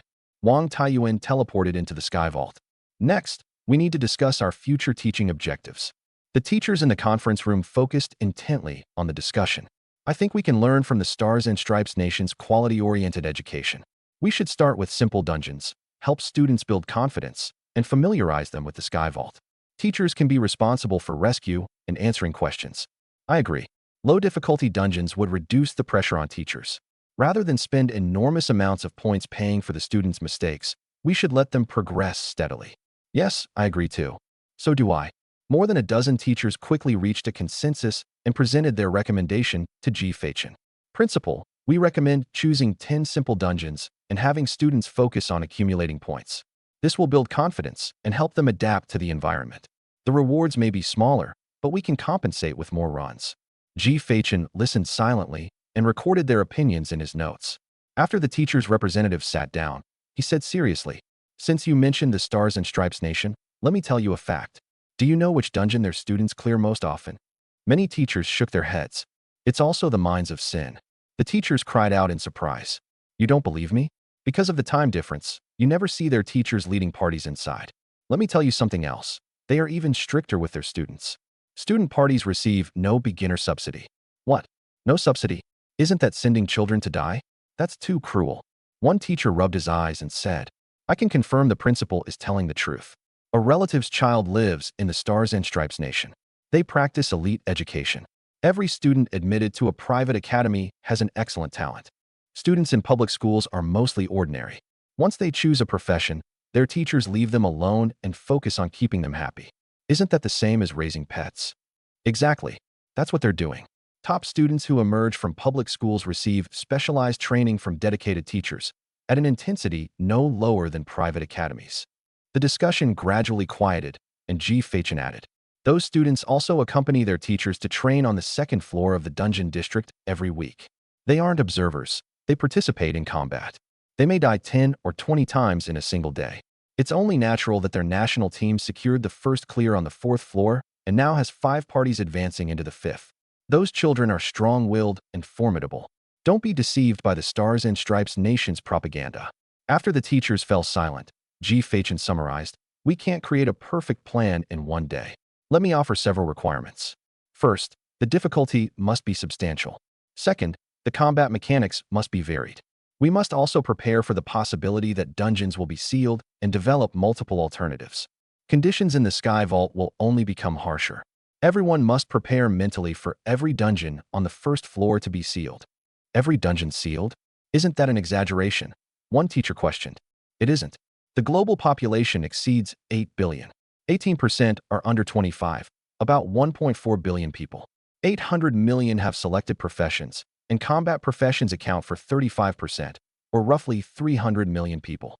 The first floor has 980 dungeons. Is that really many compared with 300 million people? The teacher who had questioned him fell silent. The Sky Vault entered a new era the moment the creator appeared. We are all witnesses. The transformation has begun.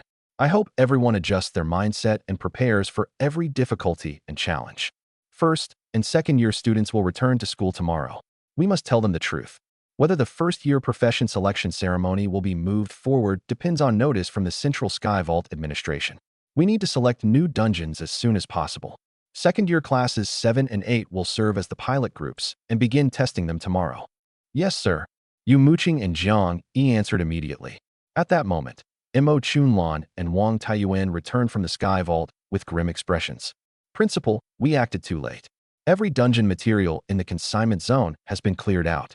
Prices in the wanted purchase zone have multiplied several times. Some buyers in the negotiation zone are running 24-hour shifts to acquire materials. Director Wang took me to the dungeon district, and Sky Vault adventurers are buying materials outside every dungeon. What? The teachers exclaimed. Just as I expected, Ji Feichen sighed. It's not only materials. Rare equipment from the first floor is being bought up in a frenzy too. Previously cheap items now cost 3 or 4 times as much, and several types of general-purpose gear are sold out. More than 20,000 heavy fist axes were listed a few days ago. Fewer than 100 remain. Consumable prices continue to rise, especially in dungeons that produce spirit plants. Many parties are gathering them in shifts. G. Fachin interrupted. Everyone can inspect these conditions in the Sky Vault for themselves. Spreading anxiety serves no purpose. This meeting is over. Our top priority is to stabilize the students' emotions and develop suitable paths for them to reach Tier 2 as soon as possible. Yes, sir. After the meeting, the worried teachers filed out of the room. The series of major developments multiplied the pressure on people who had hoped for a peaceful summer vacation. I was organizing information at the time, completely unaware that the faintest flap of my wings had created a tsunami of panic across the Sky Vault. At 7:15 p.m., I received a message from Yumuching, returned to the real world from the Sky Vault, and went to the cafeteria.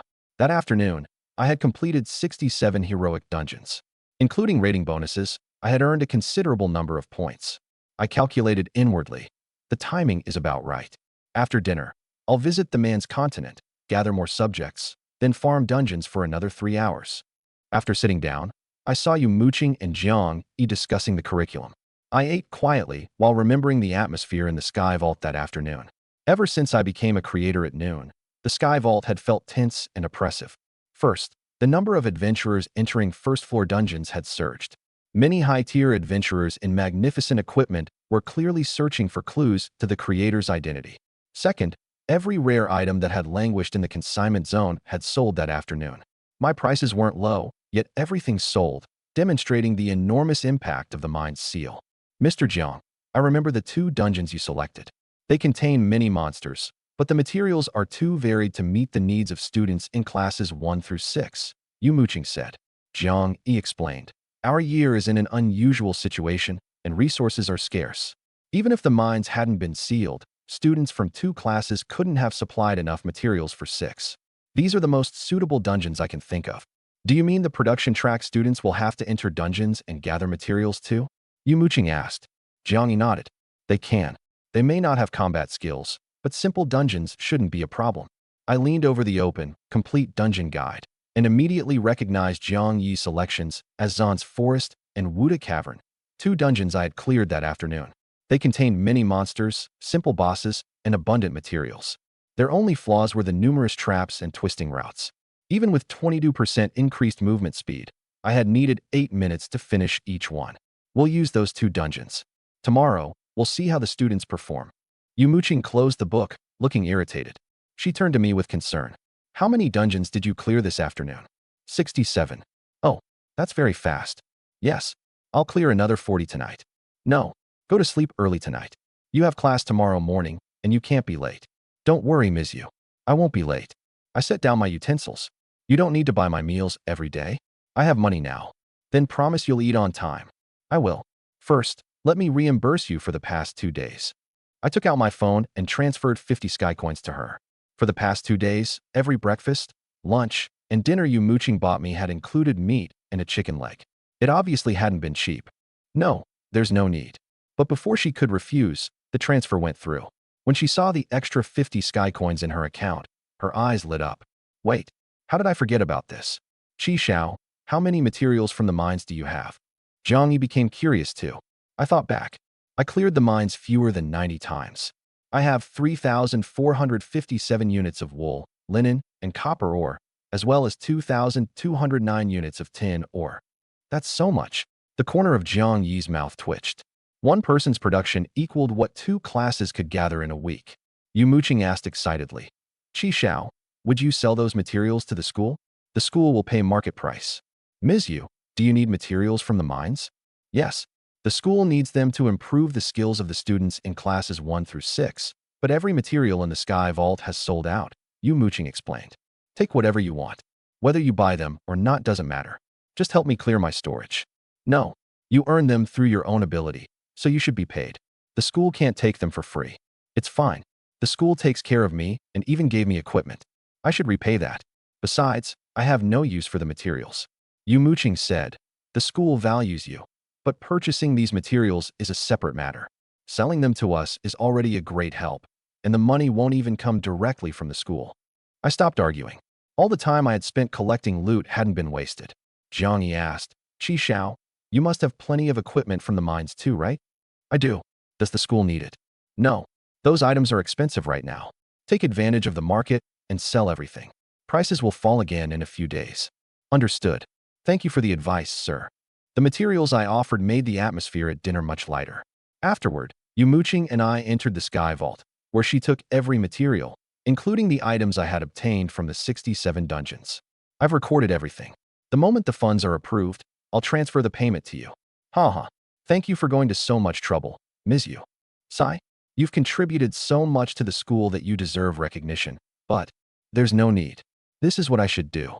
I spoke with absolute righteousness. Yu Muqing was overwhelmed with emotion. She had taught for many years and seen plenty of students transform their lives after selecting a profession. Many became arrogant because of it. Students like me, who remained unchanged from beginning to end, were genuinely rare.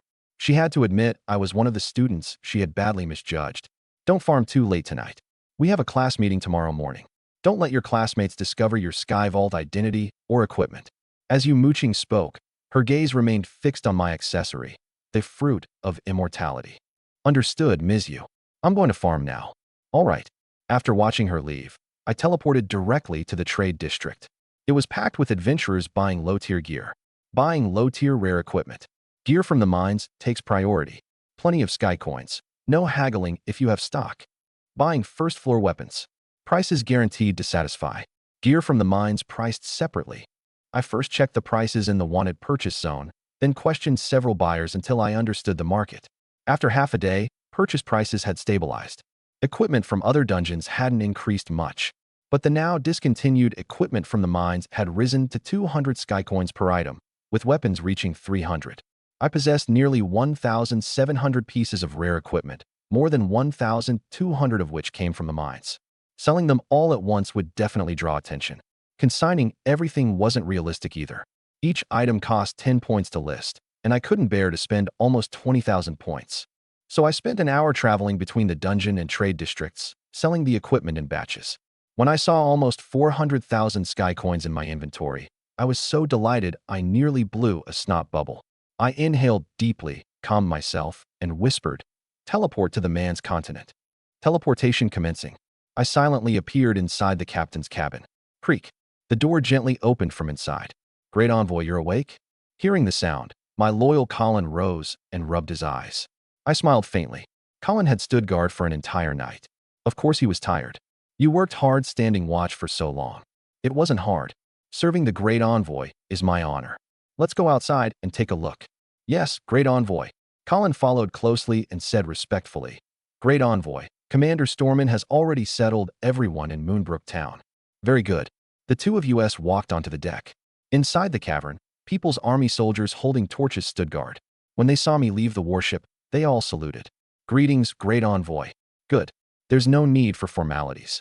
Escorted by the soldiers, I crossed the long mine tunnel and reached Moonbrook Town's central square. Although it was night, the area was busy, but the atmosphere remained heavy. Refugees repaired the houses while soldiers pushed carts piled with pirate corpses toward the wilderness. In the distance, Stormin was speaking quietly with several captains. My appearance immediately drew cheers, bringing some life back to the night. "The Great Envoy is here. Please stay with us. Don't leave, all right."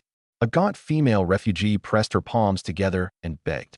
I asked with concern, "What's your name?" "My name is Rennie, Great Envoy." I opened my interface and saw that my subjects had increased from 39 to 97. 22 had reached reverent and 15 had become worshipful. Rennie's name was Gold, making her one of them. Seeing the devotion in her eyes, I smiled. "I won't leave." "Really?" Rennie asked joyfully. "Really? Everyone." The Great Envoy said he won't leave us. She ran away, shouting excitedly. As she spread the word, 5 more refugees' names turned gold. Even Colin behind me let out a relieved breath. The changes filled me with delight. This was exactly the outcome I wanted. At that moment, Stormin arrived with several captains and saluted. "Did you rest well, Great Envoy? I've prepared a residence for you." "Thank you. What we can offer is limited. Please forgive us." "Forget that." I interrupted him. "You look worried. Have you encountered a problem?" Stormin nodded, looked at the surrounding refugees, and lowered his voice. Please come inside, Great Envoy. Lead the way. I followed him into a drafty wooden house. To be honest, we've been discussing where to settle the refugees. Our military food reserve isn't large enough to feed everyone, and bandits still plague the area around Moonbrook Town. It's still dangerous, and we can't guarantee everyone's safety. So, we plan to have the refugees leave for now, then return once the bandits are gone. Stormin's gaze shifted away, and he didn't dare look directly at me. I understood the truth. No one knew when the bandits would be eradicated, and the refugees might not survive until then. Does everyone know about your plan? I asked. We haven't said it openly, but they have probably guessed. Great Envoy, I beg you to help calm the refugees. I don't want them to think the People's Army is abandoning them. Can't the king provide food? I continued. Stormin clenched his teeth. I already sent Danyevin to Valen City with Cliff's head to exchange for food, but we don't know how much we'll receive. The reinforcements still haven't arrived, much less the military supplies. Then where does your food come from? I asked. We pull together whatever we have. Some people brought dry rations, while others dig for wild vegetables. I remained silent for a while. If the refugees remain, my only option is to sell our cannons and spare weapons for food. You can't sell the weapons. I know, but I've run out of options. Stormin's brows were tightly furrowed. I sighed. Leave these problems to me. Can the Great Envoy truly solve them? Hope shone in Stormin's eyes. I nodded. Then gather everyone in the square. Immediately, Stormin sent people to assemble the town. In less than half an hour, every People's Army soldier and refugee had gathered in Moonbrook Town Square, their eyes filled with trust in me. I stepped onto a temporary platform and looked across the crowd. Besides the soldiers, many of the unfamiliar faces belonged to refugees I had rescued. I know what everyone is worried about, I began. I gathered you here to tell you that I'll stand with you, and the People's Army will fight for you. The moment I finished, the square erupted in cheers. We will follow the Great Envoy forever. I smiled, gestured for everyone to quiet down, and continued. Of course, your greatest concern is filling your stomachs. Hunger is painful, and we have to solve it as quickly as possible. Everyone will eat their fill tonight. Starting tomorrow morning, you'll rebuild Moonbrook Town, reclaim the barren fields, and make this place your home.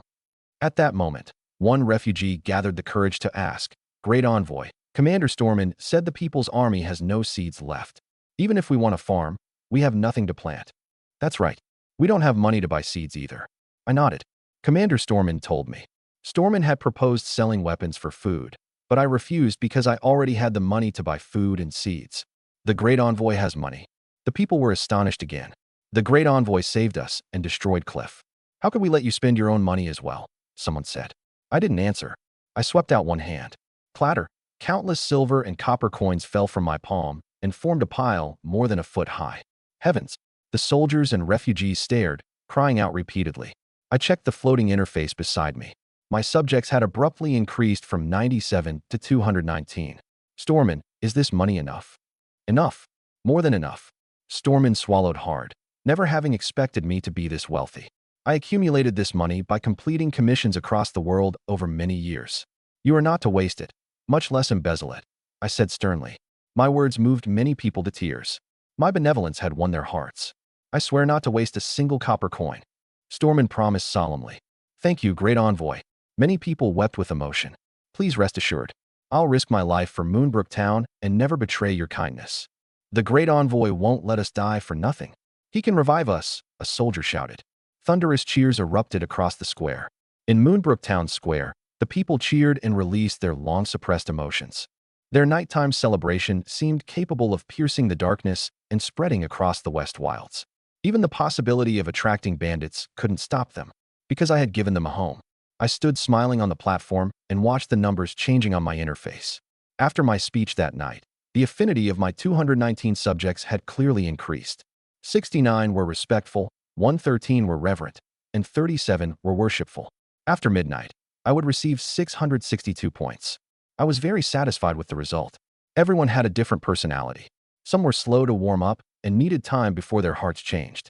Improving their affinity with a single speech had already been difficult. I believed that, given enough time, every one of my subjects would worship me. Stormin, here, Great Envoy. The gloom that had surrounded Stormin was completely gone. Now that he had money, confidence radiated from him. When you go shopping tomorrow, buy more meat so everyone can recover their strength. How can they reclaim fields if they haven't eaten enough? Don't worry, Great Envoy. I'll send parties to hunt beasts nearby, and they'll buy ham from neighboring towns while they're out. Good idea. While they're hunting, don't forget to bring back any wandering refugees. Yes, I'll see it done. Stormin immediately summoned several captains and assigned their tasks. Watching the crowd dance around the bonfires, I suddenly remembered something and asked Stormin beside me, "Do you know any golem artisans?" Golem artisans? I'm sorry, Great Envoy, I don't. Are you looking to buy a construct? No, I need one repaired. Repair a construct? Stormin's eyes lit up. I know an extremely skilled artisan who has repaired constructs before. An artisan? What's his name? I asked tentatively. He lives in Valent City. His name is Fire Axel. He loves tinkering with machinery and constructs and is a famous artisan in the city. Fire Axel. I committed the name to memory. Thank you for telling me. Helping you is my honor. It's already late. Would you like to rest? I can show you the residence we prepared. No, you should all rest early. I'm going to meet Fire Axel. Stormin and the others froze. Visit Fire Axel now? This late at night? Then I'll prepare a horse immediately. There's no need. I'll be back soon. As I spoke, I pressed my mark and whispered, "Teleport to Fire Axel's residence." Location confirmed. Teleporting. The moment the words left my mouth, I disappeared directly in front of Stormin and the refugees. I later learned that everyone had stared in shock after I vanished. He disappeared? The Great Envoy can teleport just by naming a place. What kind of magic is that? That isn't magic. It's the Great Envoy's divine power. He's a god. Everyone marveled. Inside a house filled with the smell of metal in Valent City's artisan quarter, Fire Axel hunched over his desk, studying a part, and failed to notice my sudden appearance. He manipulated the model on his desk while making changes to a blueprint. Knock, knock, knock. Someone knocked on the door. Fire Axel put down his pen and went to open it impatiently. Hello? Are you Master Fire Axel? I'm sorry to disturb you so late. When he saw me in unfamiliar clothing, Fire Axel said impatiently, "It isn't a problem, but these aren't business hours. Come back tomorrow." When he tried to close the door, I hurriedly said, "I have a golem. I don't know whether you can repair it." Repair a golem? Fire Axel opened the door and looked behind me, but saw no wagon or anything similar. Where is your golem? Inside my personal storage. Personal storage? Are you a mage? More or less. The golem is enormous, so taking it out here might cause trouble. Although I dressed strangely, I was handsome and didn't look like a criminal. Fire Axel stepped aside and invited me in. Come inside. My backyard is quite large. Thank you. I followed Fire Axel into the house and saw mechanical components piled everywhere. The construct parts stacked in one corner made me nod with satisfaction. Stormin had sent me to the right person. When we entered the backyard, I saw Fire Axel's workshop. It was equipped with every necessary tool, all arranged neatly. 3 unassembled constructs stood in a row against the wall. All right, you can take out your construct. But since you came this late, I'll charge extra. No problem, as long as you can repair it. I walked to the open ground beside the workshop and opened my personal storage. Fire Axel watched as my arm seemed to be swallowed by invisible space. The next moment, blinding white light erupted, and a towering golem appeared from thin air. Fire Axel looked up at it, his mouth opening wider and wider. The instant he saw its head, he snapped his mouth shut. A W-War golem? And you called it a construct? Haha, it seems you really can repair it, Master Fire Axel. To be honest, it's badly damaged and effectively useless. That's why I took the risk of finding you this late. Fire Axel ignored me and excitedly circled the golem. This is the first time I've seen a golem preserved so completely. He climbed the ladder on its back and entered the cockpit. When he saw the open instrument panel, he ran his fingers over the empty recess. After jumping from the cockpit, he stroked the golem as he said, "Repairs will take time. Without a blueprint, I'll first have to design the missing parts, then test them repeatedly. Moreover, I have the blueprint." I turned over one hand, and a sheet appeared in my palm. You have the blueprint? Then this will be simple. Fire Axel accepted it, unfolded it, and studied it for several seconds. His eyes grew wider and wider. Excellent. This design is ingenious. It will save an enormous amount of time. Holding the blueprint, he circled the golem several times. Yes, this will work. It provides detailed diagrams and specifications for every damaged component. I'll attempt the work. It should take around 15 days. That long? I frowned. There's no alternative. The materials for these components are extremely rare. The refined copper required for the refined copper regulator must be smelted from bronze ingots and refined iron ore. Bronze ingots are easy enough, but refined iron ore is very difficult to obtain. I'll need to find a substitute. A refined copper regulator. I immediately remembered something and took a refined copper regulator from my personal storage. Is this it? Fire Axel accepted it, and his eyes widened even more. He had never seen a component of such high quality and purity. That's it. Exactly. Do you have any other parts? I still don't know how badly the golem is damaged. Prepare several of every component listed on the blueprint. I looked at the blueprint, memorized the names, and nodded. No problem. You'll need patience. The raw ores for these parts are difficult to assemble. Within half a year. I'll be back within 10 minutes. The moment I finished, I flashed and disappeared. Fire Axel stood inside his workshop, utterly bewildered. 10 minutes? Teleportation? If you're that powerful, why do you need a golem? The smelting chamber deep within the mine. I suddenly appeared without waking the dozing guards and carefully examined the piles of supplies. When I failed to find the components, I teleported back to the sky vault. Upon reaching the consignment zone, I opened the interface and entered the name of every component. The entire list of parts appeared almost immediately. Huh? The prices haven't risen. I had assumed sellers would charge outrageous amounts, but the prices were as steady as an old dog. Apparently, Skyvault adventurers had forgotten these parts even existed and never considered hoarding them. Without hesitation, I bought every related component in the consignment zone. I was preparing to leave when I suddenly remembered another treasure. Someone listed gold coins before. I searched for currencies made from gold, silver, copper, and other metals. Sure enough, the trash category was packed with listings for all kinds of currency. The absurd asking prices made me laugh aloud. 1 copper coin equals sky coins. 1 silver coin equals 1,000 sky coins. 1 gold coin equals 1 sky coin. 8,000 silver coins equals 100 sky coins. The prices were ridiculous. I lightly tapped the screen and bought every reasonably priced listing. Looking at the mountains of gold and silver rising in my personal storage, I smiled helplessly. I'm afraid these coins will throw the man's continent's entire economy into chaos. With that, I touched my mark and disappeared from the sky vault. Fire Axel's backyard workshop in Valen City. I appeared again. You really came back within 10 minutes. Fire Axel removed his glasses and jumped down from the golem. I opened my personal storage and poured out every component I had purchased. The pile covered the ground and almost rose over Fire Axel's head. Are these parts enough? I asked. Enough. More than enough. Fire Axel stared at the high-quality components in amazement. He rolled his neck and studied me closely. May I ask where a distinguished mage such as yourself comes from? Fire Axel asked. I'm only an ordinary traveler from another land. I answered with a smile. Ordinary? Heh. Fine. I believe you. After sorting the parts, Fire Axel said, these components are of the highest quality, the quantities are ample, and I have the blueprint. I can finish repairing the golem tomorrow.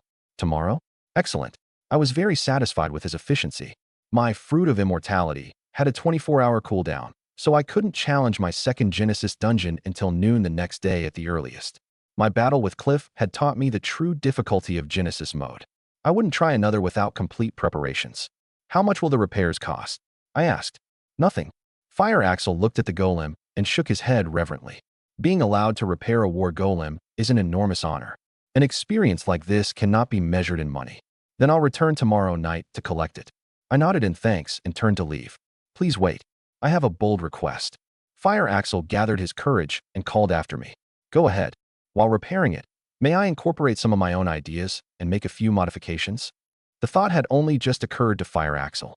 I looked into his sincere eyes and readily agreed. Of course, since I've entrusted the golem to you, you should decide how to handle it. Thank you. I'll do everything I can. Fire Axel gripped the blueprint, determination filling his eyes. My interface suddenly appeared. The name William Fire Axel showed in green beneath the Subjects tab. I'll be leaving. I nodded slightly, turned, and disappeared. Fire Axel was already accustomed to the sight. He opened the blueprint and immersed himself in studying it. Although it was late at night, he felt no fatigue. Clang, clang. The sound of striking metal rang especially clear in the silent night. When I returned to Moonbrook Town, the bonfires had gone out, the dancing crowd had dispersed, and everyone had retired to the housing Stormin arranged. Guards holding torches kept watch from their posts. A frail figure lay curled beneath the temporary platform. Rennie, why are you sleeping here? I approached and asked quietly. Rennie opened her eyes at the sound of my voice and hurriedly stood. Great Envoy, you're back. Her legs had gone numb from sitting too long, and she dropped to the ground again. The sound drew the patrolling guards. When they saw me, they hurriedly saluted. I gestured for them to remain quiet, and continue their patrol. Didn't Stormin arrange a place for you to stay? The commander said you could return at any time, so I waited here for you, Rennie answered softly. Ha. Did you need something? Sister Mara prepared your residence. It's inside the church. Please follow me. I nodded and followed Rennie to the church. The women I had rescued lay on wooden beds along both sides of the nave. I quietly crossed the room and entered the chamber behind the church. A new sheet of beige fabric covered the narrow bed, with a thick layer of dry straw beneath it. The quality of the cloth told me Stormin and the others had made a considerable effort. Are you satisfied, Great Envoy? I am. Then please rest early. Colin gave me instructions. I won't let anyone disturb you. Rennie closed the door. Sitting on the bed, I said, once I've finished my dungeon quota, I'll come sleep here for the night. I smiled, pressed the mark on the back of my hand, and teleported back to the Sky Vault. Although midnight had already passed, I intended to finish the 40 dungeons in my plan. At 6:50 a.m., I slowly opened my eyes, stretched, and sat up. That was a wonderful night's sleep. Perhaps because of my high spirit, I didn't feel tired at all despite sleeping fewer than 4 hours. On the other side of the brick wall, the sounds of women folding bedding and cleaning came from the church nave. Rennie and Mara repeatedly reminded everyone to move gently and avoid waking the Great Envoy. Move softly. Keep your voices down. The Great Envoy is still resting. The women nodded and became even more careful. Creak. The moment I opened the door, every woman stopped what she was doing. Rennie glared angrily at the others and ran over to me. Please forgive us, Great Envoy. It's fine. I slept very well. I looked toward Mara. Mara, the bed was comfortable. Thank you. Serving you is my honor. Would you like breakfast, Great Envoy?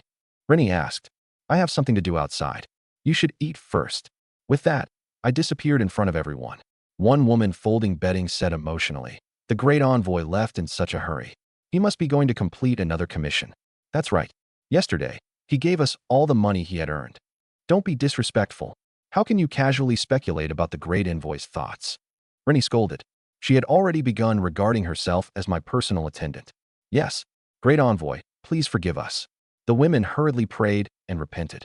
After returning from the Sky Vault, I entered the cafeteria and found it unusually lively, with students gathered everywhere. I ordered a large, lavish breakfast and chose a random seat. First, I took a photo and sent it to Yumuching. Then I ate a steamed bun while listening to the students beside me. What rotten luck. We only just selected our professions, and now a creator appears. Exactly. The news is full of him. My parents keep urging me to enter the Sky Vault and rank up. We have it easy. The first years are panicking. I heard they might have to choose their professions early. Choose early? Wouldn't that lower their starting attributes? There's no other choice. Otherwise, the creator might seal every first-floor dungeon. Where did this creator even come from?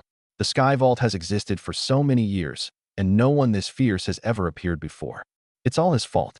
Now I've lost my summer vacation. Still, this creator really knows how to keep his composure. The Stars and Stripes Nation wants to meet him. They broadcast an invitation through the Sky Vault every day and offer excellent terms. Humph. You think the creator cares about those benefits? What could he possibly want that he can't get? Exactly. I kept my head down and silently listened as I ate. At that moment, Xiao Bang suddenly appeared and sat casually across from me.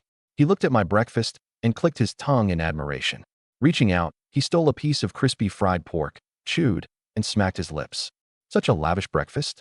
You're living well. Haven't you eaten? Heh, I overslept. I'll get you a plate. I prepared to stand, but Xiao Bang stopped me. Don't. I already ate. The meat on your plate was just too tempting. Xiao Bang's family was well off, so I stopped insisting and pushed the plate between us, letting him take whatever he wanted. This creator is incredible. My parents discuss him every day. Everyone here seems pretty helpless about it. They hate that they aren't Sky Vault adventurers. That's normal, Xiao Bang said calmly. He suddenly remembered something and looked at me with a wicked smile. By the way, I went to your dormitory this morning to organize your things. I discovered your bed was missing and smelled urine. Tell me what happened. Did you wet the bed? Shirmingjia and his lackeys did it. I told Xiao Bang about my conflict with Shirmingjia. Incredible. You even dared cross him. Why didn't you call me? Oh right. You didn't have a phone. Fine. What good would calling you have done? Wouldn't he just have beaten you too? Would he dare? Xiao Bang blew a lock of hair from his forehead. He and I don't get along, but my father and his are friends. He wouldn't dare provoke me. So you're a young master from a powerful family too. I sounded disdainful as I changed the subject. By the way, what happened to your girlfriend Bing Bing? Sai? We weren't right for each other. We broke up. You broke up. Yes. The night she heard I'd become a cook, she ended it. She said she would eventually become a support player in the National Defense Regiment and couldn't date a cook. A support? Was it Miao Shiwebi? That's right. The one from your class. Impressive. I remembered how Miao Shiwebi had looked when she left the party. Humph. She dared look down on me. So one day, I'll make her understand the price of rejecting me. Even if I'm only a cook, I'll become the strongest cook in the entire country. She'll regret it. Looking at Xiao Bang, I could almost hear him declaring, "Don't look down on a poor young man. You didn't make some kind of 3-year promise, did you? A 3-year promise? What the hell is that?" Nothing. Pretend I was talking nonsense. I continued eating. Just wait. I'll definitely get you more cooking ingredients. You're a true brother. But don't go to too much trouble. The Xiao family has some influence in Han City. Becoming a high-tier cook won't be a problem. My father is actually satisfied I became a cook. Can you guess why? Why? Xiao Bang glanced around, leaned close, and whispered, "Because the bastard who crossed you is dead." He drew 2 fingers across his throat. You already know? I know more than that. Honestly, my father said Shi Mingjia's father has suspended guild activities and is searching everywhere for clues to the killer. His mother has gone insane and attacks everyone she sees. If this keeps up, one martial path will eventually fall apart. I selected a production profession, so my safety is guaranteed. My father couldn't be happier. I sneered inwardly. Searching for clues? Good luck finding any. Seeing Xiao Bang's delight, I asked curiously, "Is it really appropriate for your father to be so happy?" Our families are business partners. If one martial path dissolves, many people will definitely join my father's organization. Losing a competitor gives us 2 benefits at once. Holy shit. You hid that well. I always thought your family was only comfortably wealthy. Of course, I wanted to hang out with you as an ordinary person. Just wait 2 more days, and I'll show you how powerful someone who reaches tier 2 in a single day can be. Young Master Xiao is terrifying. You're my brother, so listen. If you want to return to Han City after graduation, come to me. I'll arrange a place for you and my family's first guild team. All right, head chef. Eat some crispy pork. You have excellent taste. The 2 of us burst out laughing.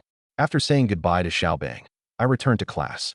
Once every student had arrived, Yumuching began explaining the key points of the 2 new dungeons. At 9 in the morning, I pretended to enter a dungeon with Wang Ling's party while actually farming alone. By 8 that evening, I had accumulated a considerable number of points, bringing my total to a new high. After dinner, I teleported straight into Fire Axel's backyard workshop. He was bent over polishing a component, and my sudden appearance nearly made him ruin it.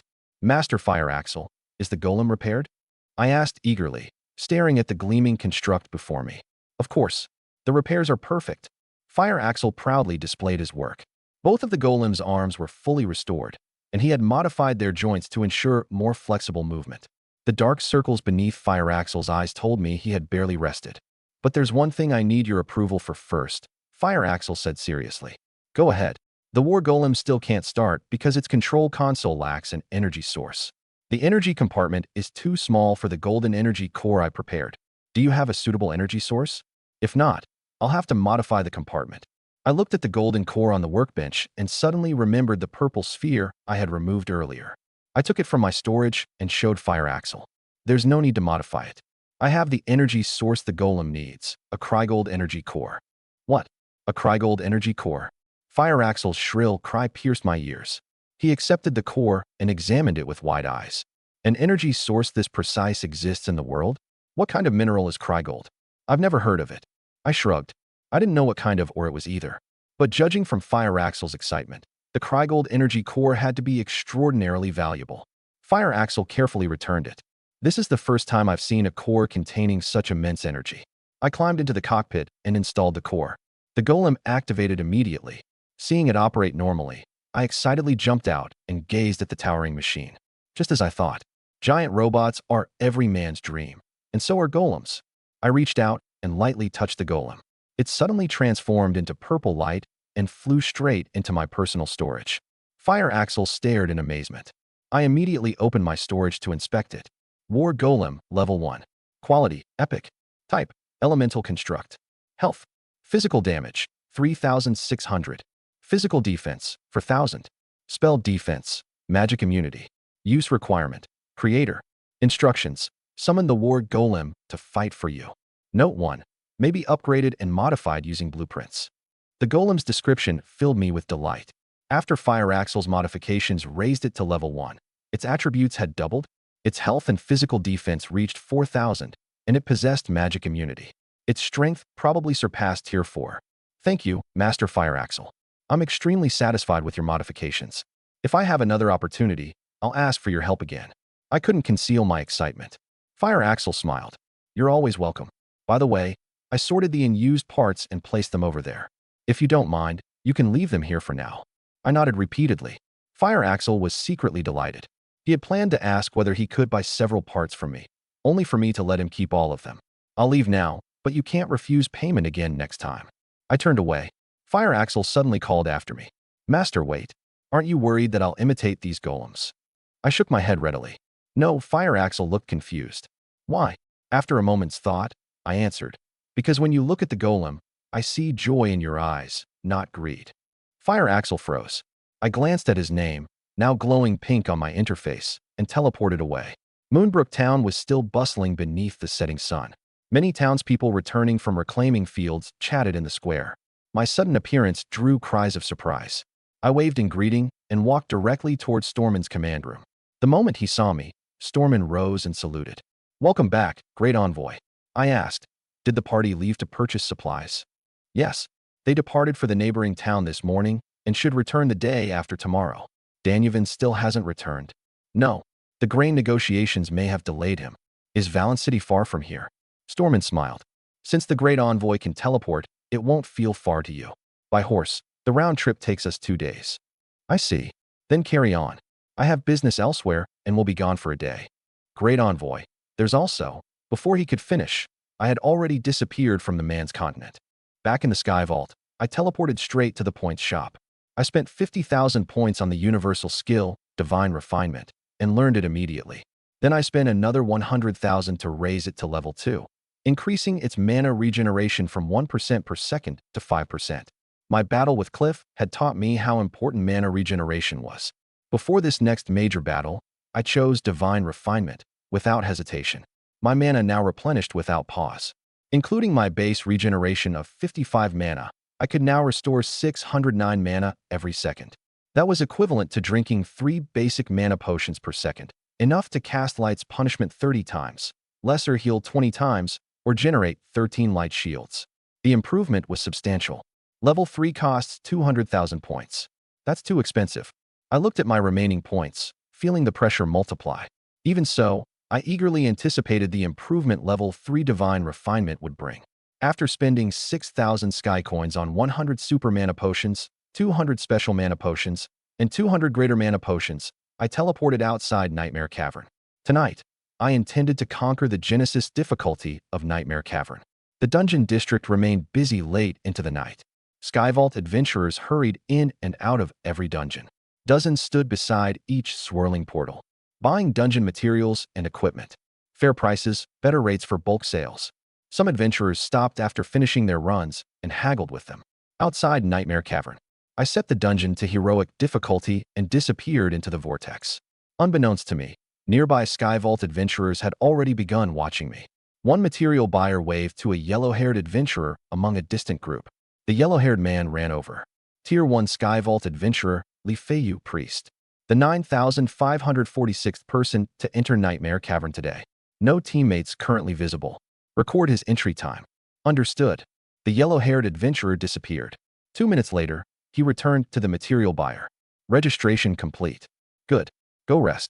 Inside heroic Nightmare Cavern, my cloak radiated incandescent light and illuminated the path ahead. I found Lord of Viper's Lane and killed him with one blow, letting his soul disappear into the darkness. Then I found the priest and rapidly killed her too. I picked up a necklace from Andra's corpse. Andra's tier. Quality, rare. Category, necklace. Stamina plus 10. Spirit plus 18. Strength minus 5. Note: if time could flow backward, I would rather die by your hand. Sigh. It isn't the cloak. I shook my head in disappointment and threw the necklace into my personal storage. Then I reached the teleportation array guarded by Priest Pieces and killed him. Although the enemy's attributes had increased tenfold, they remained helpless before me. In less than 10 minutes, I reached the foot of the stone platform. I didn't hurry up to eliminate Lord Fendy's. Instead, I opened my personal storage and looked at Vor Sapling. The small tree had rooted itself deeply inside my storage. No matter how hard I pulled, I couldn't remove it, much less destroy or discard it. I had tried discarding soulbound equipment before, and the interface always displayed a confirmation prompt. Remembering my previous solo run, I couldn't help muttering, "This sapling isn't going to trigger another story event, is it? If it did, wouldn't I lose another exceptional accessory?" I sighed. Forget it. If I don't get one, I don't get one. Once I seal the dungeon, the accessory will become discontinued anyway. I stopped hesitating and climbed the stairs to the platform. When Lord Findes fell, Immortal Vor awakened exactly as I expected. 2 items radiating purple light dropped from the vine chest: a 4-spirit form staff and a 4-spirit form shield. Root of Life, 4-spirit form bound. Quality, Epic. Category, 2-handed staff. Physical damage, plus 573. Spell damage, plus 1088. Attack speed, 2.90 seconds. Stamina, plus 40. Spirit, plus 100. Resistance, plus 30. Requirement, 20 strength. I whistled excitedly when I saw the staff's attributes and equipped it immediately. I had to admit that this epic staff stats even surpassed those of the Raging Thunder gear. I couldn't help sighing. So good. I placed the shield, whose attributes had also doubled, into my storage, then followed the story event and easily defeated the Nightmare Devourer. Notifications appeared one after another. Congratulations, Skyvault Adventurer. You have cleared the heroic Nightmare Cavern. Congratulations. Achievement earned, Unstoppable. Kill Lane, Andra, Pieces, and Findes in their symbiotic state without taking damage. Congratulations. Hidden achievement earned, Intertwined Trees. Defeat the Nightmare alongside Vor at full strength. Congratulations. Achievement earned, Faster than the Wind. Complete the dungeon in under 20 minutes. As your rank is below Tier 3 and you earned the above achievements, your rating is Perfect. First perfect rating. Bonus reward, 1,000 points. Genesis difficulty unlocked for Nightmare Cavern. Genesis difficulty activated. Heroic difficulty progress is now permanently locked and cannot be reset.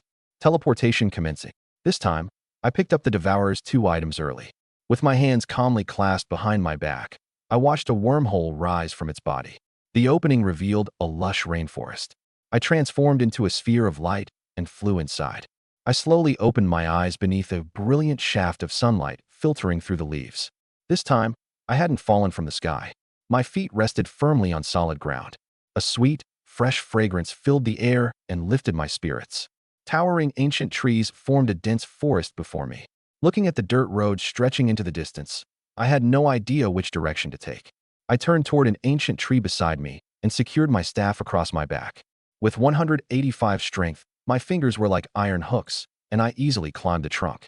From the crown, I surveyed the area and spotted a patch of withered yellow woodland. The ground there rose higher, and its color stood out starkly from the lush trees around it. That should be the place. I leaped into the air with all my strength. After casting Levitate, my body became light as a feather, and I drifted toward the withered forest.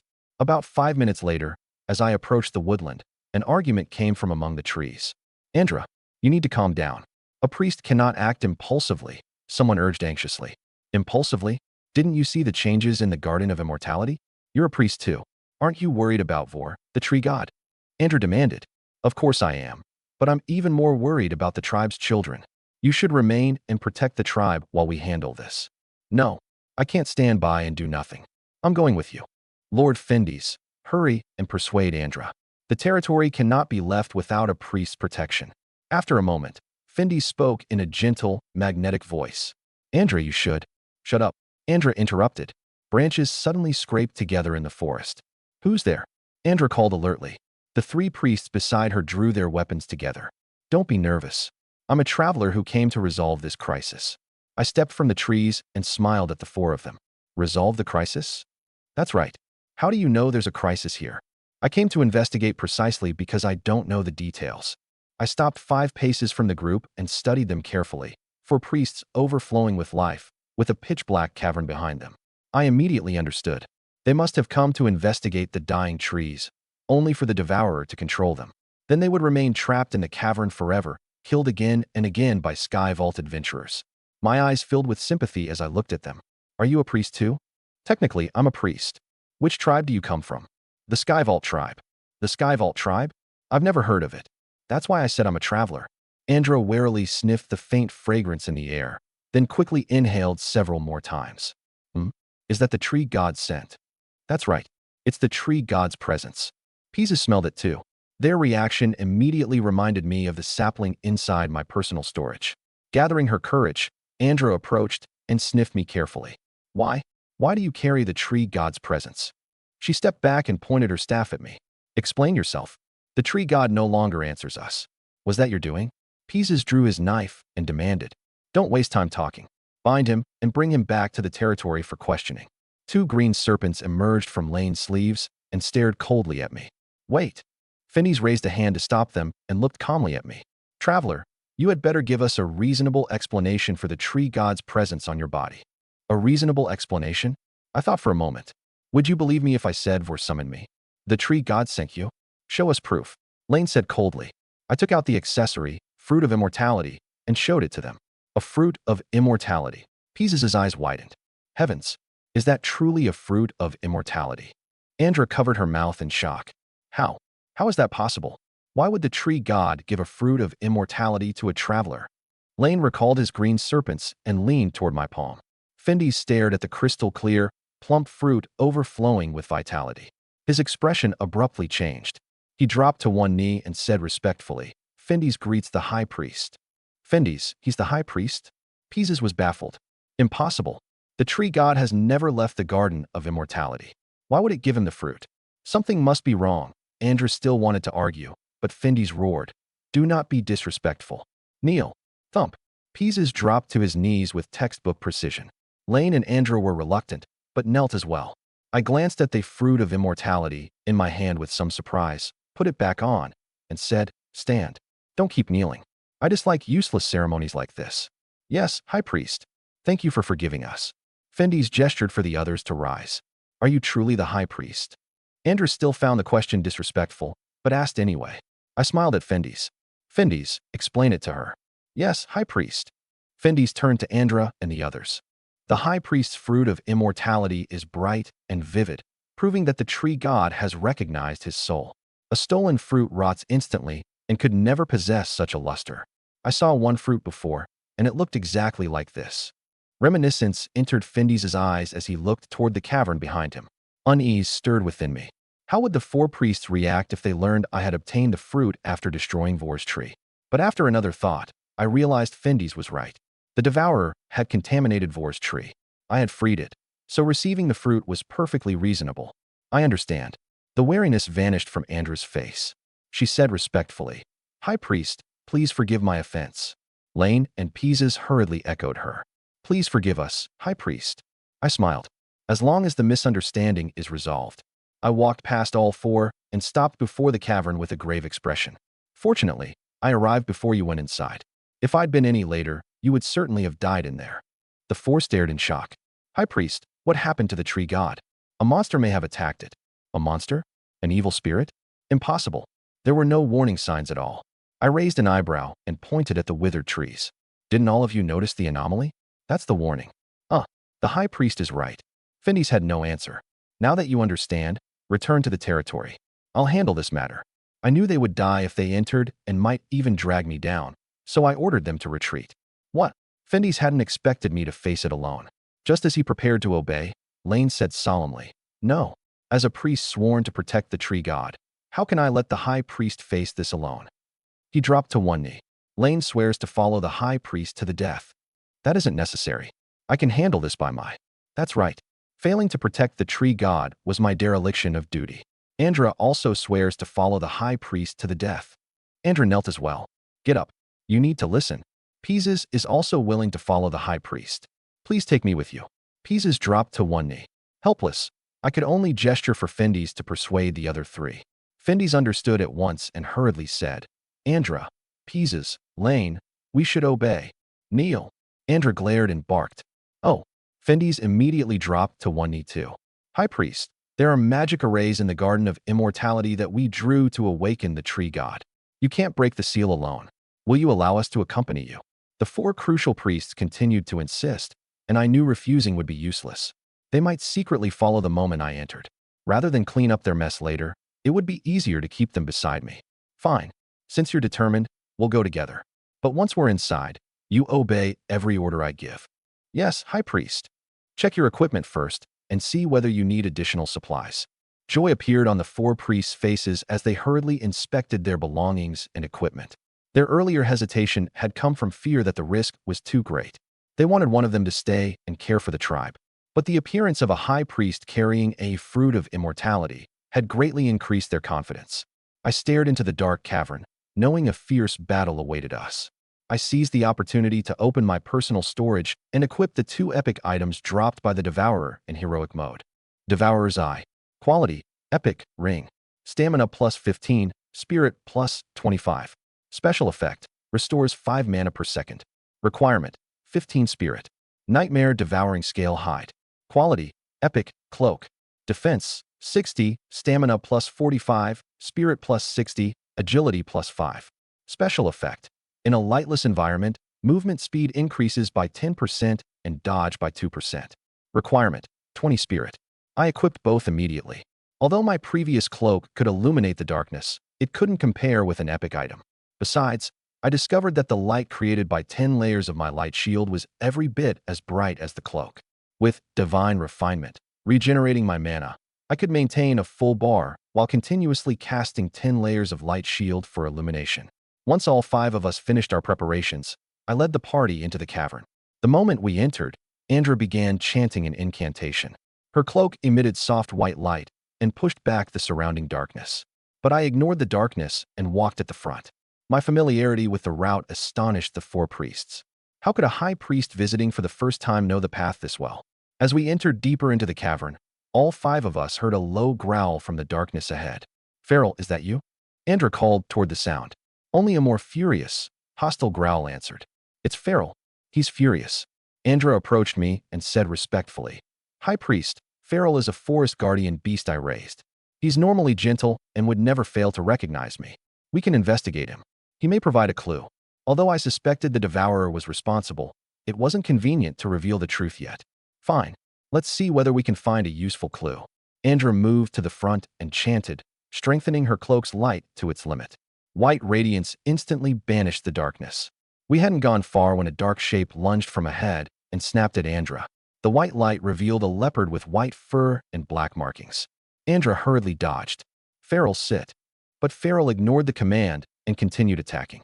Just before he bit her, I raised a hand and cast 2 layers of light shield. The barriers hummed as they blocked Feral's attack. "Kill him." "Yes, High Priest."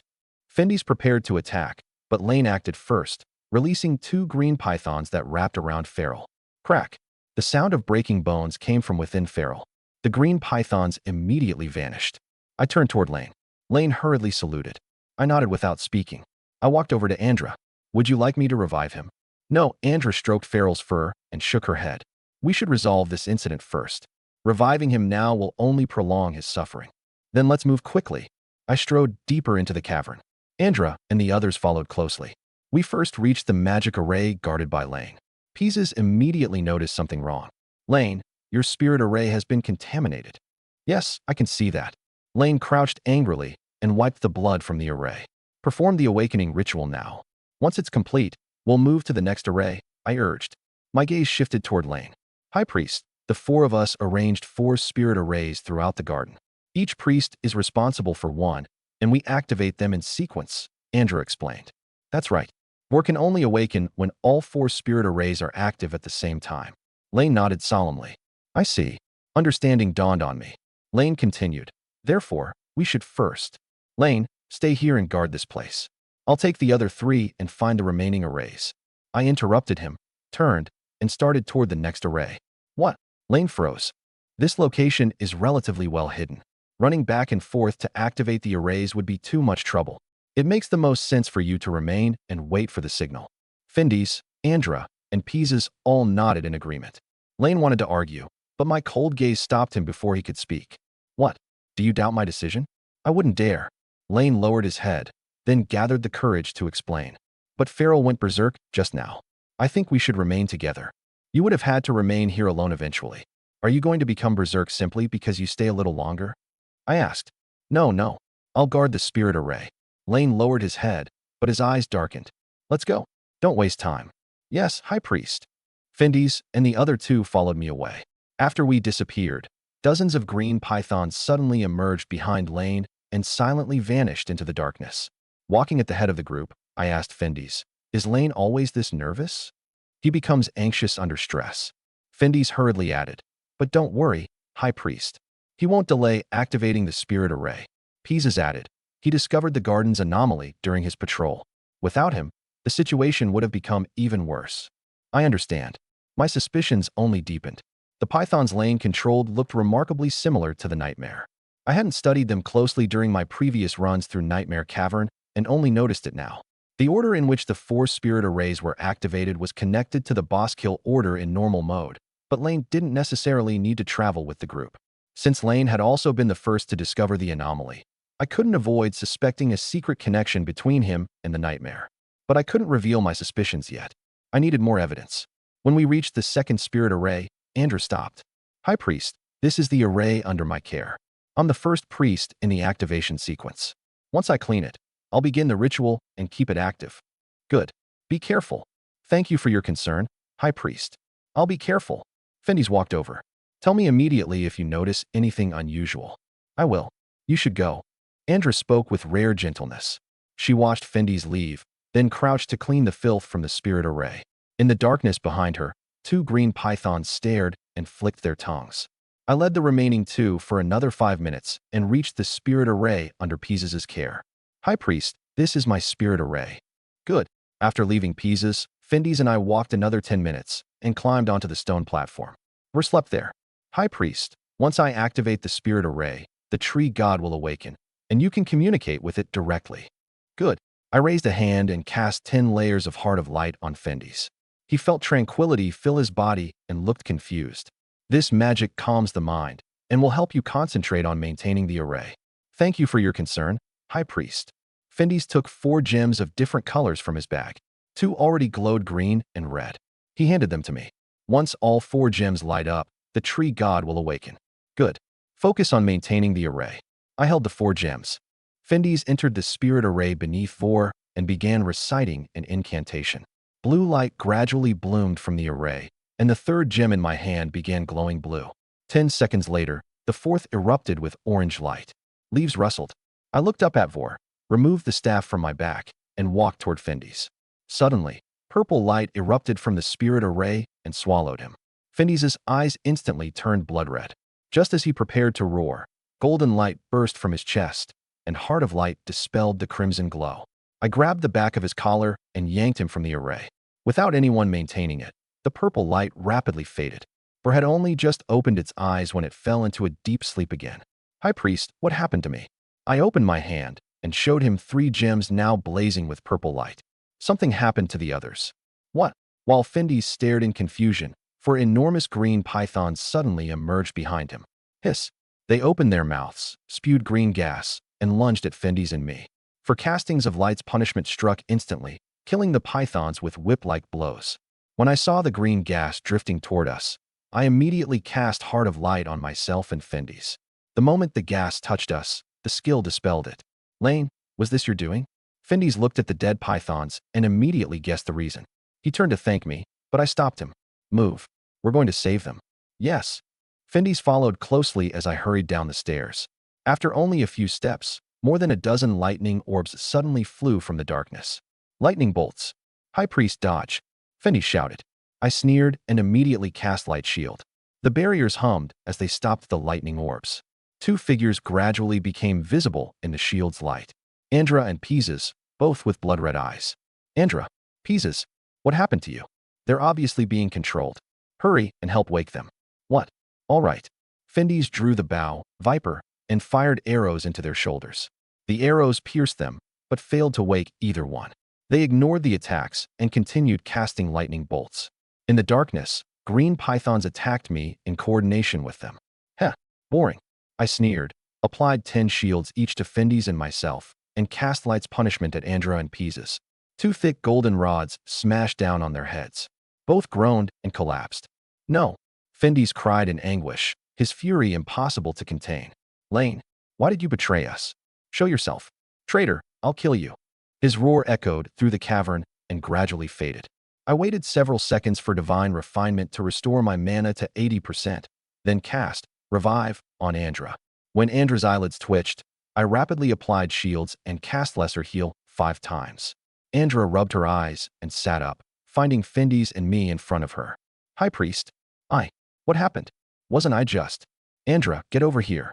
I drank a special mana potion, restored 80% of my mana, and cast Revive on Pieces.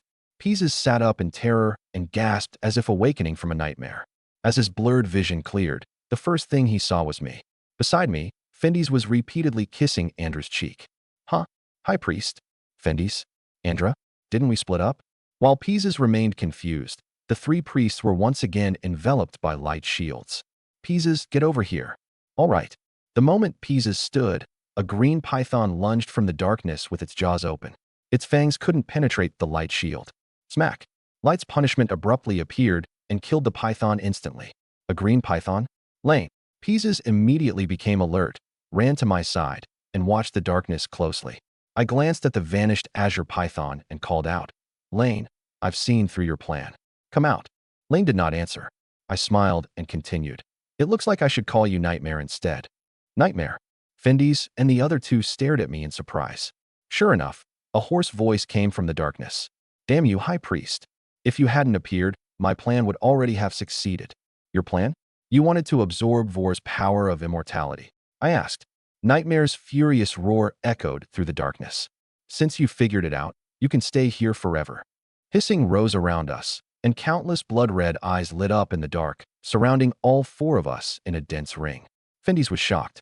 He clutched Andra tightly in his arms, but his face was full of rage. We'll fight it to the death. Pieces drew his blades, ready for a final stand. I, however, was smiling. Nightmare's Lane incarnation had never shown itself. That meant it did not dare attack before absorbing the power of immortality. All it could do was frighten them with phantom azure pythons. But I had already seen through Nightmare's true identity, and I knew how to deal with these little snakes from its second form. Nightmare, if you're going to attack, hurry up. Otherwise, I'll make the first move. I swept my gaze around us, then warned Findes and the others beside me. Be careful. Rest assured, High Priest.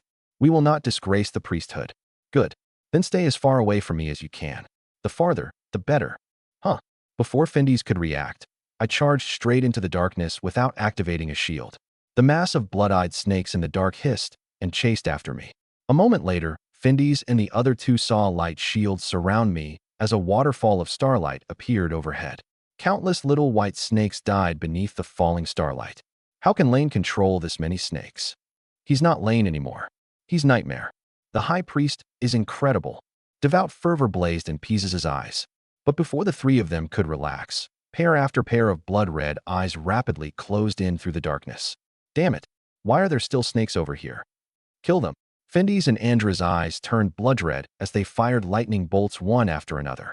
Wielding twin blades, Pieces stood guard over them and hacked apart the oncoming snakes. After fighting for more than 10 minutes, I realized the snakes in the darkness seemed endless. There was no way I could kill them all.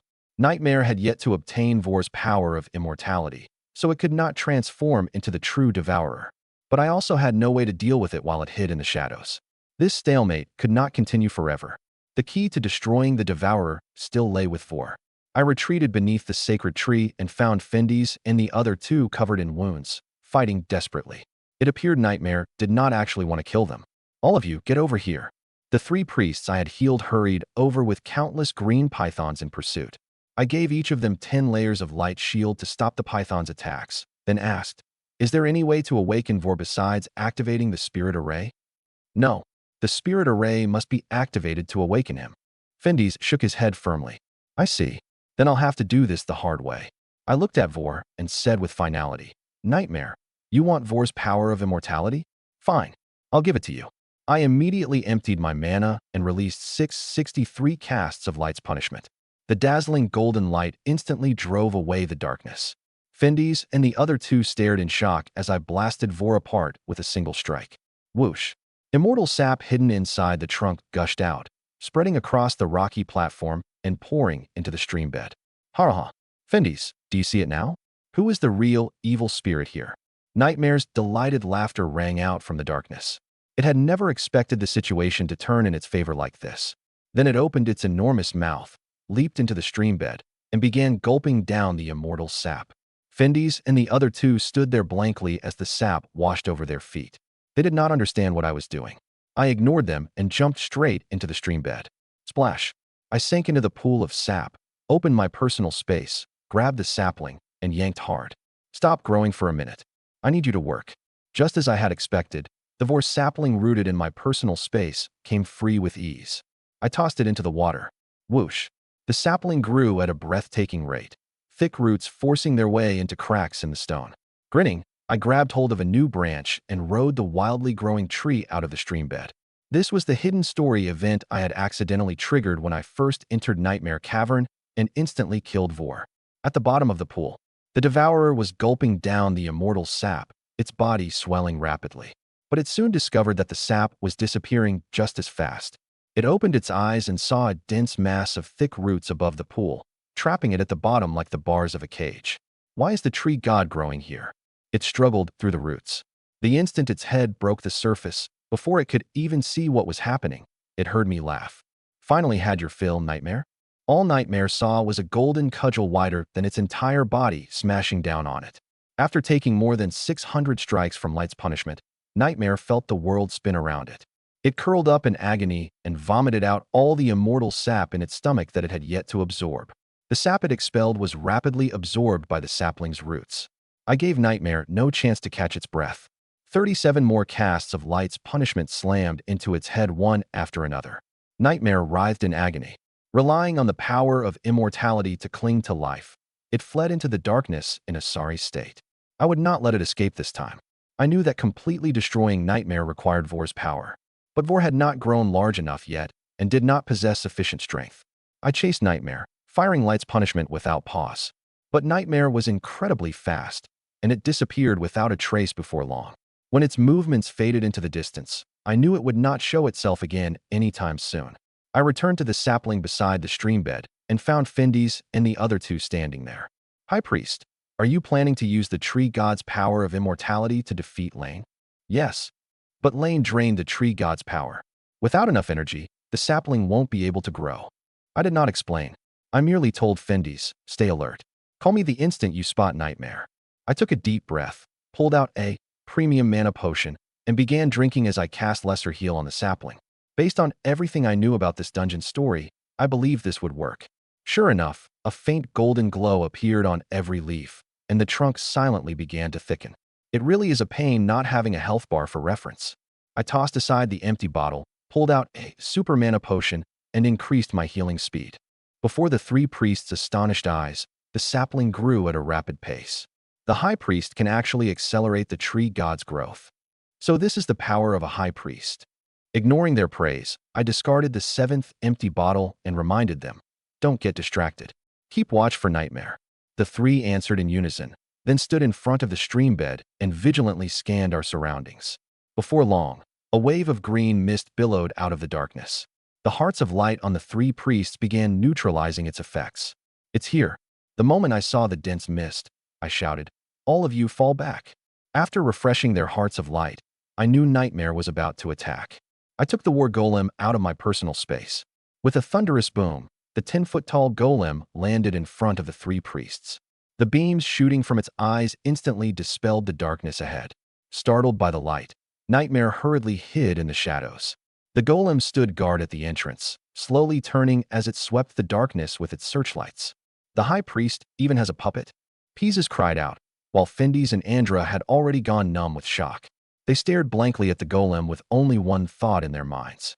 The gap between us and the High Priest is far too great. I was delighted by the golem's reaction.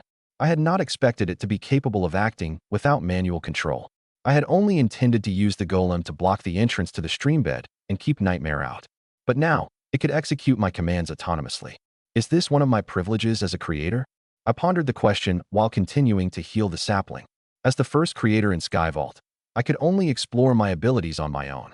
The green sleep mist drifted toward us once more. The hearts of light on all four of us continued to activate. I drank another mana potion. Nightmare suddenly lunged out of the darkness, jaws open wide as it tried to bite the golem. With a thought from me, the golem ignored the mist and received my will. It reacted instantly, swinging its right arm at Nightmare.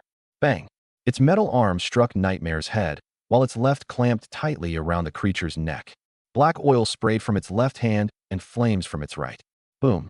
Nightmare shrieked and thrashed wildly. No matter how hard it struggled, it could not break free of the golem's grip. I remained vigilant, but breathed a quiet sigh of relief. In less than 30 seconds, Nightmare's tail sagged to the ground.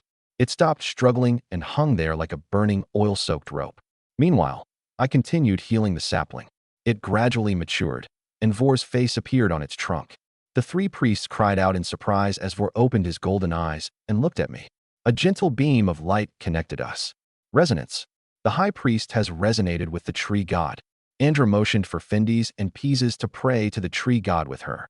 I stopped casting and pointed at Nightmare behind me. Destroy it. Wish, wish, wish. Sharp branches shot from the trunk and pierced the charred Nightmare. The golem released its grip, allowing Vor to drag Nightmare back toward the tree. The branches burrowed into the serpent's body and began absorbing the energy inside it.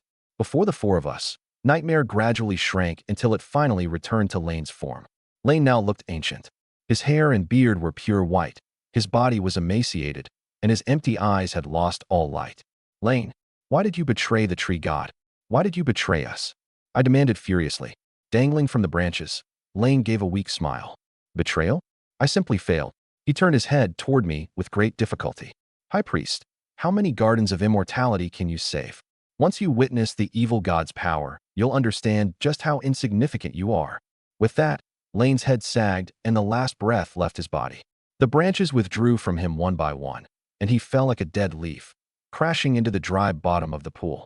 Lane, Findes stared at the body of his longtime comrade and closed his eyes in pain.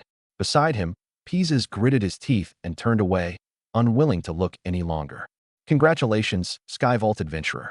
You have slain the Devourer, the Nightmare of Nightmare Cavern in Genesis mode, and received points.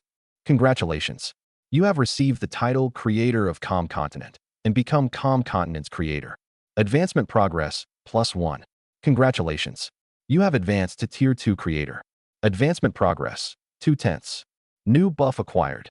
Blessings of the Created Worlds, Level 1. Blessing of Man's Continent, Level 1 spell damage increased by 1%. Blessing of Calm Continent, Level 1 maximum health increased by 1%. Calm Continent exclusive passive learned, Devour Life. Devour Life, passive, Level 1. When an ability hits a target, the creator can steal 1% of the target's total attributes. The target gains the Fatigued effect, reducing attack speed, movement speed, casting speed, dodge, and parry rate by 1% for 5 seconds. Stacks up to 5 times. Hitting the target refreshes the duration. Note: upgrading this ability requires skill points and does not count toward advancement progress.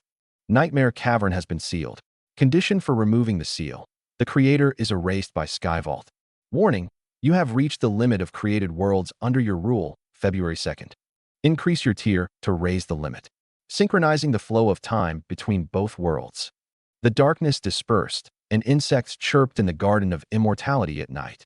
By the time synchronization finished, it was already late. I can't believe night came so quickly. Andra marveled. Time passed so fast. I thought it had only been an hour.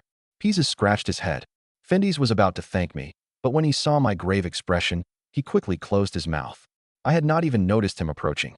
My eyes were fixed on the information displayed in front of me, and I was stunned. Although my face remained as calm as still water, my emotions rose and plunged like a roller coaster. The good news was that I had obtained Devour Life, an exclusive passive for created worlds. It was absurdly powerful. The bad news was that I had already reached my limit for created worlds and could not enter a new one for the time being. As for Devour Life, every time one of my abilities hit a target, it could steal 1% of the target's attributes. The effect lasted 5 seconds and could stack up to 5 times. What did 5% of someone's attributes mean? If I fought Principal G Fachin, who was an entire tier above me, I could steal 5% of his attributes. And the ability was only level 1. It could still be upgraded. On top of that, the target also received the Fatigued effect. I'll try raising it by 1 level first. Ignoring Findes behind me, I began operating the interface. I had intended to use my points to upgrade Divine Refinement, but Devour Life now looked far more useful. An upgrade required 10 skill points, which meant 5,000 points. That was practically free. I decisively pressed confirm. Devour Life, has reached level 2, 5,000 points deducted. When I opened the interface, my eyes widened. The amount stolen had risen from 1% to 2%, while the maximum number of stacks had increased from 5 to 6. The target's debuff had also risen from 1% to 2%. The interface then said that the next upgrade required 20 skill points. I chose to upgrade without a moment's hesitation. Devour Life has reached level 3. Points deducted.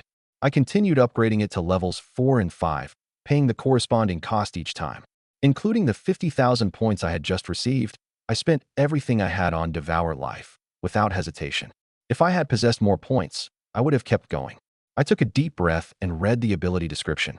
Devour Life, passive, level 5. When an ability hits a target, the creator can steal 5% of the target's total attributes. The target gains the fatigued effect, reducing attack speed, movement speed, casting speed, dodge, and parry rate by 5%. The effect lasted 5 seconds and could stack up to 9 times. Hitting the target refreshed its duration. 5%. 9 stacks. Doesn't that mean I can steal 45% of a target's attributes now? When I saw the effect, my first reaction was not amazement at how powerful the ability was.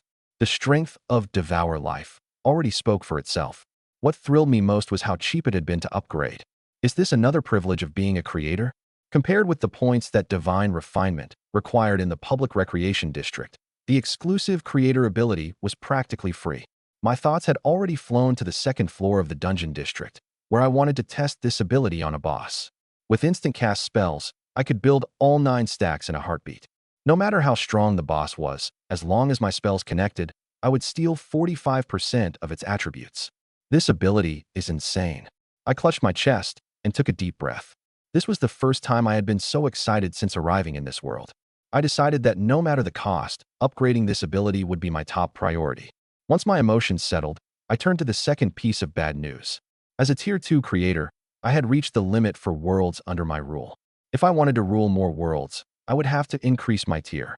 The problem was that my advancement progress was February 10th, not 2/3. If I could not open a new world, how was I supposed to advance? Forget earning 8 more progress points. Even earning 1 would be difficult. I folded my arms, troubled by the problem. Could the 2 worlds under my rule contain other hidden dungeons? It was not an idle guess. Advancement progress could only be earned by challenging dungeons. Wait. I looked at Vor's tree behind me and immediately reached a conclusion. Fendes, I need to ask you something. Fendes, who had retreated off to the side, hurriedly answered. Ask anything you wish, High Priest. Ever since Nightmare's defeat, the 3 priests had wanted to thank me. But I had stood there like a statue, staring ahead with a complicated expression, and they were too intimidated to approach. For a while, none of them dared disturb me. How many places nearby have a tree god planted in them? 13. We'll have to return to my territory and check the map for their exact locations. Has an evil spirit ever corrupted a tree god in this region before? Never. Fendes shook his head repeatedly. This is the first time anything like this has happened since I became Lord. Is that so? I understand now. I smiled. So that was how it worked? A creator's rule over a world was about more than defeating a dungeon boss. Our mission was to cure that world's afflictions at their source. All right then, take me to your territory. I want to see the map. It would be my honor. Fendes agreed excitedly. Ever since Lane's death, Fendes had wanted to invite me back to his territory. He had never expected me to suggest the visit myself, and there was no way he would let the opportunity pass. High Priest, what should we do with Lane's body? Dig a hole and bury it wherever you want. I waved dismissively. Just keep it away from the garden. Don't let it spoil little Vor's mood. I walked over to the now-grown Vor and gently stroked his trunk. But no matter how much I touched him, little Vor merely smiled. There was no sign that I could put him back into my personal space. Looks like I can't take him with me. I was a little disappointed. Andrew spoke up. High Priest, should we carve the new spirit array in the same place? Spirit array? I thought of the array Fendes and the others had activated earlier. Yes, now that the tree god has been born anew, we need to carve the spirit array again. There's no need. He doesn't need to sleep anymore. My answer left all 3 priests stunned. They exchanged glances before Andrew worked up the courage to say, but if the tree god doesn't sleep, he won't be able to accumulate power. Do you want history to repeat itself? I countered coldly. The 3 priests had nothing to say. The trouble Lane had caused had barely been resolved, and his body had not even been buried yet. I turned and cast Lesser Heal on little Vor, instantly emptying my mana. Crack. The expanding trunk produced a loud noise. The three priests jumped and looked up. Vor's trunk had visibly grown thicker, and a faint golden light shimmered over his leaves. Little Vor doesn't need the spirit array anymore. When the sun rises tomorrow morning, he'll begin absorbing energy from sunlight. Energy from sunlight. Andra blinked in confusion. That's right. I nodded as if it were perfectly ordinary. Absorbing energy from sunlight? I had already suspected as much. I had deliberately cast Lesser Heal on Little Vor in front of the three priests to test that theory, and the result proved me right. Your divine power truly commands admiration, High Priest. Fendes hurriedly bowed. If the tree god can grow without sleeping, our territory will know peace forever. Hearing their praise, I put on a mysterious air. Don't start dreaming about eternal peace. Fulfill your duties and never lower your guard. Yes, we will remember the High Priest's teachings, all three answered excitedly. My arrival had not only eliminated the traitor Lane, but also solved the problem of the tree god's slumber. High Priest, let me carry the traitor's body away. He isn't worthy of being buried here. Pieces angrily pointed at Lane's corpse. Do as you wish, I agreed. Yes. Pieces immediately hoisted the body onto his shoulder and left. We should go as well. Yes. Fendes, Andra, and I left the garden and headed for his territory. What I did not know at the time was that, outside Nightmare Cavern on the first floor of Skyvault's dungeon district, another scene was unfolding. Dozens of Tier 3 Skyvault adventurers stared at the empty ground outside the dungeon, their lips moving constantly. They committed the names, appearances, and tiers of every Skyvault adventurer expelled from the dungeon to memory. The list included more than a few high-tier adventurers. Looking at the dungeon's sealed entrance, they shook their heads and sighed. Damn it, someone beat us to it again. We got here too late. Strange. Where did we go wrong? We didn't find a single clue. My God, it really has been sealed. One sealed dungeon per day? Who is this creator? Could there be a second creator? Once no one else was expelled from the dungeon, the Tier 3 Skyvault adventurers standing guard outside pressed the sigils on the backs of their hands and left. Stars and Stripes Nation, first floor hall of the Skyvault Adventurer headquarters. Hundreds of staff members sat at computers, analyzing a long list of Skyvault adventurers. Tap, tap, tap. Dozens of people who had just returned from Skyvault hurried back to their stations and rapidly entered names into the database. Every name on the list belonged to a Skyvault adventurer who had been expelled from Nightmare Cavern. Once the data entry was complete, the computers began filtering and comparing the information. 10 minutes later, the statistical report arrived on the central computer in the hall. A middle-aged man in a brown suit tapped at the keyboard as he studied the list. There are still more than 27,000 people left. A survey like this is bound to miss people. The moment someone changes their Skyvault appearance and name, the trail goes cold, a young man behind him said. Oh, do you have a better method? The middle-aged man asked, looking back at him. The young man hurriedly lowered his head. No. Verify the information for every Skyvault adventurer on that list. Send people to investigate them one by one. Yes, sir. Dragon Kingdom, Han City. A ringing phone woke Ji Feichin moments after he had fallen asleep. He picked it up and held it to his ear. Hello, Principal. Nightmare Cavern has been sealed too. Yu Muqing's voice came through the phone. Ji Feichin sat bolt upright, all traces of sleep gone. It was sealed too? Yes. Come on. Let's go watch the excitement. All right. I'll wait for you in the trade district. Understood. After ending the call, Ji Feichin, still dressed in pajamas, pressed the sigil on the back of his hand. I later learned what happened outside the trade district in Skyvault that night. Yu Muqing and Ji Feichin appeared at the same time and formed a party. Instead of going to the first floor of the dungeon district, they blended into the crowd and began talking. Confirm that the communication channel is set to party, Ji Feichin said as he switched channels. Confirmed, Yu Muqing replied. Check it again. Confirmed. After they repeated the check several times, Yu Muqing finally said excitedly, Principal, Qi Xiao spent all evening clearing dungeons on the first floor of the dungeon district. The last dungeon he entered was Nightmare Cavern. Ji Feichin laughed. That's good news. You worked hard today, Ms. Yu. I was only doing my duty. But is that enough to prove Qi Xiao is the creator? Who else could it be? What if he refuses to admit it? Would you admit it if you were him? Yu Muqing shook her head. Exactly. He definitely won't admit it. Listen to how lively Skyvault is. How many people are searching for him right now? As long as the announcements keep coming, it means his identity still hasn't been exposed. Ji Feichin smiled. Even if it isn't him, he's still the prime suspect. Suspicion is enough. Don't disturb Qi Xiao until we have conclusive evidence. Don't worry, Principal. I know what to do. After their brief conversation, Ji Feichen told you mooching to return to reality and rest. He opened his contacts and found a Sky Vault adventurer named Yi Bang. Heh, I knew you old bastard would still be in Sky Vault. Ji Feichen smiled as he sent Yi Bang a message. Yi Bang, it's old Ji. Are you busy? Yi Bang replied in less than 5 seconds. No, I came to watch the excitement. I received your report. I'll send the 6th Regiment to take a look at that student in a couple of days. A couple of days? Commander Yi certainly knows how to throw his weight around. Hurry over so we can talk face to face. I'm at Trade District 13, coordinates 1020. The moment Ji Feichen finished speaking, Yi Bang appeared in front of him. Ji Feichen invited Yi Bang to join his party. As Ji Feichen's old comrade in arms, Yi Bang knew his personality well. Before Ji Feichen could speak, he thumped his chest and promised. Old Ji, I read the report you sent me about that promising kid. Don't worry. Given our relationship, as long as the boy truly has the ability, I'll make sure he joins the National Defense Regiment. How has it been this many years, and you still haven't reached Tier 6? Ji Feichen asked, abruptly changing the subject. Tier 6?